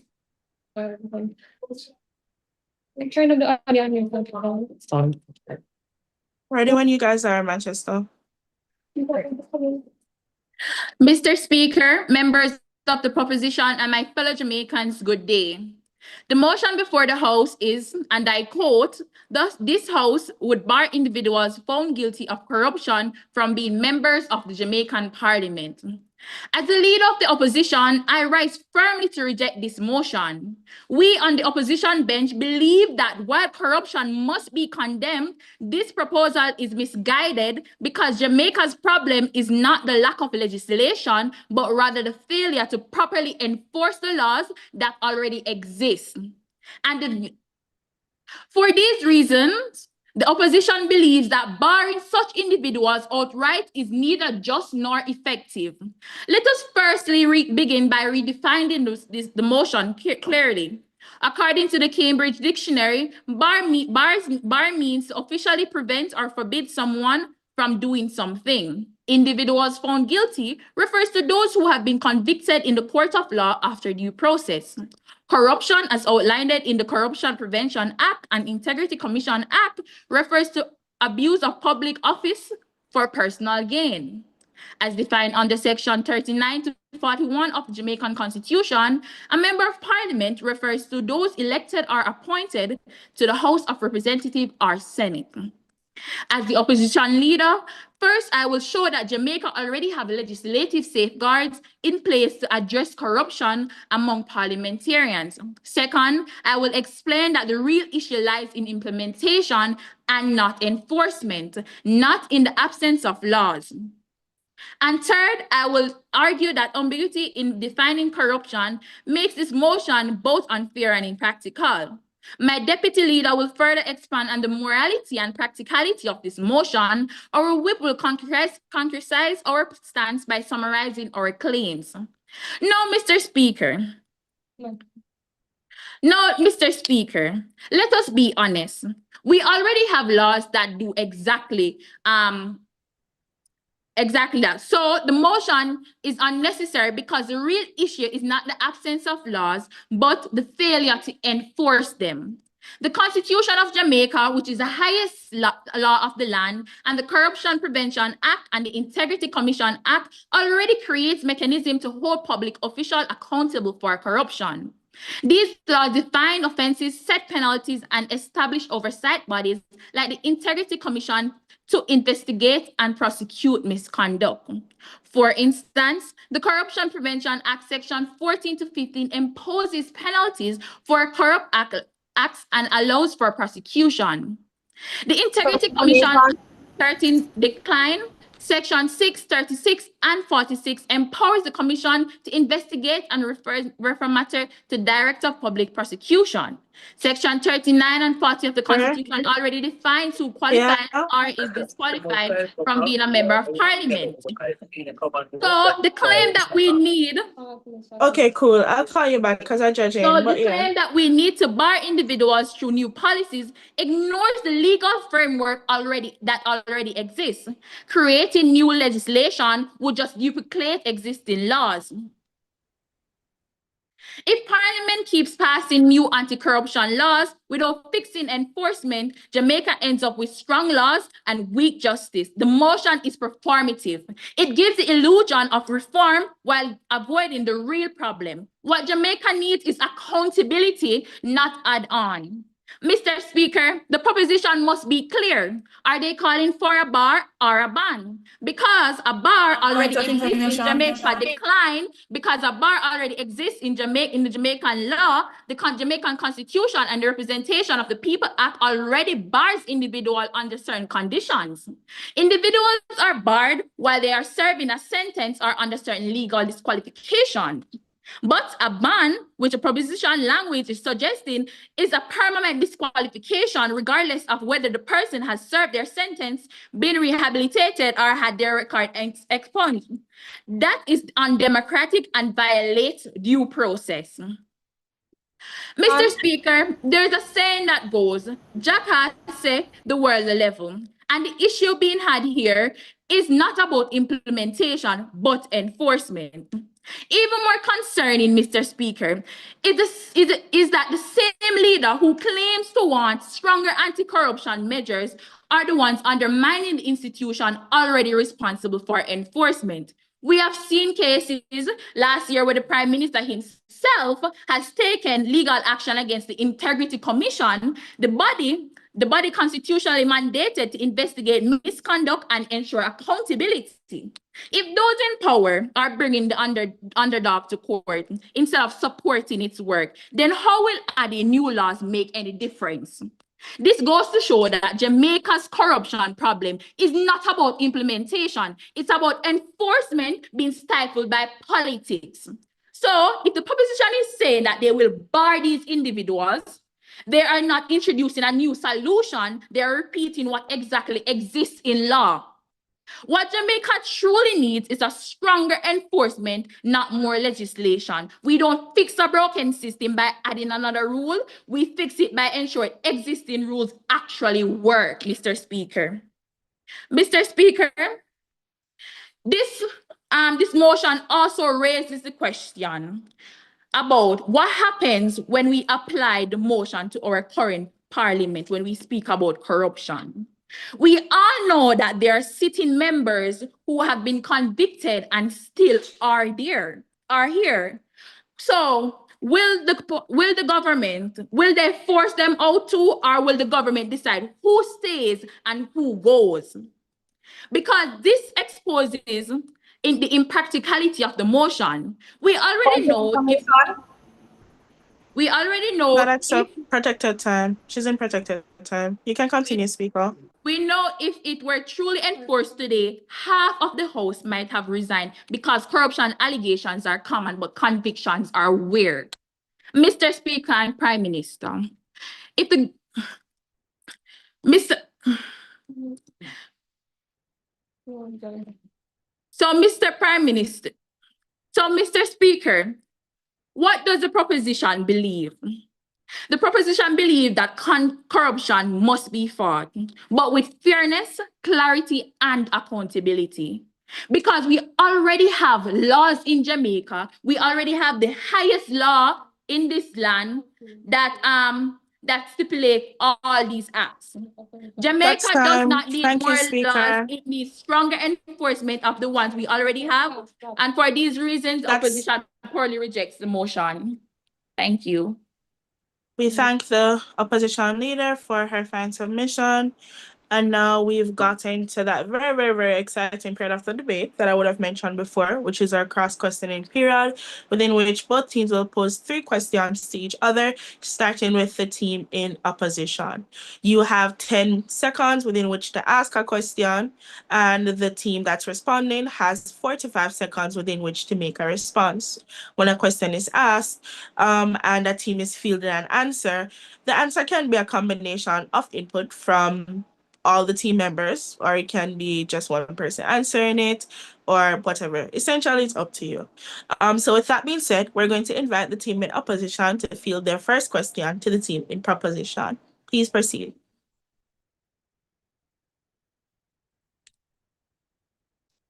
The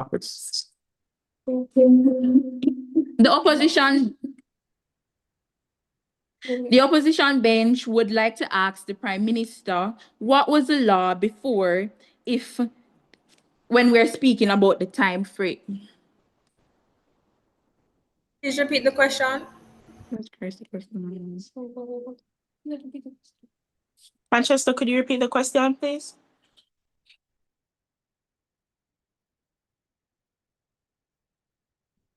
Hello? Manchester? Are you hearing us, miss?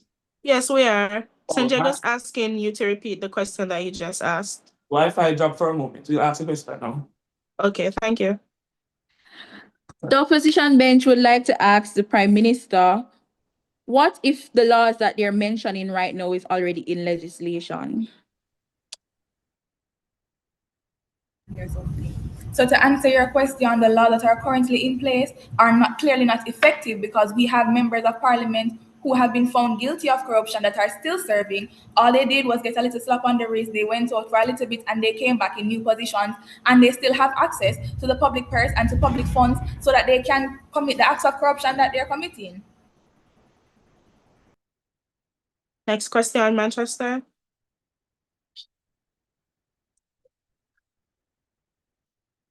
This one.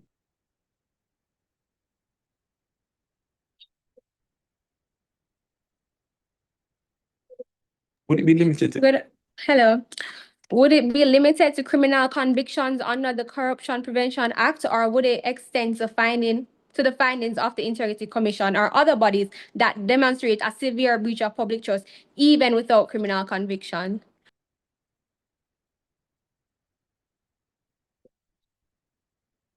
Repeat that one more time, please. You're a bit shaky. Would this new legislation be limited to criminal convictions under the Corruption Prevention Act, or would it extend to findings of the Integrity Commission or other bodies that demonstrate a severe breach of public trust, even without a criminal conviction? Okay, so those acts that you stated before, after a period of time, they can come back. In our policy, what we're advocating, we don't want them to come back. We don't want them to come back and do the things that they did before. We don't want them to erode the public's trust. We believe that as lawmakers, they should be held accountable for the laws themselves. They themselves want other persons to keep. About if the legislation, the ban, would have been implemented by other legal bodies. What was outlined in the policy given by our first speaker is that these bodies would come together, the IC. Okay, that's your response time has elapsed. Thank you, St. Jago. Manchester, your final question?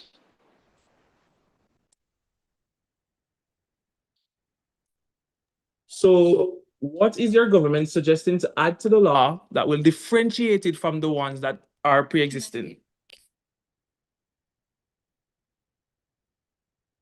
All right, I never hear anything you just said a while ago. Can you go again, please?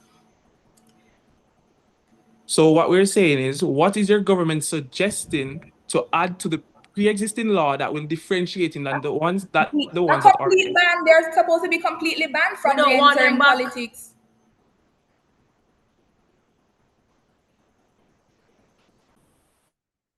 St. Jago, is that the entirety of your response? Would you like to add anything? That's it, miss. We don't want them back. Okay. Okay, thank you. Thank you, Manchester, for fielding your 3 questions. Now we're going to flip to the other end of the aisle and ask St. Jago to pose their 3 questions to Manchester High. The floor is yours.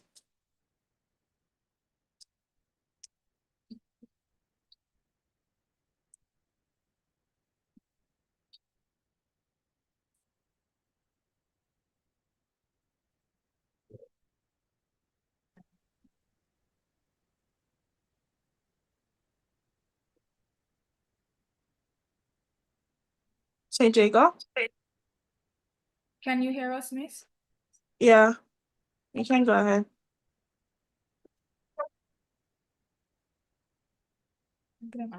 How does reinstating a court? How does Sorry, reinstating? 1 second. I think, is it a case where both of you, like there's more than one device being used on your end? Because can you mute the audio of the next one? Because when you speak, I'm hearing it. Okay, go ahead now. How does reinstating a corrupt politician encourage more reform rather than signal that corruption carries no real consequence? That is exactly our question right now. The motion clearly states this is a bar, not a ban. That is why we're in complete opposition of this motion. You are clearly confused. Please to know that, Madam Speaker.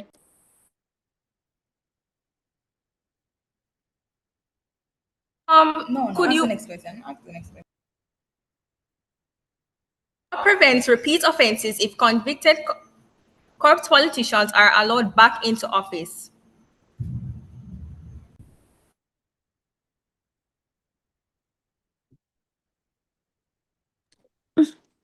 Sorry, could you repeat that question?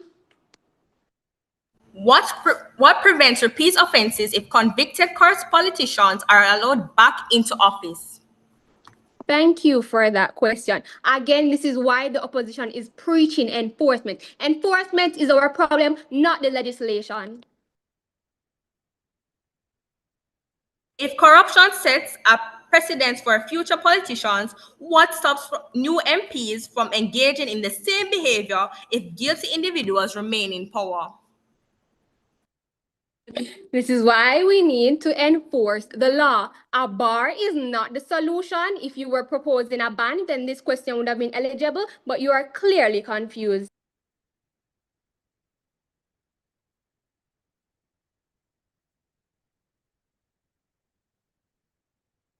Okay.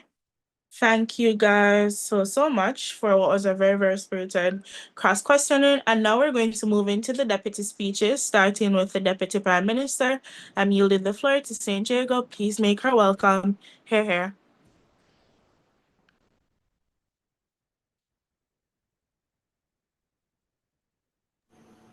So, esteemed adjudicators, worthy opponents, and my honorable teammates, good day. Today, the proposition continues to uphold that individuals found guilty of corruption must be barred from serving in the Jamaican Parliament. Before diving into my substantive arguments, I will refute the claims made by the opposition that must not be allowed to stand. The first opposition speaker claims that laws are already in place to curb corruption, but as we can clearly see in our current status quo, these laws are doing nothing, as we currently have members of parliament who have shown themselves to be corrupt that are still able to serve. These laws are hollow attempts to claim that they are means to ensure accountability. But Mr. Speaker, if something is not effective, should it not be changed? Now, I'll continue explaining the policy outlined by the Prime Minister.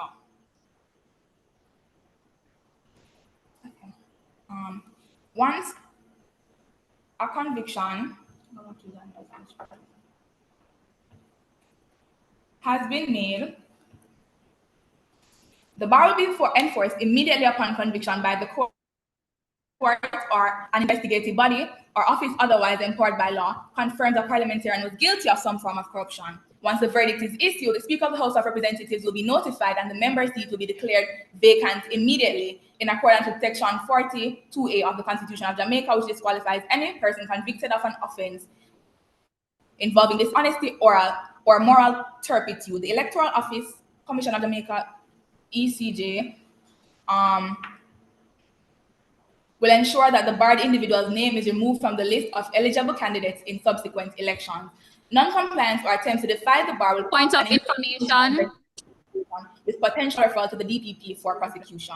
Convicted individuals will forfeit all parliamentary benefits and pensions, serving as a financial deterrent. Wow, this is so slow. Point of information. Mr. Grant, it's not loading. It gone blank. The screen gone blank for me. Sorry, St. Jago, are you guys having technical difficulties? No, as in the Google Docs is not loading. St. Jago, are you guys having technical difficulties? Can you hear us? Yes, we can. I'm asking if you're having technical difficulties. Ms. Lasso? Okay, you're something unmuted? No.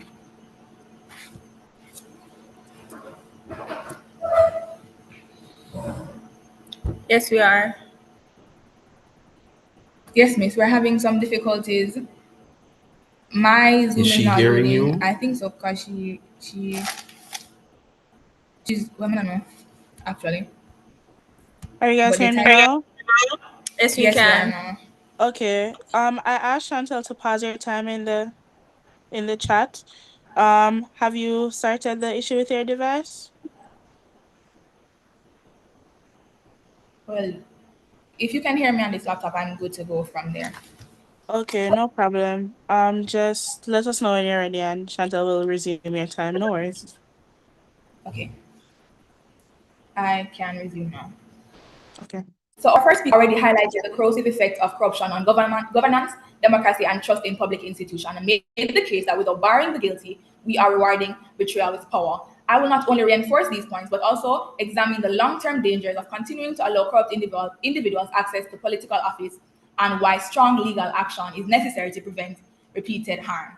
Mr. Speaker, when someone has been found guilty of a serious breach of trust, of stealing public funds, using influence for personal gain, or appointing friends and family in high-paying positions without merit, that is not simply poor judgment. That is a calculated abuse of office. So why are we treating political corruption as a minor? If someone is convicted of pedophilia, we do not allow them to work around children again.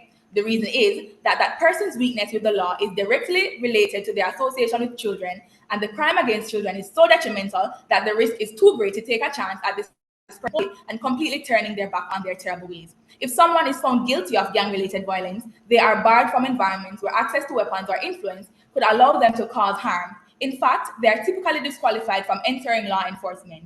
This is because that line of duty has a direct connection with their weakness with the law and the risk that turn them into super criminals, having access to high-powered weapons, advanced crime-fighting strategies that they could use to train other criminals. Is too high to take a chance at them being reformed. Similarly, we should not allow individuals found guilty of corruption, a crime that harms a nation, to walk right back into the halls of power.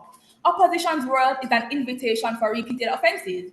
According to the World Bank, corruption is often habitual and self-reinforcing. If an individual was willing to abuse public funds once, chances are they will do it again if given the same access. Let us not pretend that corruption is accidental. It is premeditated and opportunistic, often deeply ingrained in individuals who see the public purse as a personal wallet. By refusing to bar these individuals, we are essentially tempting a thief, handing them back the keys to the vault and hoping this time they do better. We, the proposition, say enough is enough. Secondly, barring convicted individuals sets a necessary legal and moral precedent. Some may argue that we already have laws criminalizing corruption, such as the MOCA Act, the Corruption Prevention Act, and the Integrity Commission Act. That is true, but here is the reality. A law without enforcement is merely a suggestion. Point of information. Thank you. These laws are hollow because there is no permanent consequence beyond short-term resignations or temporary suspensions. Corrupt individuals who are implicated in serious acts of misconduct are still within the political ecosystem. They remain influential, they re-enter public life, and they continue to shape Point of information. accepted.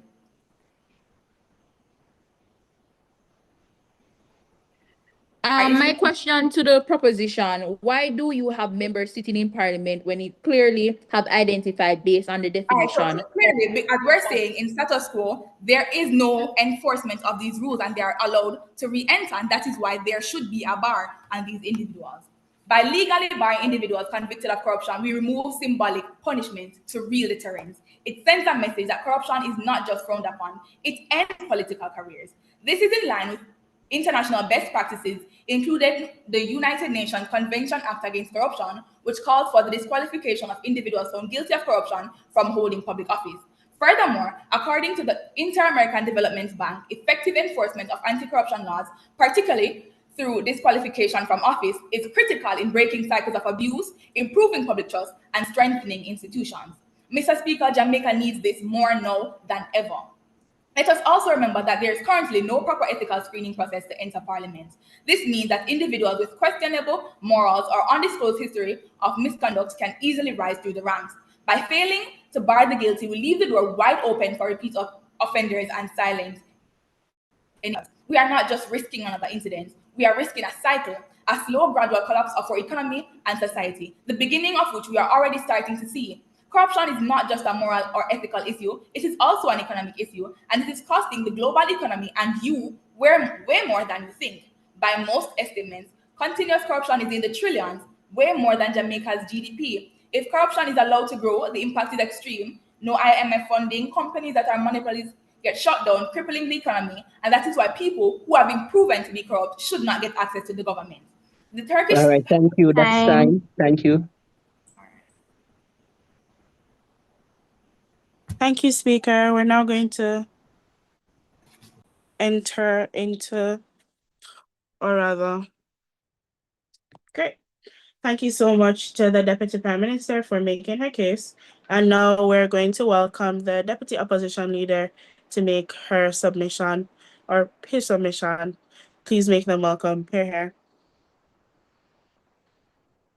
All protocols observed, I, the Deputy Leader of the Opposition, rise today on behalf of the Opposition to strongly object the motion, not because we support corruption, but because we support the rule of law, the Constitution, and the integrity of our democratic institutions. Let me be clear. We all agree that corruption is absolutely atrocious.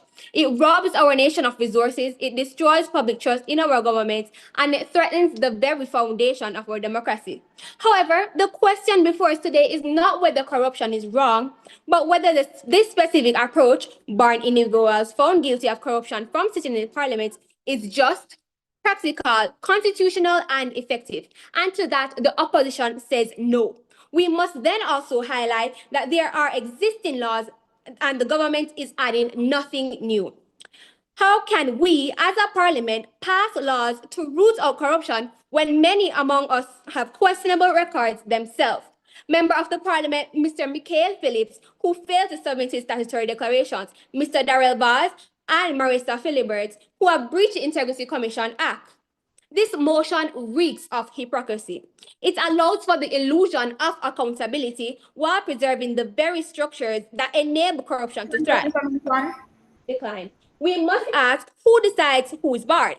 As per the statutes of the Integrity Commission Act, the Commission shall, subject to Section 34 and 36, be ultimately responsible and accountable to Parliament for all matters to the function of the Commissioner and monitor and report to Parliament on the operation and effectiveness of the provisions of this Act.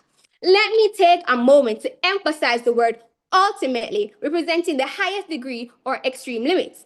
However, this is not done without hindrance. One such being the Honorable Prime Minister himself, as my opposition leader has mentioned, by taking the commission to court for carrying out the task they were supposedly assigned to do. It seems as though then, Mr. Speaker, that the Integrity Commission was only established to work in favor of the government, a facade, a sham, a fantasy that perpetuates good governance, but rather prevents a more convincing and less convincing medium to facilitate corruption decline. So then I must ask, what will stop the proposition from infringing on the redundant act of which we are currently debating on? What will stop them from abusing it and manipulating it in ways that align with their own agendas? I cannot emphasize enough, enforcement is what we actually need. If we truly seek reform, let us start with meaningful institutional change, transparency in financing, and public accountability, not decorative bans that appear effective but mask the deeper rot. Secondly, it cannot go unnoticed that the government stance completely undermines the supreme line of the law, the Constitution, which clearly and irrefutably defines the qualification and disqualifications to becoming a member of Parliament. If the government finds the collection of the Constitution, the People Representation Act, the Corruption Prevention Act, and the Integrity Commission Act insufficient in providing adequate guidelines so as to create new legislation, why not reform the Constitution? Why create so many variables of the same statutes rather than addressing it and amending it at the head? Furthermore, these variations create such strict guidelines for our political officials that it creates a situation of unconstitutionality limits and undermines the candidates. This then infringes on our constitutional rights of our people to exercise their political franchise. After all, we are a democracy. We are for the people, by the people. If the cases of these corruptions are made public and the population still chooses to vote for them, then so be it. For the people, by the people. Exercising one's franchise and choosing to vote a representative can go far beyond legal proceedings and vary per individual. To support this motion would be to undermine the very foundation upon which this democracy stands. If we begin disqualifying individuals arbitrarily based on past mistakes or political convenience, we set a precedent for abuse, not to mention the blatant account of discrimination. Why only take such drastic measures with corruption and not other criminal offenses? So why is it that, as the Jamaican power states, the same knife with stick wood should stick sheep? So why is it that some found guilty of corruption faces extensive punishment, but some, in the cases of the former Minister of Energy, Mr. Andrew Wheatley, whose term was not ended as a sanction of his actions? Thirdly, this motion opens the door to expose facto laws. Laws applied retroactively to criminalize or penalize actions that were legal at the time. If a person who previously found guilty of corruption before this motion was passed, then what is to happen to their office? What statutes of limitation should apply? Who would assume their position? Mr. Speaker, this is simply generating a blueprint for chaos and disaster, leaving half of the cabinet empty to be later occupied by those whose hands will become unclean due to the corruption embedded in the system. And this leads me to my final point. The motion contradicts the principle of rehabilitation and reintegration. Every justice system, including Jamaica's, is not built on one punishment, but on reform by giving individuals a chance to change and reintegrate into society. If a person convicted of corruption has completed their sentence, they have paid their debt to society. To continue barring them from public service adds on an extra layer of punishment beyond what the courts impose, violating the constitutional principles of proportionality. Consider former officials and sitting MPs who have served their time engaging in anti-corruption advocacy or community reform. Under this motion, such individuals would, under this motion, such individuals would be banned. The Integrity Commission itself supports reform as a tool against corruption, showing rehabilitation as a method. Therefore, in conclusion, Mr. Speaker, we say this: yes to fighting corruption, but not like this. Not by trampling constitutional rights, not by undermining the law, not by facilitating discrimination, not by pretending Parliament can clean itself, while itself many here remain unexamined. The opposition rests. We thank the Deputy Opposition Leader for her submission. And now we're going to go into our second and final period of cross-questioning, during which both teams will once again field 3 questions each to each other. And we are, as we did in the last period of cross-questioning, start with the opposition team. So Manchester, the floor is yours. Please feel free to begin asking your questions to St. Jago.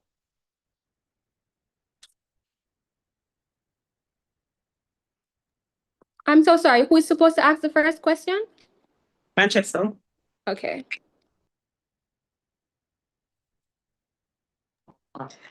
The question to the government is, how will the laws be enforcing that the same ones who break the laws are who make the law are breaking it?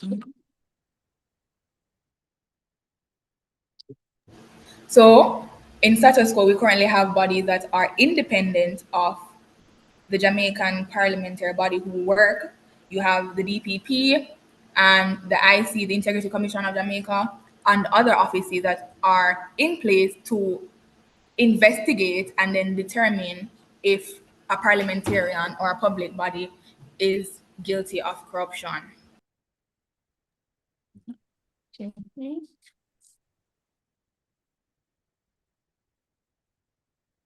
Manchester, second question.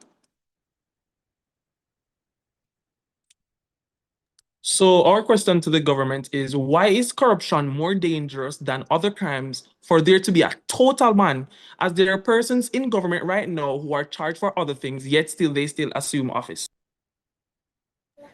Firstly, we currently have members of parliament who have been found guilty of corruption in parliament because the current rules, the laws in place are simply not enough to prevent them from entering back. They are still allowed to go back in there and still allowed to engage in corruption. And that is why we're saying that there should be a permanent bar, on which I saw your speaker clearly simply does not seem to understand what a bar is. It is a synonym for ban. So we're saying that we should put them out of office. Now, you were asking.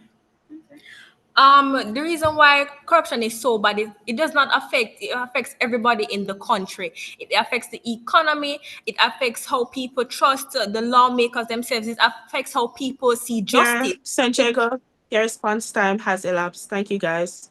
Manchester, your final question. Our next question to the government is, how will they get the parliamentarians out, seeing that they have been duly nominated by for parliament?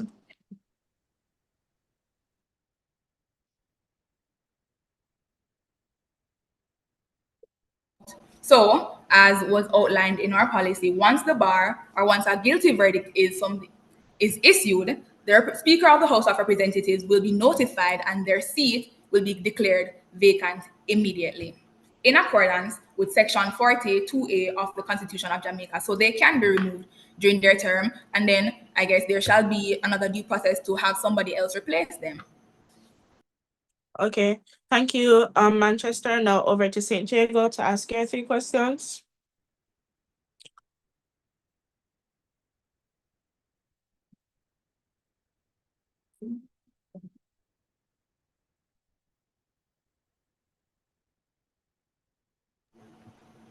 How can citizens trust a parliament, that allows proven corrupt officials to continue influencing legislation and national budgets?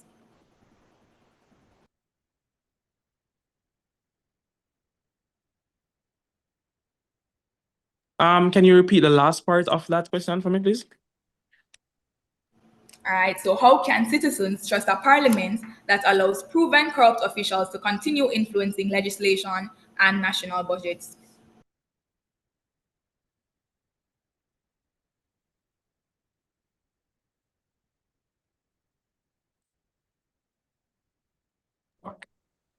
Okay.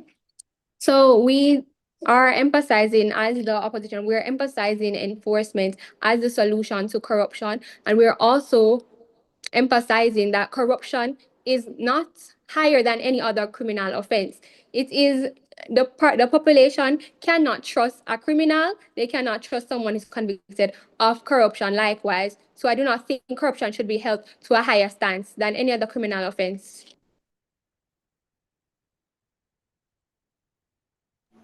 How can voters exercise meaningful choice if corrupt individuals are able to continue shaping policy in ways that benefit themselves rather than the public?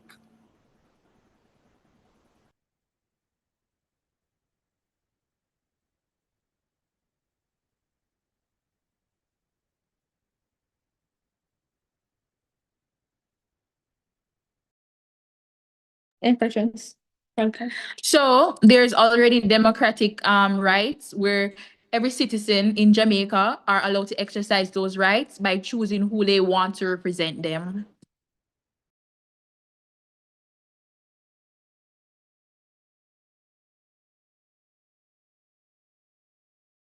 Okay.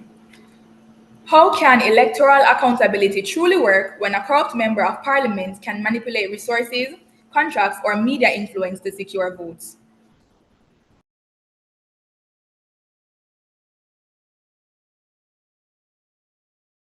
All right. So firstly, what we have to do, we have to revisit your definition of a bar versus a ban. Because what you're saying is that we're going to ban them permanently from office. We are talking about rehabilitation of members who have been found corrupt before and enforcing this rehabilitation so that other new parliamentarians that are coming into office will follow this guideline. Additionally, this legislation that you are now proposing can be equally manipulated if enforcement is not key.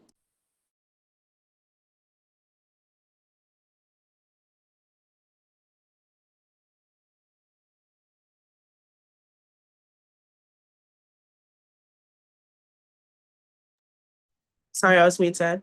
And that wraps up the final period of cross-questioning, and now we're getting into the final stretch of this debate, which will be the reply speeches that will last for 5 minutes each. However, before we get into the reply speeches, we're going to give the speakers 1 minute to gather their thoughts and dot their I's and cross their T's before we get into the speeches. So Chantel, please put 1 minute on the clock, and when the time has elapsed, you will proceed.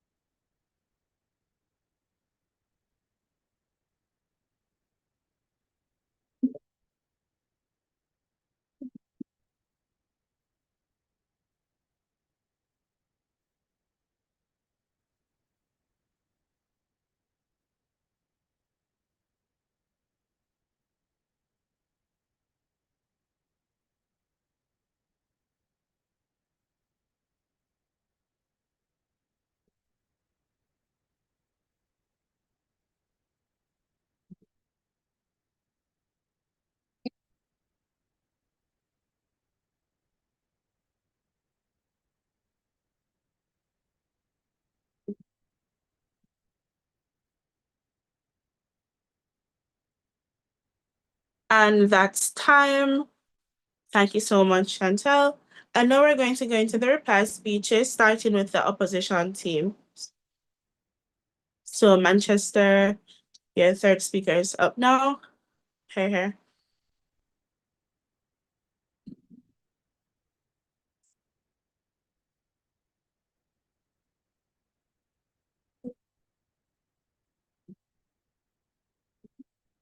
All right. Are you hearing me? Are you hearing me clearly? Yes, I'm hearing you. You can proceed. All right. Esteemed adjudicators, members of both the opposition and proposition bench, a pleasant afternoon. Madam Speaker, with our Jamaican vernacular, you'd understand a few Jamaican proverbs that directly connect with our compelling arguments against the moot that proposes a bar on individuals found guilty of corruption from becoming a member of parliament. One of such is, and I quote, every dog get him day and every puss get him 4 o'clock. This proverb asserts a universal truth. Barring someone permanently, which the government is implying, denies them of their day or 4 o'clock. It treats rehabilitation as impossible and imposes an indefinite civic penalty beyond their court-mandated sentence. And now to touch on the electorate. If a person has served their stipulated punishment as designated by the laws of this Jamaica, land we love, why should the government veto the democratic choice of the people in re-electing that individual? Moving on to my second proverb, and I quote, "The same knife will stick goat should stick sheep." Both the Prime Minister and the Deputy Prime Minister arguments are proposing a permanent ban from a political career for that individual. This proposition is extrajudicial, a second punishment that exceeds the penalty prescribed by Section 40 of our Constitution.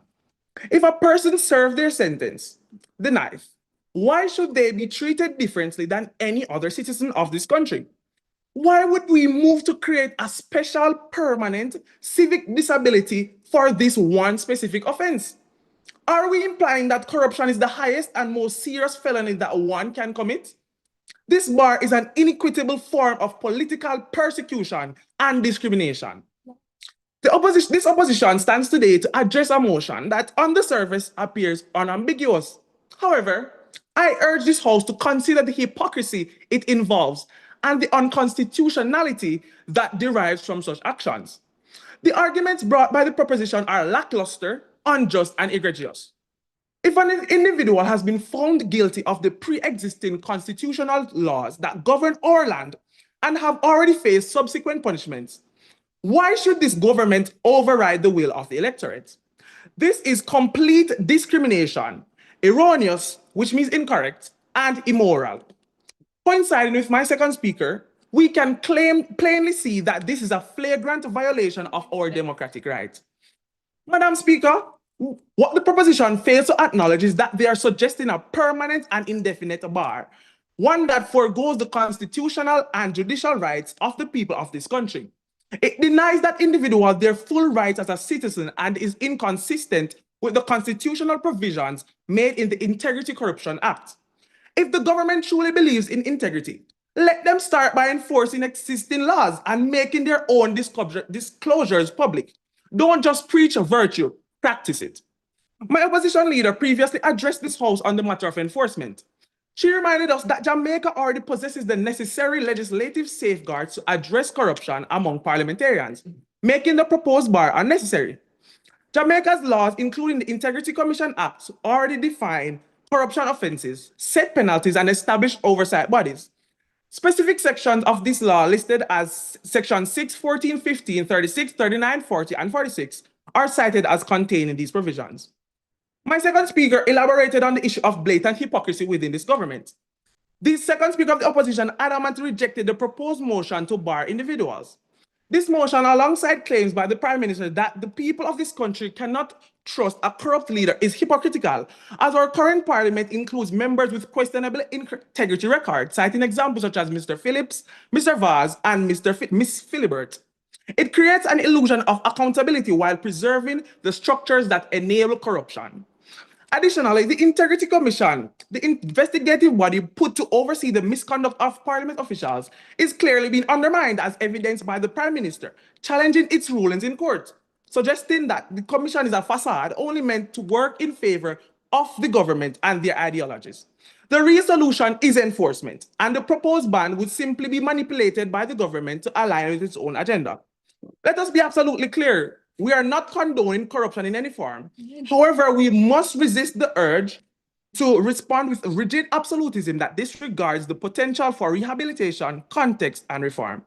We, the proposition, are proud to strongly oppose this motion, as our collective points prove that banning an individual is unlawful, and we should, however, enforce and offer better transparency into parliamentarians as we aim to make Jamaica the place to live, work, raise families, and do business. The opposition rests. We thank the opposition reply speaker for his submission, and we now invite the proposition reply speaker from the team St. Diego High to make her submission and close off the debate. Here.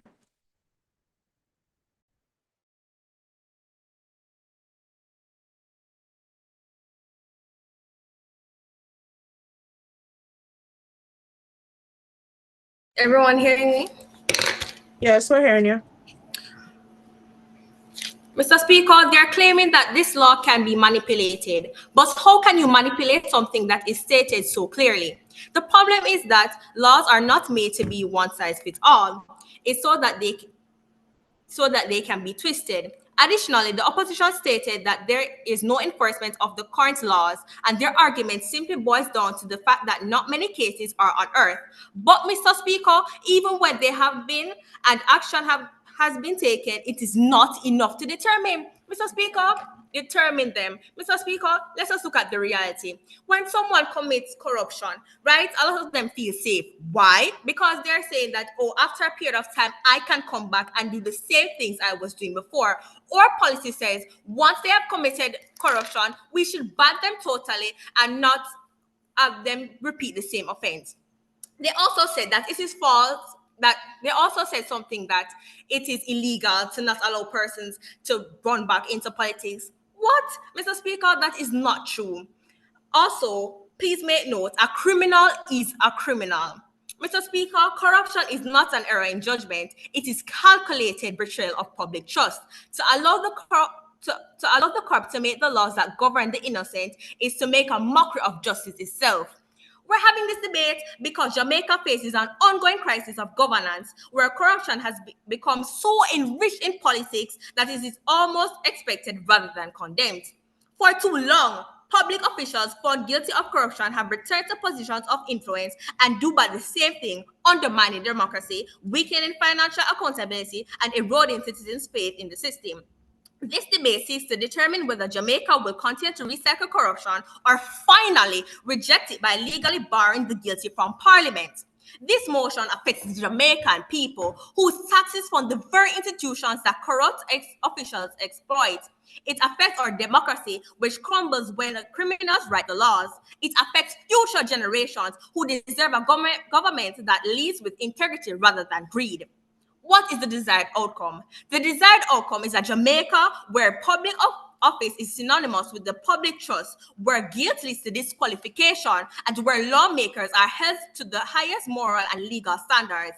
Through this motion, we aim to establish a clear legal bar against corruption and restore the dignity of Parliament. I will state the major classes seen in the debate. Firstly, I will give a summary of the opposition's points. Rehabilitation. The opposition argues that individuals can reform and should not be permanently barred from office. They warn that such a bar could be misused for. They also warn that such a bar could be misused for political gain or unfair targeting. Now, I will tell you why, Mr. Speaker, that these points hold no weight. The opposition's claim that corrupt individuals can change is admirable in theory, but dangerous in practice. Public office is not a rehabilitation center. It is a place of trust, responsibility, and access to national resources. A teacher guilty of theft is not returned to the classroom. A judge who accepts bribes is not returned to the bench. Why should politicians whose corruption affects an entire nation be treated differently? The motion are the guards against political abuse. Guilt will be determined not by partisan opinion, but through due process in the courts, guided by laws such as the Integrity Commission Act, Corruption Prevention Act, and the MOCA Act.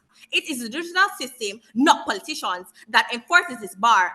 Therefore, political misuse is neither lightly nor permissible. Mr. Speaker, I will not explain why our side of the House is correct. They said people can change, the public can decide, and barring them is unfair. Public service is a privilege, not a right. Politicians are meant to be servants of the people, yet many step on the necks of the poor so that they themselves or their associates can fill their own pockets. Even when they attempt to conceal their corruption, it still manifests in the poor quality of services provided. For example, imagine in this modern age, there are still Jamaicans living without running water, forced to survive on empty promises made for political gain. Integrity is non-negotiable, and corruption destroys public trust. Allowing officials found guilty of corruption to return to power normalizes dishonesty and discourages honest citizens from participating in governance.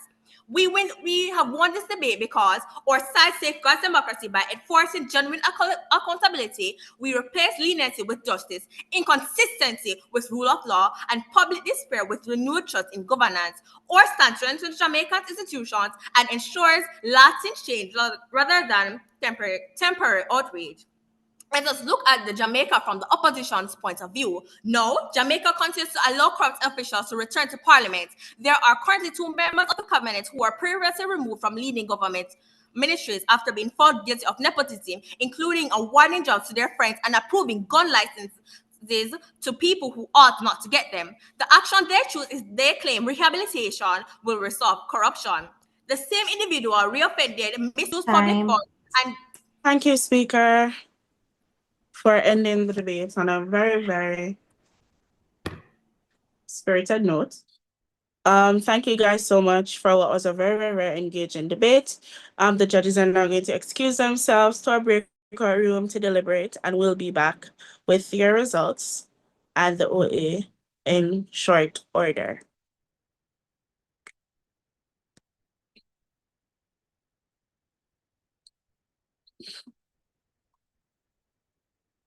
Oh, Chantel, since you have hosting privileges, could you assign yourself, me, and Javon to the breakout room, please? Oh, Chantel left.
Hi everyone, the judges are back. Do we have both teams from Manchester and St. Jago in the room? Manchester is present. Okay, St. Jago?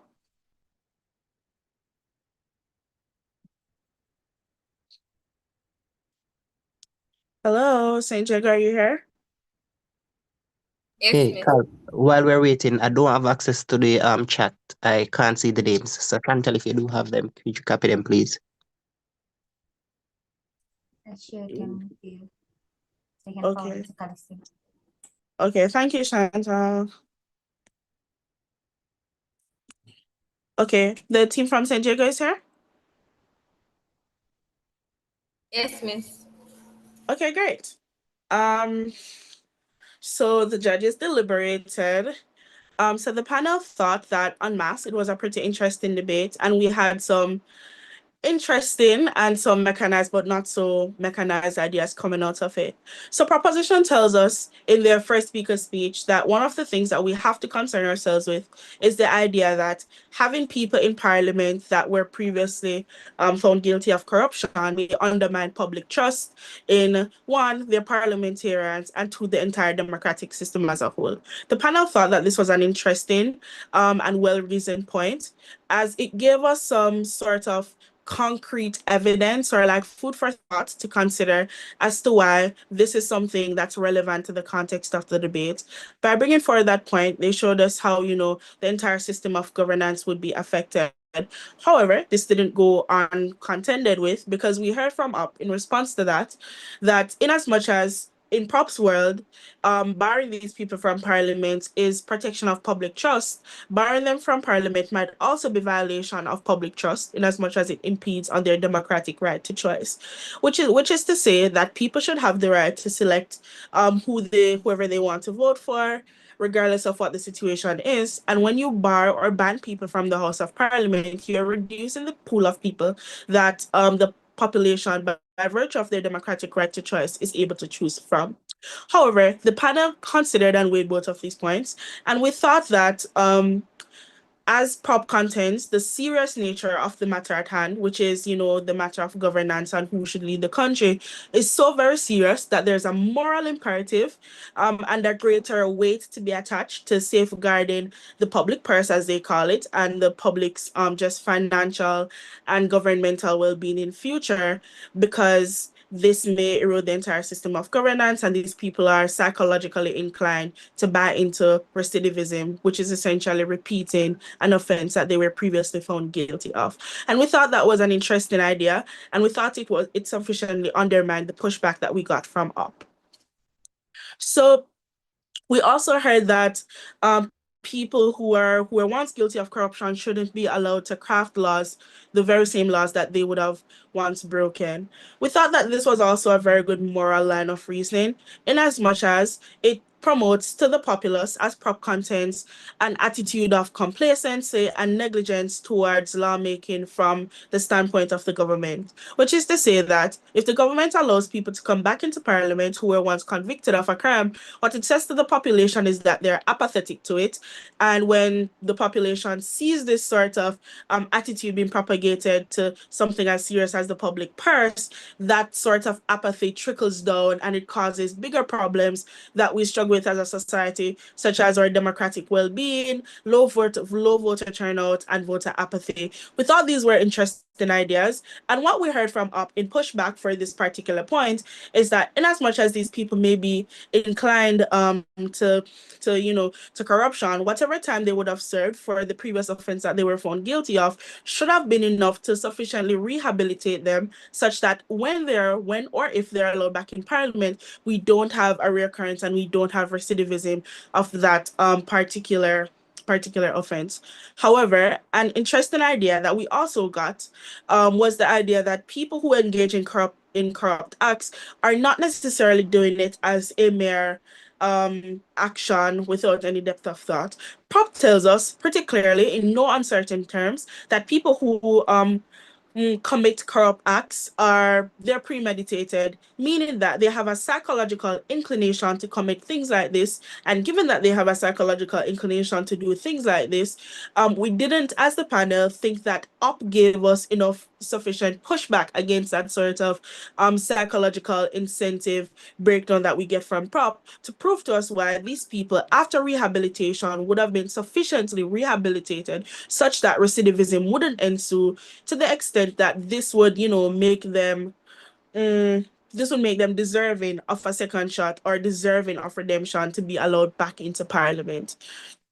So I think there was a concession, or the panel at large thought there was a concession on both sides, that the enforcement of laws currently is weak. So what we hear on the side of prop is that while there are oversight bodies such as the Integrity Commission that are supposed to ensure accountability and transparency regarding matters of governance and elected parliamentarians, that those particular laws, and I think this is a concession on both sides, from both prop and UP, they concede to the idea that these laws and these frameworks aren't being enforced to the extent that they ought to be enforced to, and this is why there is a need for this additional law to ensure that even in a situation where the worst of the worst ought to happen or can happen, it doesn't happen because they won't be allowed back into parliament in the first place.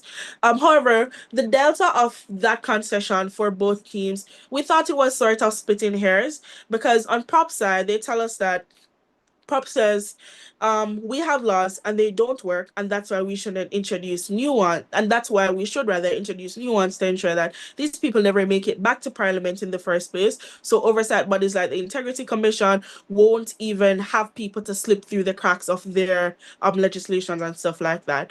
But on the side of UP, they tell us sort of the same thing, but in slightly different words, that we think is kind of inconsequential. What they tell us is that, yes, we currently have laws, and those laws are very poorly enforced, so there should be better enforcing of those laws, as opposed to enforcing this new law, which attracts harm such as impeding on the democratic right to choice of the citizenry that I would have spoken about before. However, the panel thought that ops concession to the idea that there needs to be better enforcement of the laws such that we don't have this situation was sort of equivalent or or up the same line of reasoning that we're getting from prop, which is to say that there needs to be better enforcement of the laws or just better laws overall to ensure that this situation doesn't ensue again, which to our minds is, conceding to what prop's case is in that regard. So we think that may have had, a little confusion in that regard. So yeah. We also hear some other equally interesting ideas. Prop tells us that it's a risk to long-term economic stability and democracy. They tell us that there's a moral and pragmatic necessity to proposing the motion in as much as it safeguards the country's future in more ways than one. We also get a few more interesting ideas from UP, such as that there's a risk of abuse of power if we enforce this law. It will raise trust issues in Parliament, and just general questions surrounding the enforcement. There was also a bit of splitting hairs about the definition of bar versus ban, but the panel thought that this sort of, delta didn't really hold any weight over the debate, so we ruled it as inconsequential. Yeah, so that essentially encompasses what was had in the debate. But largely we thought that rather this debate didn't necessarily revolve around the literal conversation regarding, rules and regulations in the context of government, but more so urged and begged deeper questions about public trust, accountability, what truly safeguards democracy, and why the proposed solution will safeguard democracy better than the next one. And based on the argumentation that we would have gotten, the winner of the debate that we had today was the team in Proposition St. Jago High School. Congratulations, St. Jago, and very well tried to the team in opposition, Manchester High School. The best speaker for this match was the second speaker from the side Proposition St. Jago High School, and the ending scores are St. Jago High on 274 and Manchester High School on 256. Thank you guys very much for a well-fought debate, and I truly enjoyed the contestation of ideas. That brings us to the end of match 3 on day 2, round 1 of the Jamaica Civil Service Association Debate Competition 2025. Thank you so much. Thank you as well, Miss Basso. Thank you. No problem, guys. Thank you. You're welcome. You're welcome.